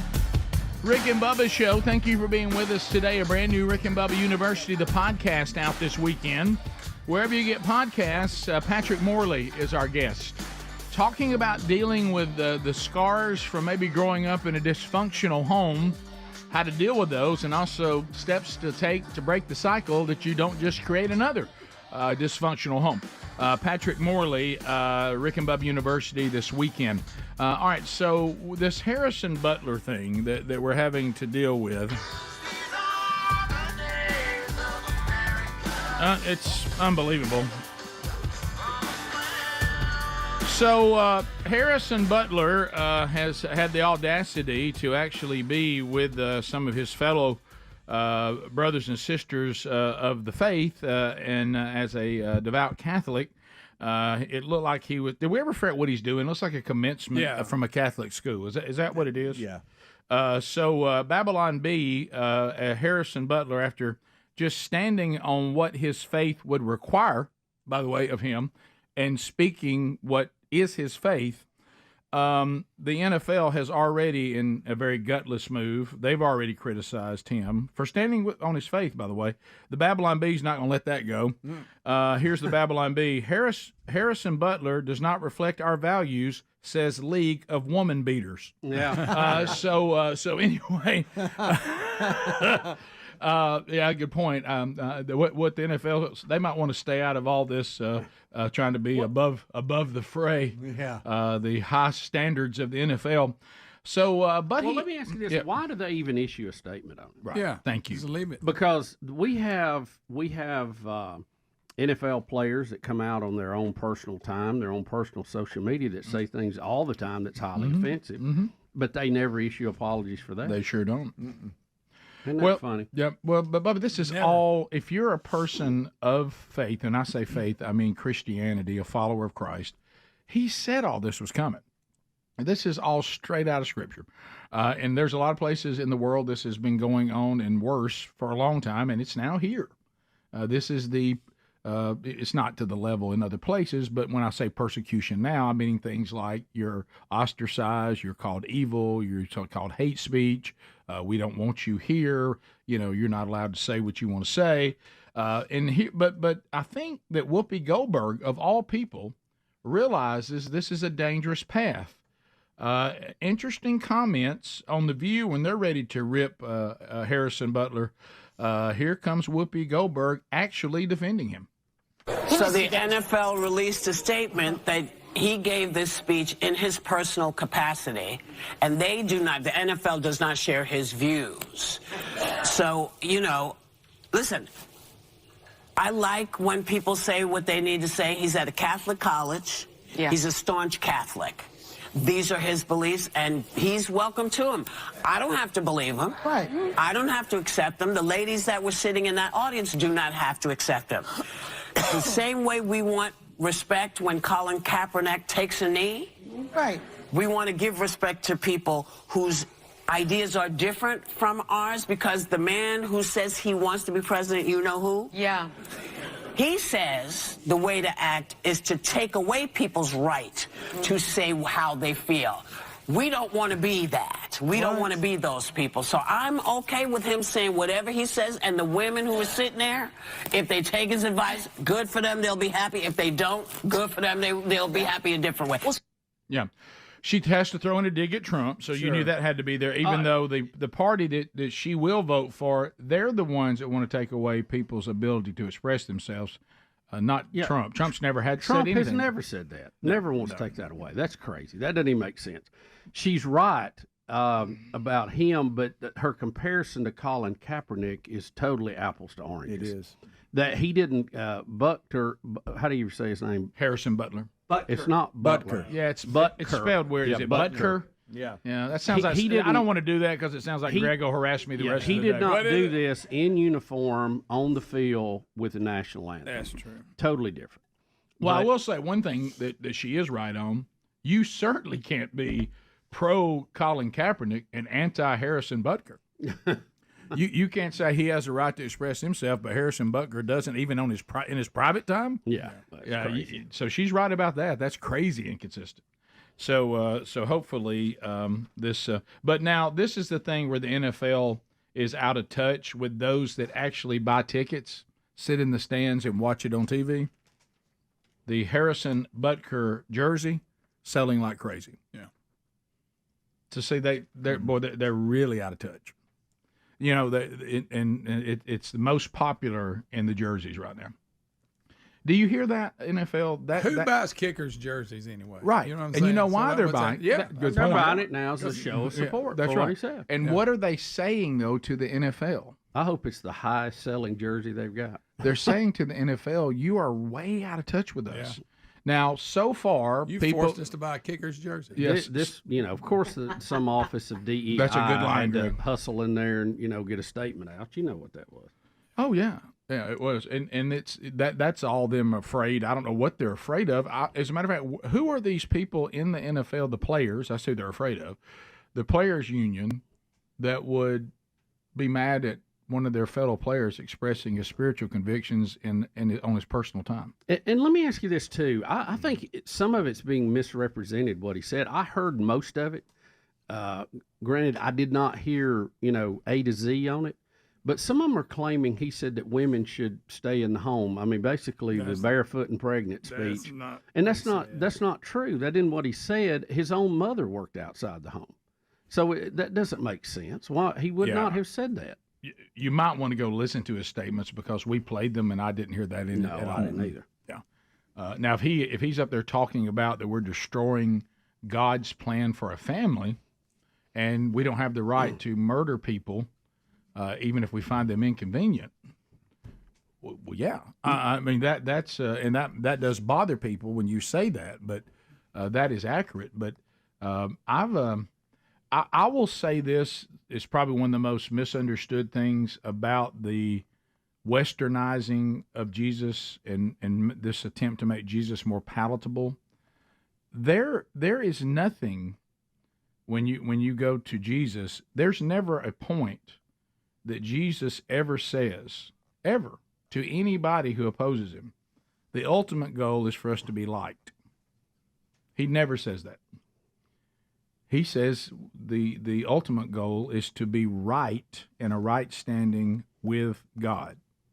And we are to love our enemies, which means we should expect to have them. You always miss that part. Jesus said, love your enemies. Well, why is he having to tell us that? Because we're going to have them. And people don't like, when you go to the cross, one of the things that is often missed, when he said it is finished, for the redeemed, that was redemption. But for those who now oppose him, it's wrath. It's exclusive now. This is it. There is no other way. And so if you reject that it is finished, then that Jesus was also announcing your doom. And so that bothers people. And then when you stand with him and don't compromise him and try to make him more palatable, Jesus does not need public relations agents. He really doesn't. He's not the problem. We're the problem. So it comes with the territory. But I will have to credit Whoopi Goldberg for understanding if we really believe in freedom of expression, we can't deny that to people that we don't like what they say. She got part of it right. Got part of it right. Top of the hour. Rick and Bubba, Rick and Bubba.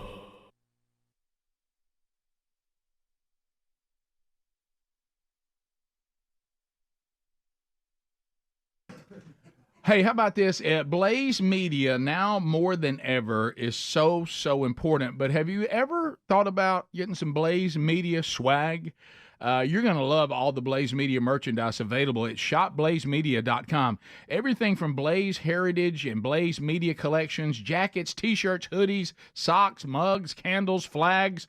There's a lot there, and you're going to love it. So just simply go to shopblazemedia.com today. Check out all the cool stuff available from Blaze Media and use the code BLAZE10 to get 10% off the entire order. That's shopblazemedia.com, the promo code BLAZE10 for 10% off. Do it today.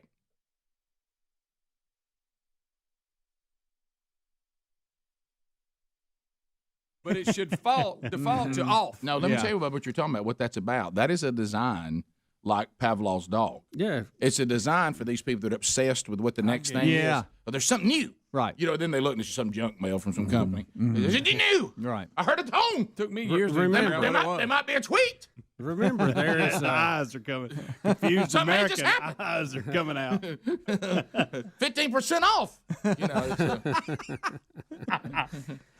I don't want to live responding every time. Oh, I know. I've come see, some people use the volume of their laptop, but you can actually go into the preferences of whatever your own to turn the volume off. Every program that would notify you, you can tell it to do it visually, do it with sound, or you can pick how you want, or you can cut them all off. But Greg, you make the point when we were all doing the show from home. See, mine's asleep now. See the little moon? One time, like to your point, what drove me crazy when we were doing the show from home was just you're talking about. I would shut it off for the show. Yeah. But then you start the show back the next day. Yeah. Everything's back. And everything's you have to do it every day. Every day. Well, if you'll do it and set it on the calendar, I mean, you can tell it to do it every day at 5 and whatever. Well, see, I don't. How about off? Yeah, is there an off? Is there? I don't just want off. it to. I don't ever. There used to be cut everything off. I don't know that there is an off button per se now. Because I don't need everything. Because you can do each program individually. For years, I heard it doing it and didn't know what it was. Well, like on I thought, why is that thing? Like on your phone. I can decide I don't ever want to hear anything. Right. Yeah. Right. Why can't you do that on your laptop? I'm sure there is one for that. I've never cut it on. Or off in this case. Because what I do is I just go check things when I have time. Yeah. You can. But Rick, you might miss something. It's part of addicting you to that electronic screen. Somebody sent me a new picture of their dog. Oh my God. 15 minutes to the top of the hour. Rick and Bubba, Rick and Bubba. Much to do on the program as we go forward. Read Across America coming up next hour. We'll do green eggs and ham for Rick and Bubba's world's largest classroom. If you are not signed up, you can really sign up all the way up to we get started. Whether you're going to watch that live today or catch an archive, whatever you want to do, teachers, it's totally up to you. All right, so do you remember the March 4th thing? Rick, I'll just tell you, today's March personally, 2nd, in case you're wondering. Personally, I've had to deal with a lot of conspiracies. And look, I'm a critical thinker guy. Look, let's talk about it. Let's look into it. But at some point, some things you go, this just ain't adding up. I'm not seeing anything here. So from the same people who brought you Pizzagate in September, do you remember that one? September, Oh, yeah. We're going to have all this come out. Trump's going to turn in all the people who are marketing and running kids and sex rings and everything else in D.C., all that was going to come out. Didn't happen. JFK Jr. was going to show up. You remember that? That was another I couldn't thing, even right? believe what I was hearing, yeah. So we keep having these dates.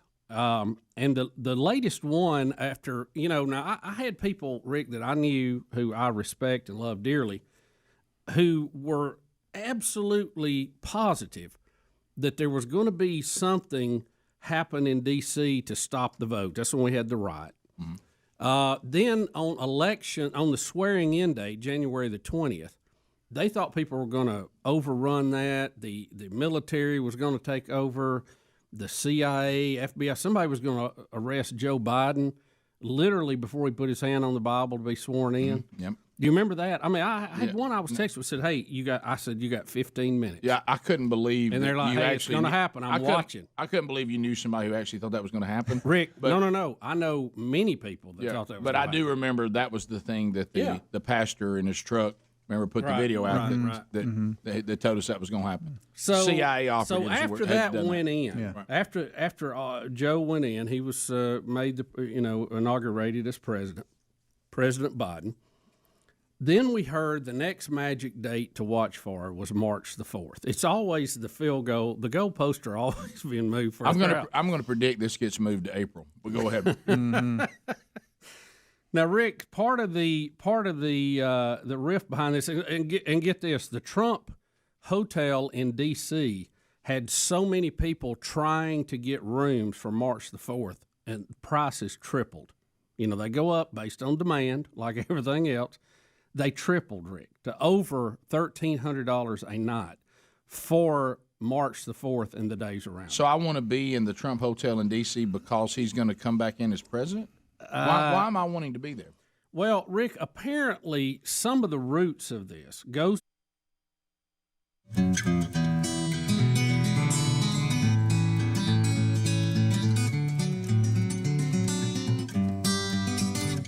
Let's go. 6 minutes past the hour. From the Big Boy Studio, another hour is underway. She had a good-looking mama who never was around. Speedy, the real Greg Burgess, Helmsy, Eddie Van Adler, all here. The giant wheel of canned meat will spin this hour. The golden ticket seats are in a frenzy.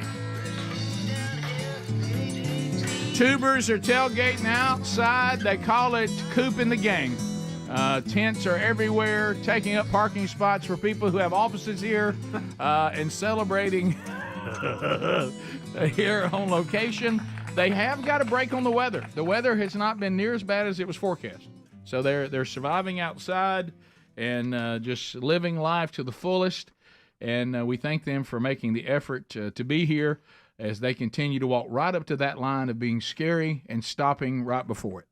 Because fandom sometimes it can there's a fine line between I'm a fan, then I'm dangerous. You know what I mean? And let me tell you about them. They walk right to it. They're always right there on it. So anyway, we will celebrate with them a little bit here when the show is done too, and say hello. So we have other items to cover before we get to the wonderful wheel of canned meat. Bubba, did you know that the Biden administration? They're doing everything they can to be sure that those of you that want to smoke marijuana, that you are given more and more freedom to do that without repercussions. You mean the devil's lettuce? Yes, the Big Chief. The Big Chief. The long leaf hole. That's the one. Doobage. Ganja. One of them good ones. Left-handed cigarette. That's a throwback. Mary Jane, as we just played. Here's Biden. It's going to be interesting because his opening statement, I would think, should have been worded differently. But here is his statement about how they're going to help. They're looking out for marijuana users, and they're hoping to get your vote. Here we go. This is monumental. Today, my administration took a major step to reclassify marijuana from a Schedule I drug to a Schedule III drug. It's an important move toward reversing long-standing inequities. Today's announcement builds on the work we've already done to pardon a record number of federal offenses for simple possession of marijuana. And it adds to the action we've taken to lift barriers to housing, employment, small business loans, and so much more for tens of thousands of Americans. Look, folks, no one should be in jail merely for using or possessing marijuana, period. I don't know what he said. I really don't. Okay, there were times this is an interesting change for a guy who worked very hard to make marijuana laws harder and tougher in this country. And bragged about it. And we actually have the video of that. Yes, we do. Here's what Biden once said. A little different than what you just heard, but again, the wind's blowing differently now. Yep. No marijuana smoke, pun intended. Yeah. It's drugs, stupid. It's drugs. It's drugs, stupid. It's drugs, and it is. It is drugs. This statement is unfortunately necessary in the face of rising drug abuse among our children. While drug abuse among adults is holding steady, all the surveys tell us that more and more children are falling prey to drugs. Anecdotal for 1 second, went to one of our leading high schools, public high schools in my state, and one of the leading private high schools in the midst of the campaign, asked them about what they thought about marijuana, how many thought it was harmless. 85% of the kids raised their hand. First time since the 1974 I've had a debate in a high school with children about whether or not, why isn't it legal? It's the old 1974 argument when I got started in this business. So we have to understand there are 39 million children under the age of 10. If not 0.1% increase in the percent of those who try drugs occurs, we will still have an 8 or 9% increase in the number of crimes committed as a consequence of drugs because that population is going to balloon. So holding steady is not enough. It will create a crime wave like we haven't seen in the next 10 years unless we do something about it now. So we must also expand the drug courts to cover 50,000 more children. A vast improvement on the no drug testing, no treatment, and no threat of punishment system that typifies so many juvenile courts today. 600,000 convicted first-time drug abusers walk in the street without one single solitary sanction against them. Drug courts are not lenient, they are tougher. Well, that's that's what you call a 180. Now, he never tells us in this latest video that he's changed his mind. Right. He never acknowledges at one time he thought this was a gateway drug that only leads to trouble, and if you'll cull somebody early, maybe they'll get off the road to more harmful drugs, and all of that we've all known in the past. So this is completely changing now, but at least acknowledge it. You can say, hey, I've learned more about it, or something. This means that we have stuck our presidential finger up in the air. Correct. And for a moment forgot what we were doing. Right. And then realized, hey, which way's the wind blowing? I think there's more votes out there of people who want to legalize marijuana than those who think it is a gateway drug and will lead to more drug abuse, like the stats support. So he's just going with that. I mean, he's already canceled as much student debt as he can, Rick. Mm-hmm. I mean, I'm not surprised he hasn't come out with a new campaign to give every 16-year-old a new sports car. Right. Yeah. I mean, that's all we're missing at this point. I mean, put a yellow coat on him, he's Santa Claus. You know, I mean, he's just giving so much away. I accidentally cut off that first video of current Biden, and he kind of makes a little mistake here. So this is current Biden? This is current Biden, yeah. The one who doesn't Look, like it. folks, no one should be in jail merely for using or possessing marijuana, period. Far too many lives have been upended because of failed approach to marijuana, and I'm committed to righting those wrongs. You have my word on it. So you're committed to righting the wrongs that you did. Right. Yeah. Well, let's please. I don't know, Rick. I don't know how. Please. I know he doesn't know what he's saying. He won't remember. He's just reading cards. But I don't know how you can say the things you say, and we have video of it. I mean, you said it, and you can say these opposite things like to do. I couldn't sleep at night. I couldn't fool myself that much. Don't miss this line. And when we had the flashback from 97, he would have said too many lives have been upended because of the use of marijuana. 2024, he says too many lives have been upended because of our failed approach to marijuana. I mean, I know firsthand many people that would say, no, I would really like to talk more about how marijuana itself has upended and destroyed lives. Yeah. And I know you always use the gateway drug, and that's certainly one of the problems, but I'm here to tell you, I know many people that marijuana, just that itself, has destroyed their life because they become more focused on getting high than being productive. And I don't want anybody operating a vehicle who's high, whether that's on alcohol or marijuana.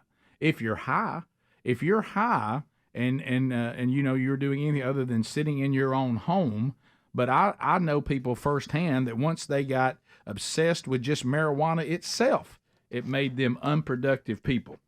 Because I don't know if y'all know this, they don't give it away. And when all you want to do is get high and sit on the couch and eat snacks, you're not all that productive. Now I know that some of you out there going, well, I don't do that, so I'm not talking to you. But to say that this hasn't happened and doesn't happen to people just isn't true. And the bigger point is, one time Biden felt completely different about it and never acknowledged that he changed his mind. Well, he don't remember it, Rick. No. Well, be honest. Well, I'll go this far. I think no matter when you hear him talk, he has no conviction either time. No. He's just doing what you just said. What works for that period of time. Where can I buy a few votes today? That right there is saying we need some potheads to get to the polls. Now, the problem is what I just said. Now, yeah, if you're banking on them, trying to get them to the polls is not going to be easy. Hey, man. wait, was that today? Was that today, man? Did I miss it? Oh, man. Bummer. I'll get it next time. You got any more chips? They're launching their new campaign, Funyuns for Votes. They give you a bag of Funyuns if you go vote. Oh, was that your choice? Yeah. Was that your choice back in the day? Oh, Funyuns are great. Yeah, okay. for that. We'll come back. Rick and Bubba, Rick and Bubba.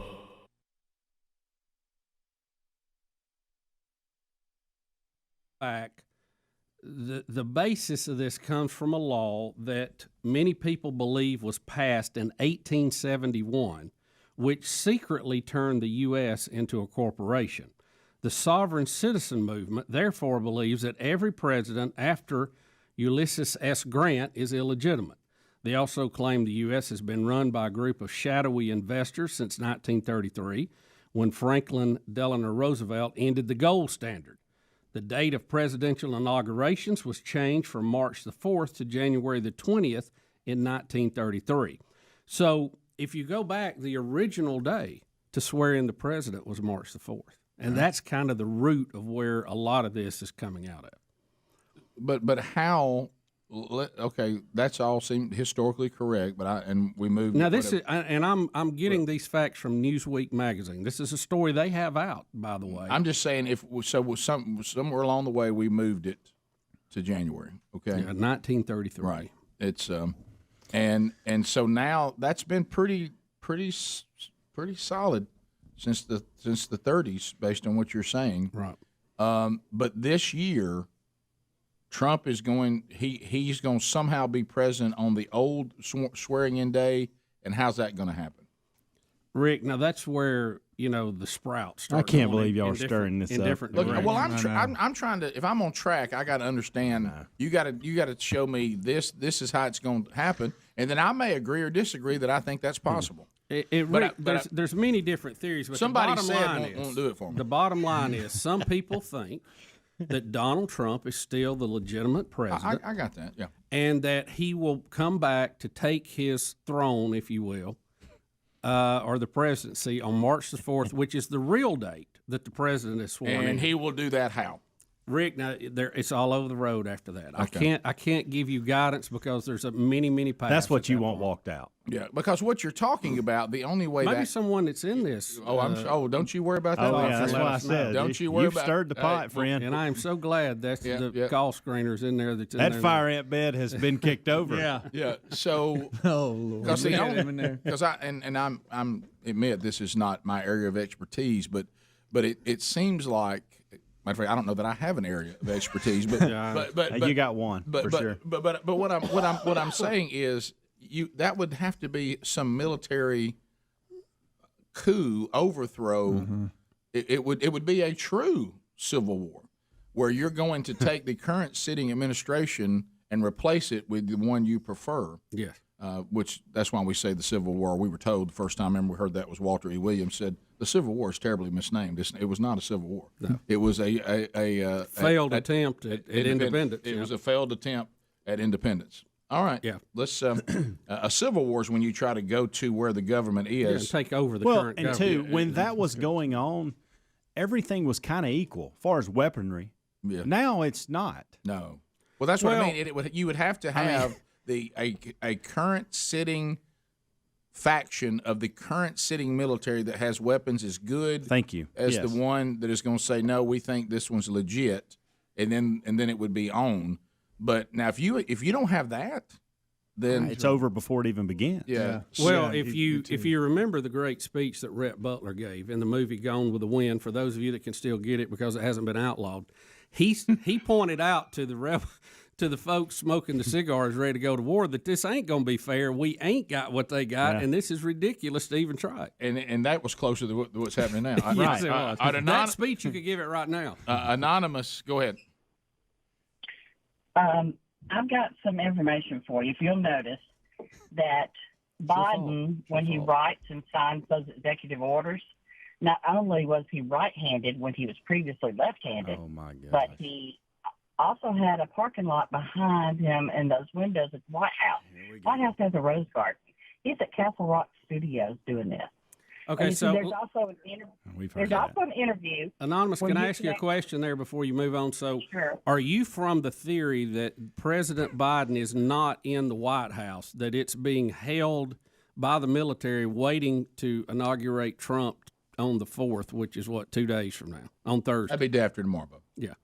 It may not be the 4th, but I can assure you that he is not allowed in the Pentagon. He is not allowed in the He's been allowed one time in the White House, but they did not allow him in the Oval Office. Anonymous, and we may have to come back.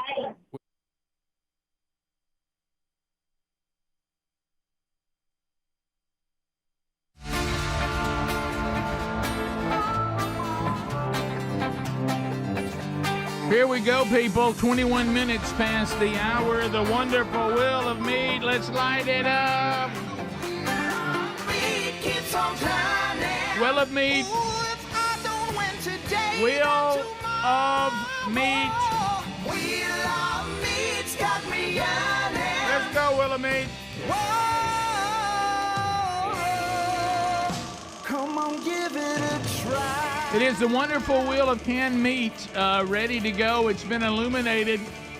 The golden ticket seats all lining up to try to give that baby a spin and see if they can win something. We are out of most everything on the wheel at the Rick and Bubba store. There are some new items there, but again, inventory is difficult when you have such a demand right now. So if we don't have it, you can pick something off of Bubba's desk over here, and we've grabbed items out of all the different offices here. So we'll start with Dylan Roberts. Dylan is coming to the wheel.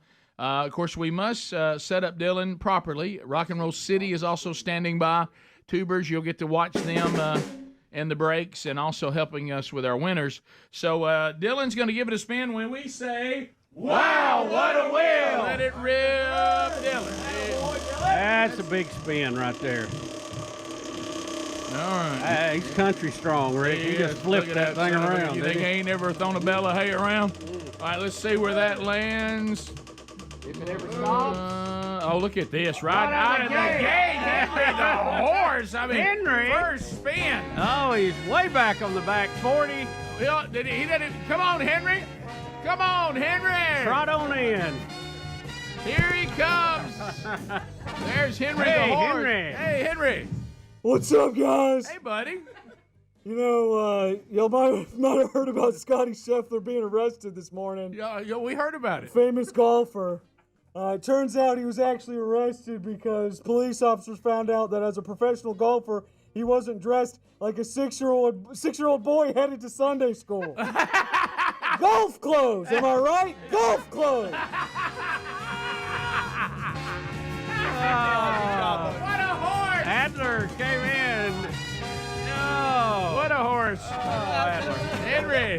Henry came in for the back 40 with a lot on his mind there. He really did. He had a lot on his mind. Michaela Roberts is up next. What do we say? Wow, what a will! Let it rip, Michaela. Oh, a little smooth. Our old friend David Richards' daughter. Let's see here. Henry, even with a different. Henry, how's that even what possible? in the world? How's that even possible? Come on back in, Henry. Hey. Henry. What's up, guys? Hey, Henry. So evidently Scottie Scheffler got arrested. Yeah. You guys might have heard about it. Yeah. And I heard he got arrested because he wasn't dressed like a 6-year-old boy at Sunday school. Yeah. Golf clothes, am I right? Golf clothes. Hey, here he goes. What a horse. Go, Henry.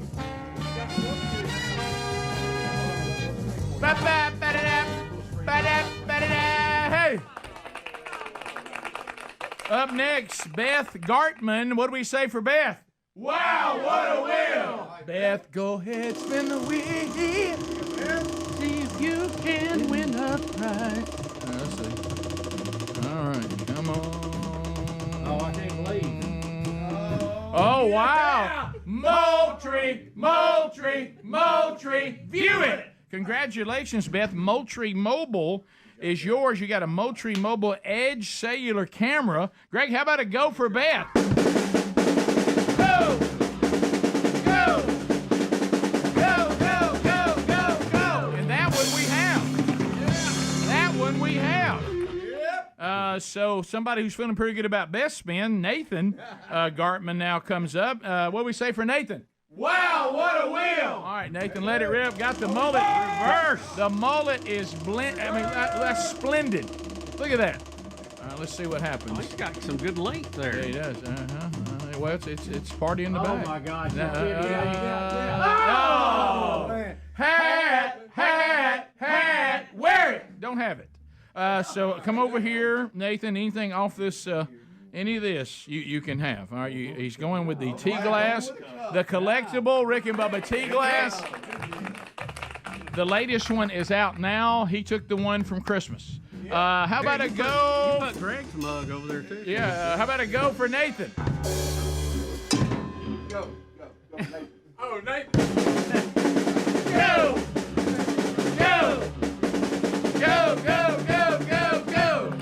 There we go. Speaking that, Mike. Testing 1, 2. Yeah, I don't have it. I knew I wasn't getting anything. I thought it was one of Speedy's best performances. Yeah. Test. No, nothing at all. So I knew when I was hearing, you couldn't hear the clicking like you normally hear it. But we'll move on. Let's go to Matthew Knight. What do we say for Matthew? Wow, what a will! Let it rip, Matthew. Okay, hey, Matthew puts his back into it. That's a good spin right there. That's a good spin right there. All right, let's see where this lands for Matthew. Tie that thing to a generator. Yeah. Make some power. Let's see. Oh, this looks good right here. Yeah. Mug, drink it. Don't have it. So come on over here. Take a look there, Matthew. He's going with the CD, 14 years and no awards. How appropriate. Perfectly, since we were shunned again. What about a go for Matthew? Wait a minute, I dropped my stick. Get your stick. Go! Go! Jessica Tate comes to the wheel. What do we say for Jessica? Wow, what a wheel! Jessica, let it rip. Yeah. All right. Jessica with a two-handed spin, and boy, she got a good That's spin. a good spin. Yeah, I don't either. So Jessica, let's see here. Yeah! Sunglasses, sunglasses, sunglasses, wear them. Don't have them.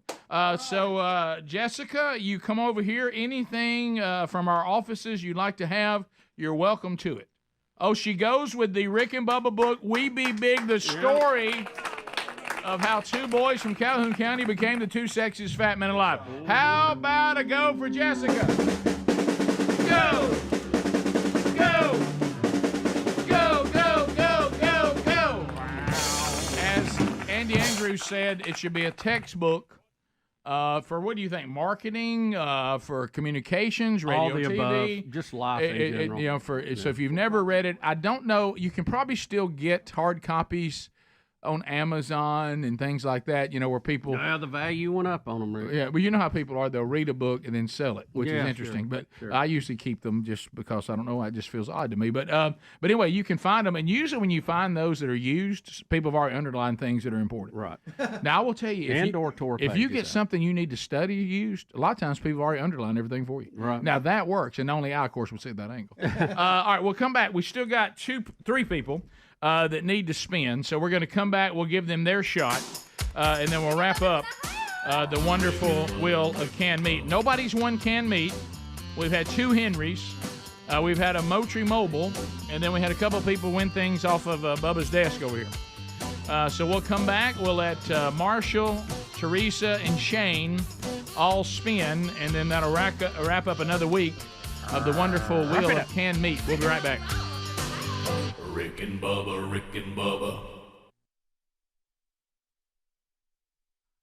Check. Hey.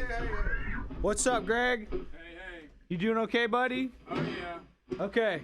You sounded good. You sound great. Yeah, I'm feeling. You are. All right, you ready? We're live here, so don't cuss. You ready? Count us off, Greg.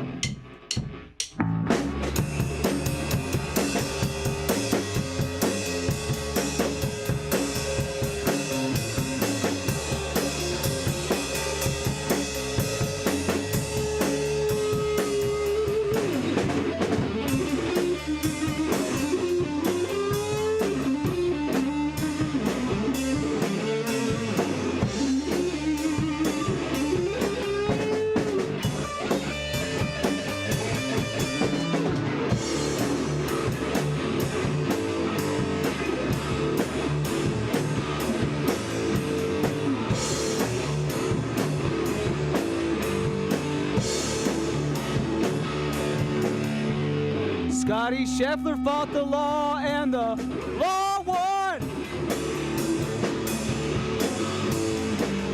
Scottie Scheffler fought the law, and the law won.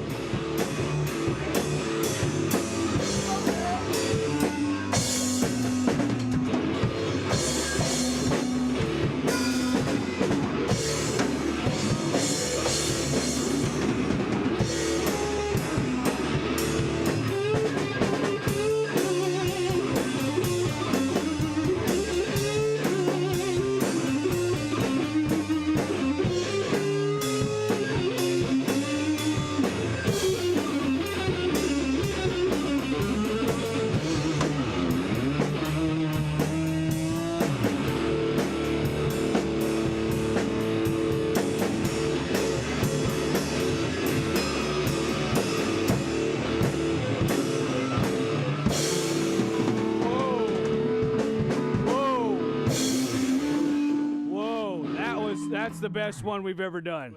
That's the best one we've ever done. That was Scottie Scheffler fought the law, and the law won.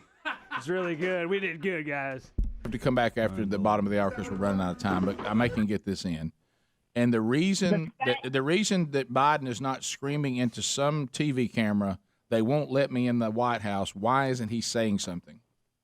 Because it's not him.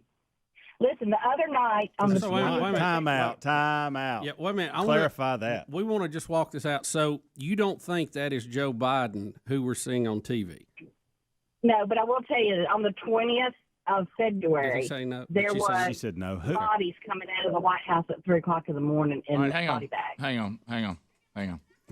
So are we talking about Dave the movie, right? I mean, this is y'all's what, fault. what happened? I want to know what happened to the real Joe Biden. If this is Well, we're going to continue to talk to Anonymous, and I will Anonymous, prepare for this. I'm going to ask you this when we come back. Where are you getting this information? Where are your sources? And you don't have to tell me who they are. I'd like to know where you're getting this from. Rick and Bubba, Rick and Bubba. Rick and Bubba. So we are talking with a person who's anonymous. Bubba brought up, because it is a story today, in all fairness to Bubba. It's a major story. Here comes that March 4th thing again. We are talking to a person who says that Joe Biden is not the president right now, and that he's not this person we see that isn't even him, is not allowed into the real White House because it's being held for. And she says she's willing to move the date back, but March 4th was the date we were given to do that. And so, Anonymous, I'm going to ask, what are your sources on this? How do you come to the conclusion that these things you say are real? I know one of General Flynn's close friends. So you know one of General Flynn's close friends, and he says this is going to happen, or she. Are you messing with us? I mean, because that's all right. I mean, that's funny. If I were in your position, I would probably do this to a show. What is your email address, and I'm going to send you the videos. Bubba at rickandbubba.com. Thank you for that. Bubba at Rick and Bubba. Yes, ma'am. That'll work.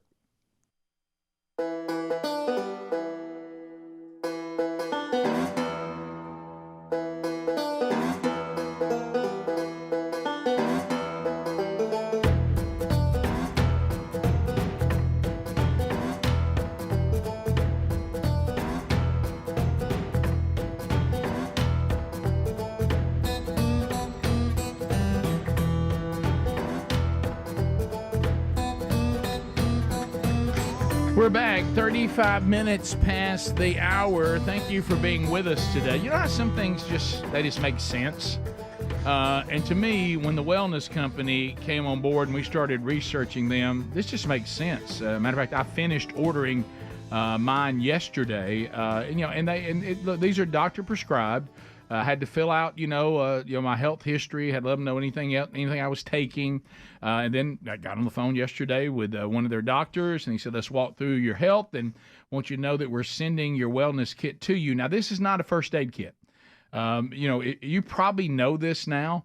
That when some of the basic antibiotics that we've been using for decades, amoxicillin, that's kind of your all-purpose. Did you know that you can run short on those because we get all of this now from China and India? So if we find ourselves in a bind with something as simple as amoxicillin, what normally would have been no big deal now becomes a big deal. Yep. So here's an idea, and I love this idea. Why don't you have your own supply in your home in case you need it for things like strep throat, pneumonia, UTIs, bronchitis, a doctor's easy guide on the proper, amount you're supposed to take with each medication.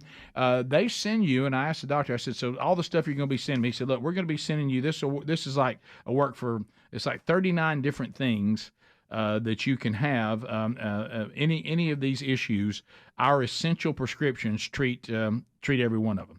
And it's like having an urgent care in your own home. So if you haven't done this, I would highly suggest it. Get your medical emergency kit from the wellness company at twc.health/Bubba. I got the email today that mine's on the way. twc.health/Bubba. Or you can go to rickandbubba.com. You can find that link under the sponsors button. So close.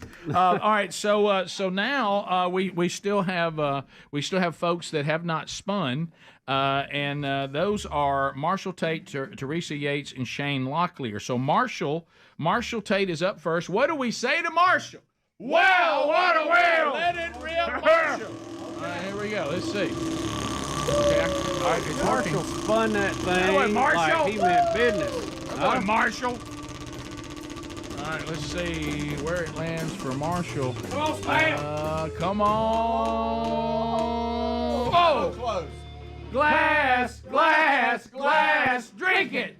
I'm confused if it's a glass or a mug or a I don't know cup. what that is. I the picture, it's something it's not what I thought it was. I think that one doesn't exist anymore. I do know that. All right, so you got to pick something off the table here, Marshall. I know that whatever that is doesn't exist here.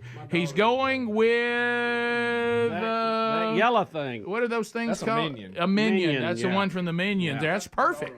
Yeah, there you go. Greg normally sleeps with that. I don't He's know gonna be where that upset. came from, but boy, Marshall, well, you got something to take home. Teresa Yates. Hey, Teresa. What do we say to Teresa? Wow, what a will! All right, Teresa, let it rip. Girl, reverse spin. Watch your blouse. All right, here we go. What's that T-shirt? You don't want it to be ripped off here. It's a family show. That will grab it and be done with it. The YouTube numbers would soar, but we would have a lot of explaining to do. Yeah, we would.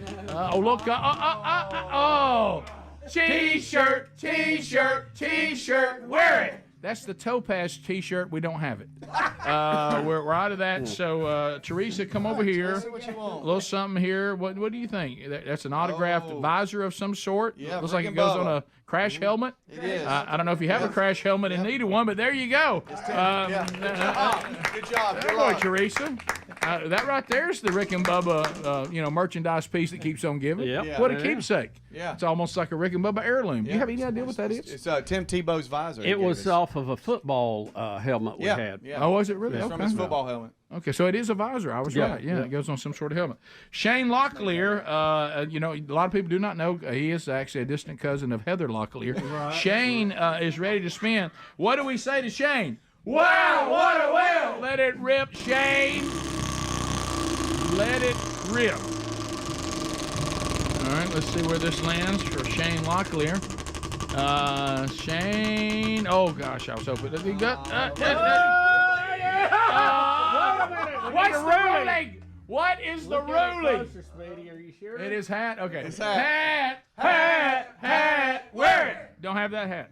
You could. You 3 on a string hat. He got the 3 on a string. 3 on a string hat. What do we say for Shane? Go.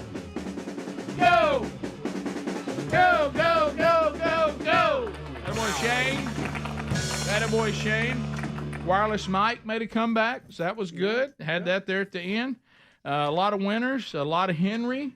And we've got Out of breath Henry, Rock and Roll City, and all that. So that's good. I take pleasure in Henry being landed on twice. Yes. And to see his panic run back out. That's all I needed. Did you speak? We talked about. Is the whole band still in there? Or Is Tom? Did y'all lose Tom? Is Tom still? No, we got everybody Okay. here. We got the whole gang. There's Tom. I'd like to hear a riff right quick, Rick. Did you mind? Can y'all play a little something for us all to hear? Can we? Yes, the best band in the world. 3, 4.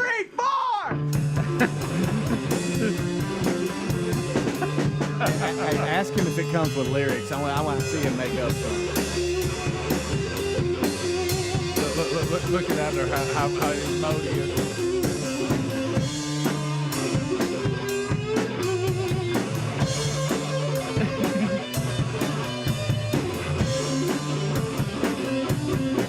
Adler, is there any lyrics? What about some lyrics? Is there lyrics? Do you have any lyrics to that one? Yeah. Hit it again. 3, 4.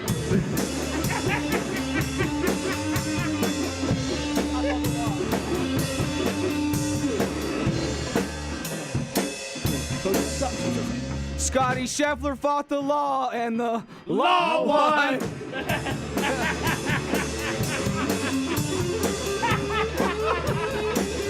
We've got this dangerous man off the streets from him.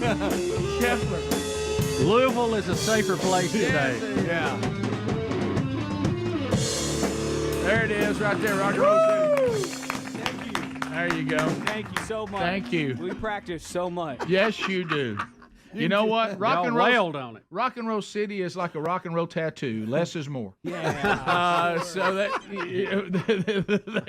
Just a dab will do you. It's like real cream. That's fantastic. On this note, did you get this yesterday? I did. When we were I mean, I hate to bring this up, Bubba. Forgive me for this, but it just ties into what just happened. We saw somebody take the 14 years and still no award CD. Then we saw somebody grab the Rock and Roll Music Hall of Fame 3 on a string hat. Did you know that we were overlooked, as you know, for the Radio Hall of Fame? And then there was Rick. Let's be clear, for the 31st year in a row. 31st year in a row, that the straight up Alabama Music Hall of Fame. Not they have some competitor that is a little. It's kind of like whether you're the NCAA tournament or March Madness, more of a newer, or you're in the other operation. one. Right? Yeah. But I had someone. Were y'all on this email that reached out to me and says, by the way, y'all are wrong. This is the straight up Muscle Shoals Alabama Music Hall of Fame contacting y'all. We are not the knockoff, okay?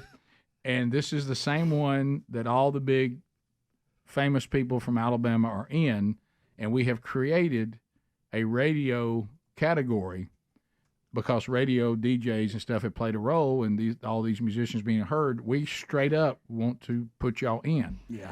And now I'm confused with which one is which. It's the one. It's the one. It's the Alabama. It's the same one 3 on a string was put in, but also, your Wilson Pickett's and Alabama and all those people are in it. And I know I'm leaving out others, but that are in it. It's this one, Bubba. It's the one in Muscle Shoals. You've got Nat King Cole, Hank Williams. Yeah. That's the show enough one. Yeah, it's the show. They want to put us in. Really? Yeah, they reached out yesterday. In a new category that they've just recently created because they said, radio DJs, which you and I DJ a little bit, and radio personalities play a role. Lionel Richie's in it. You see him there. Oh, there's Wilson Pickett. I see the logic. Yeah. There's Wilson Pickett. There's Jim Neighbors. I know. You just look at that list. There's been Clarence Carter in there. Rick, and I think you had it right. Their new category, DJ/radio personality category. And the director is actually emailing us saying, guys, I thought that was the other one. I did too. Well, that's why this person was clarifying. Who said no, this is the straight No up. offense to the other one. No. Right. Well, the other one's a little newer. It's not. It's a little newer. It's a little newer. Quite as long. So I saw that email, but I did too until I did research and realized that this is the straight up one. It might be a little different deal. That's a little different. Well, that's a little different. I responded. Yeah. So when I first saw it, I went, "Hey," this person said, "Hey, y'all." All right. So your phone calls are next. 866 We Be Big. We'll wrap up the hour talking to you, America, right after this. Rick and Bubba, Rick and Bubba.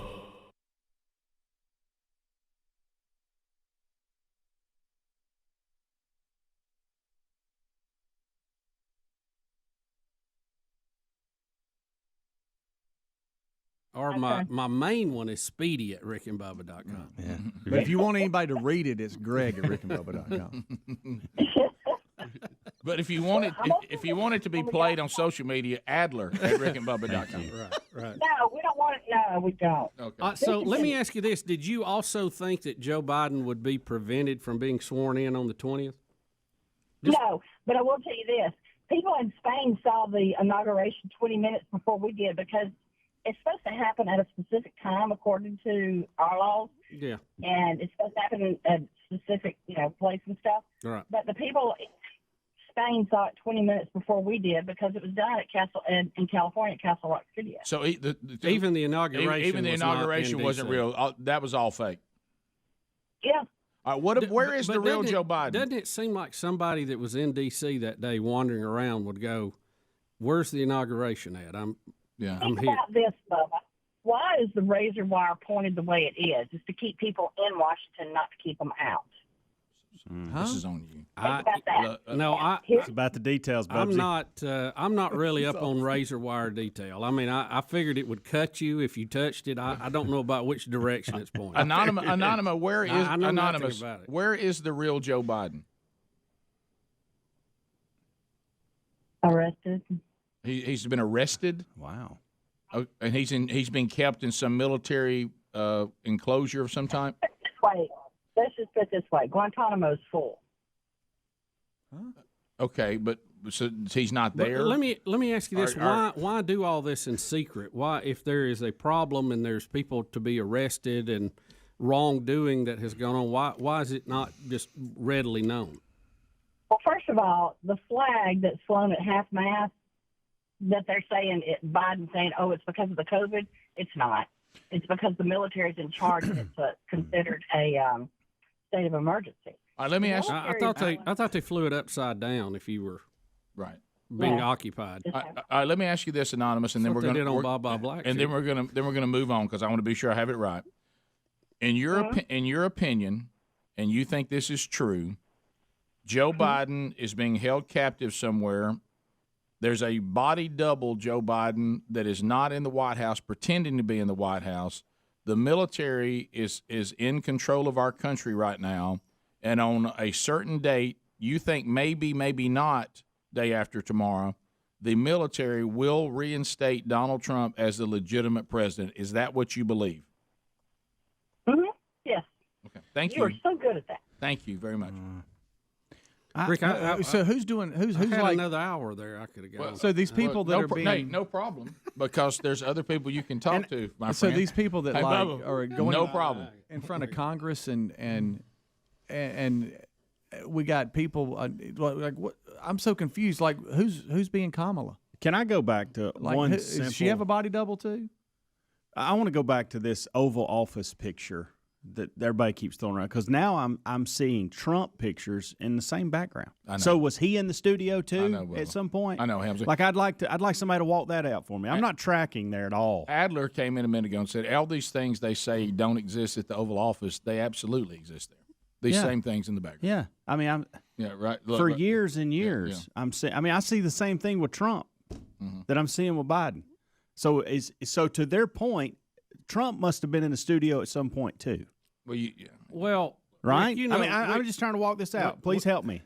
No, he's showing you where everything is. The Oval Office, and I see a road parking lots and roads. Yeah, we've actually been there. Yeah. Well, you know, in a movie, the people who want to have the continuity, you know, they're meticulous about and they miss a few things.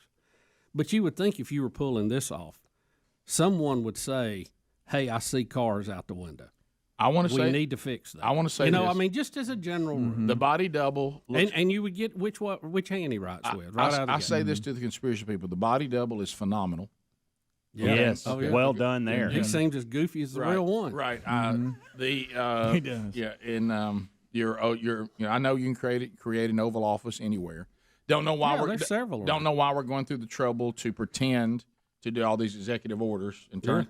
Because it seems like if I had a body double, I wouldn't let that body double do the things I don't want Biden to do. Right. Mm-hmm. Right. Yeah.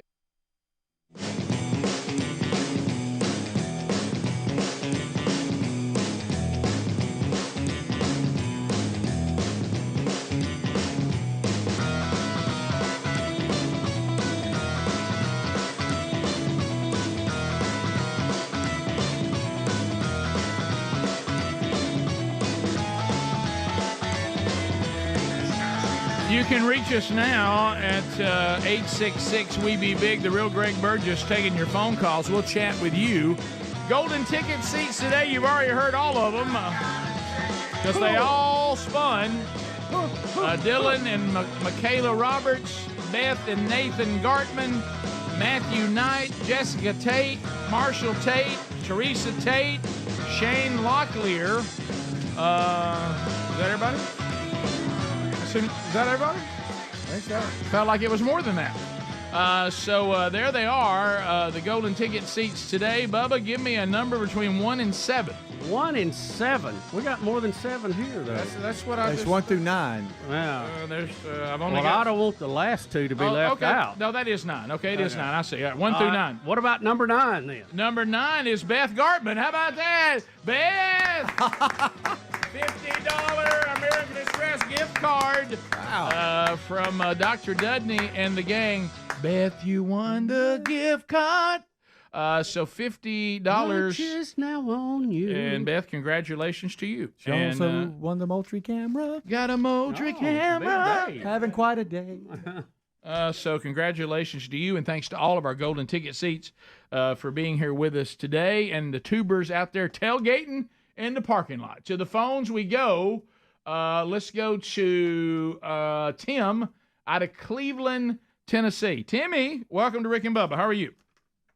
Hey, buddy. How are you? Good, Timbo. Yes, sir. I was going to ask you about your. Do you got your hair gel back now?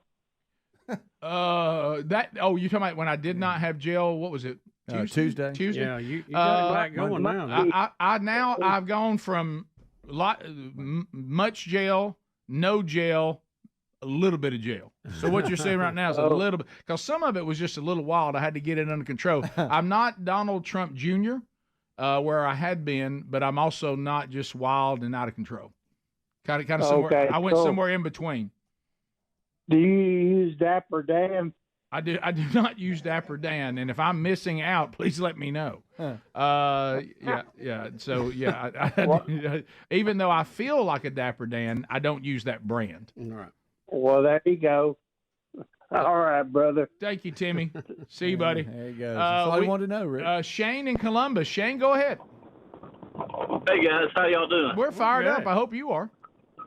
Yes, sir. Yes, sir. I was just wanting to know, and y'all may have already talked about it, but what's the plan for Big Boy at the end of the year after the show winds down? Well, we're going to take a chainsaw to it. Yeah, Bubba and I are 50-50, so we're cutting it in half, and we're still debating who gets the head and who gets the feet. And that was an idea we got from Solomon. We might just go down the top to bottom. Yeah. And we'd come down the sides? Yeah, and make it look like he's coming out of the wall. Well, what I could do, and I know that I would be the same way if roles were reversed, I could say, Bubba, you can have it. Good luck getting it out of here. I don't know that either one of us would go to the trouble to get it out of here, so I guess it stays. Yeah, probably will. Yeah. Probably be here when the office building takes it back over. Right. We continue. Let's go to Kevin. Kevin is there in Muscle Shoals, WLAY, and Kevin, shed some light on this. We've been contacted by the director of the Alabama Music Hall of Fame. Talk to us about this new category. Well, this category is going to be recognizing people that had an impact on the music business. And, of course, we all know that radio has a huge impact on the radio business. Yeah.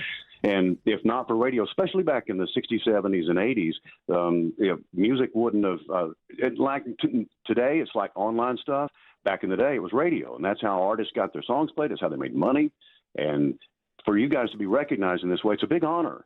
And it really goes to show that the Alabama Music Hall of Fame is looking back and saying, okay, we weren't just the only things that caused us to be successful. Yeah. Radio was a big part of that. Oh, yeah. And I miss the days when they would come in and pay you to play their music. I hate they took that away. No, they're doing it again. They are doing it again. They just have to announce it. They have to announce it now. You're right, yeah. Yeah, back in the 70s, $20 would go a long way. Now, have you picked up on this, Kevin? Because I heard some like riding in to work. Record companies are paying for their artists to be played, but they tell you that in commercial breaks. Yeah, some of the music you hear paid for by like big machine and all that. They're doing that now. Well, if they've got the money to buy 3 minutes on the radio, by golly, they can have it. That's right. Well, yeah. So would we still qualify though? Bubba and I, we did a little DJing back in the day. We spun the hits. And we still do that through bed music and singing now on the show. So, well, yeah, the singing's really helpful, but I think mostly it's just the recognizing radio in general. I got you. Because back in the day, I actually spun all those records. When I was a teenager working in the 70s here at this radio station, our recording studios, people, surely they know that we have some of the most famous recording studios in America here in Muscle Shoals. Yeah. They would print what they call acetates, and it's like a one-time play record. And they would bring it to the radio station. They would bring an A side and a B side. Of course, you had a turntable on both sides. So you cue them both up. The producer of the song would go out in the car because that's where most radio was consumed, and you would play the A side for a little while, and then right in the middle of the song you would switch and go to the B side. He would be able to determine then which mix would sound better on the radio. How cool! And I didn't know we that. Played oh yeah, it's the coolest thing.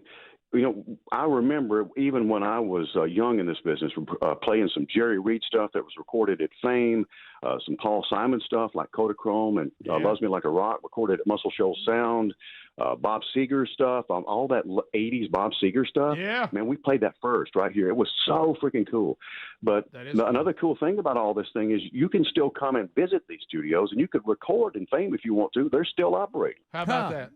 Well, you know what? That has the Mr. Lucky follow-up album written all over it. Well, that's cool, Kevin. Man, yeah. Thank you for shedding light on that, and what an honor. So we'll kind of go down the road and find out all the details, and maybe we'll be coming up to celebrate with you. Well, I hope you are, and congratulations to you guys, and we're glad to be an affiliate. Thank you, man. That's very kind of you to say that. So he stacks them at wax. Oh, I know. Huh? Oh, wow. It really was wax. That acetate. Really. Scottie in Florence, Alabama, too. WLAY. Scottie, go ahead. Hey, guys. It's Scottie. I'm a big fan of the Rick and Bubba Show. I wanted to let you know that I am out of Hades and back in Valhalla.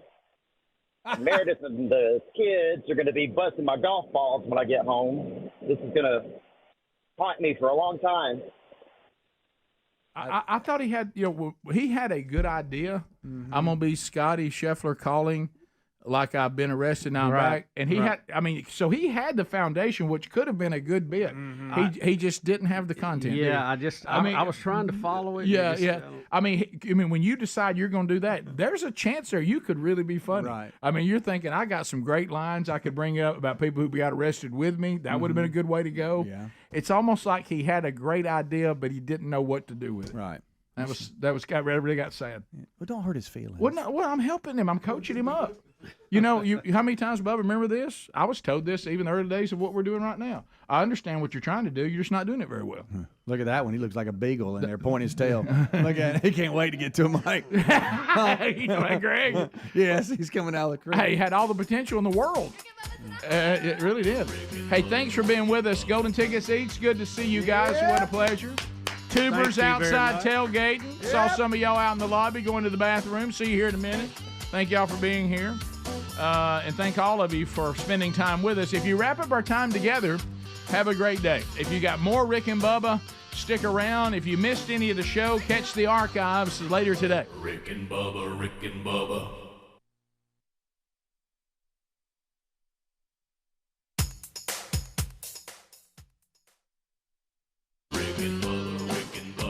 This is the Rick and Bubba Show. Watch more at blazetv.com/Rick and Bubba.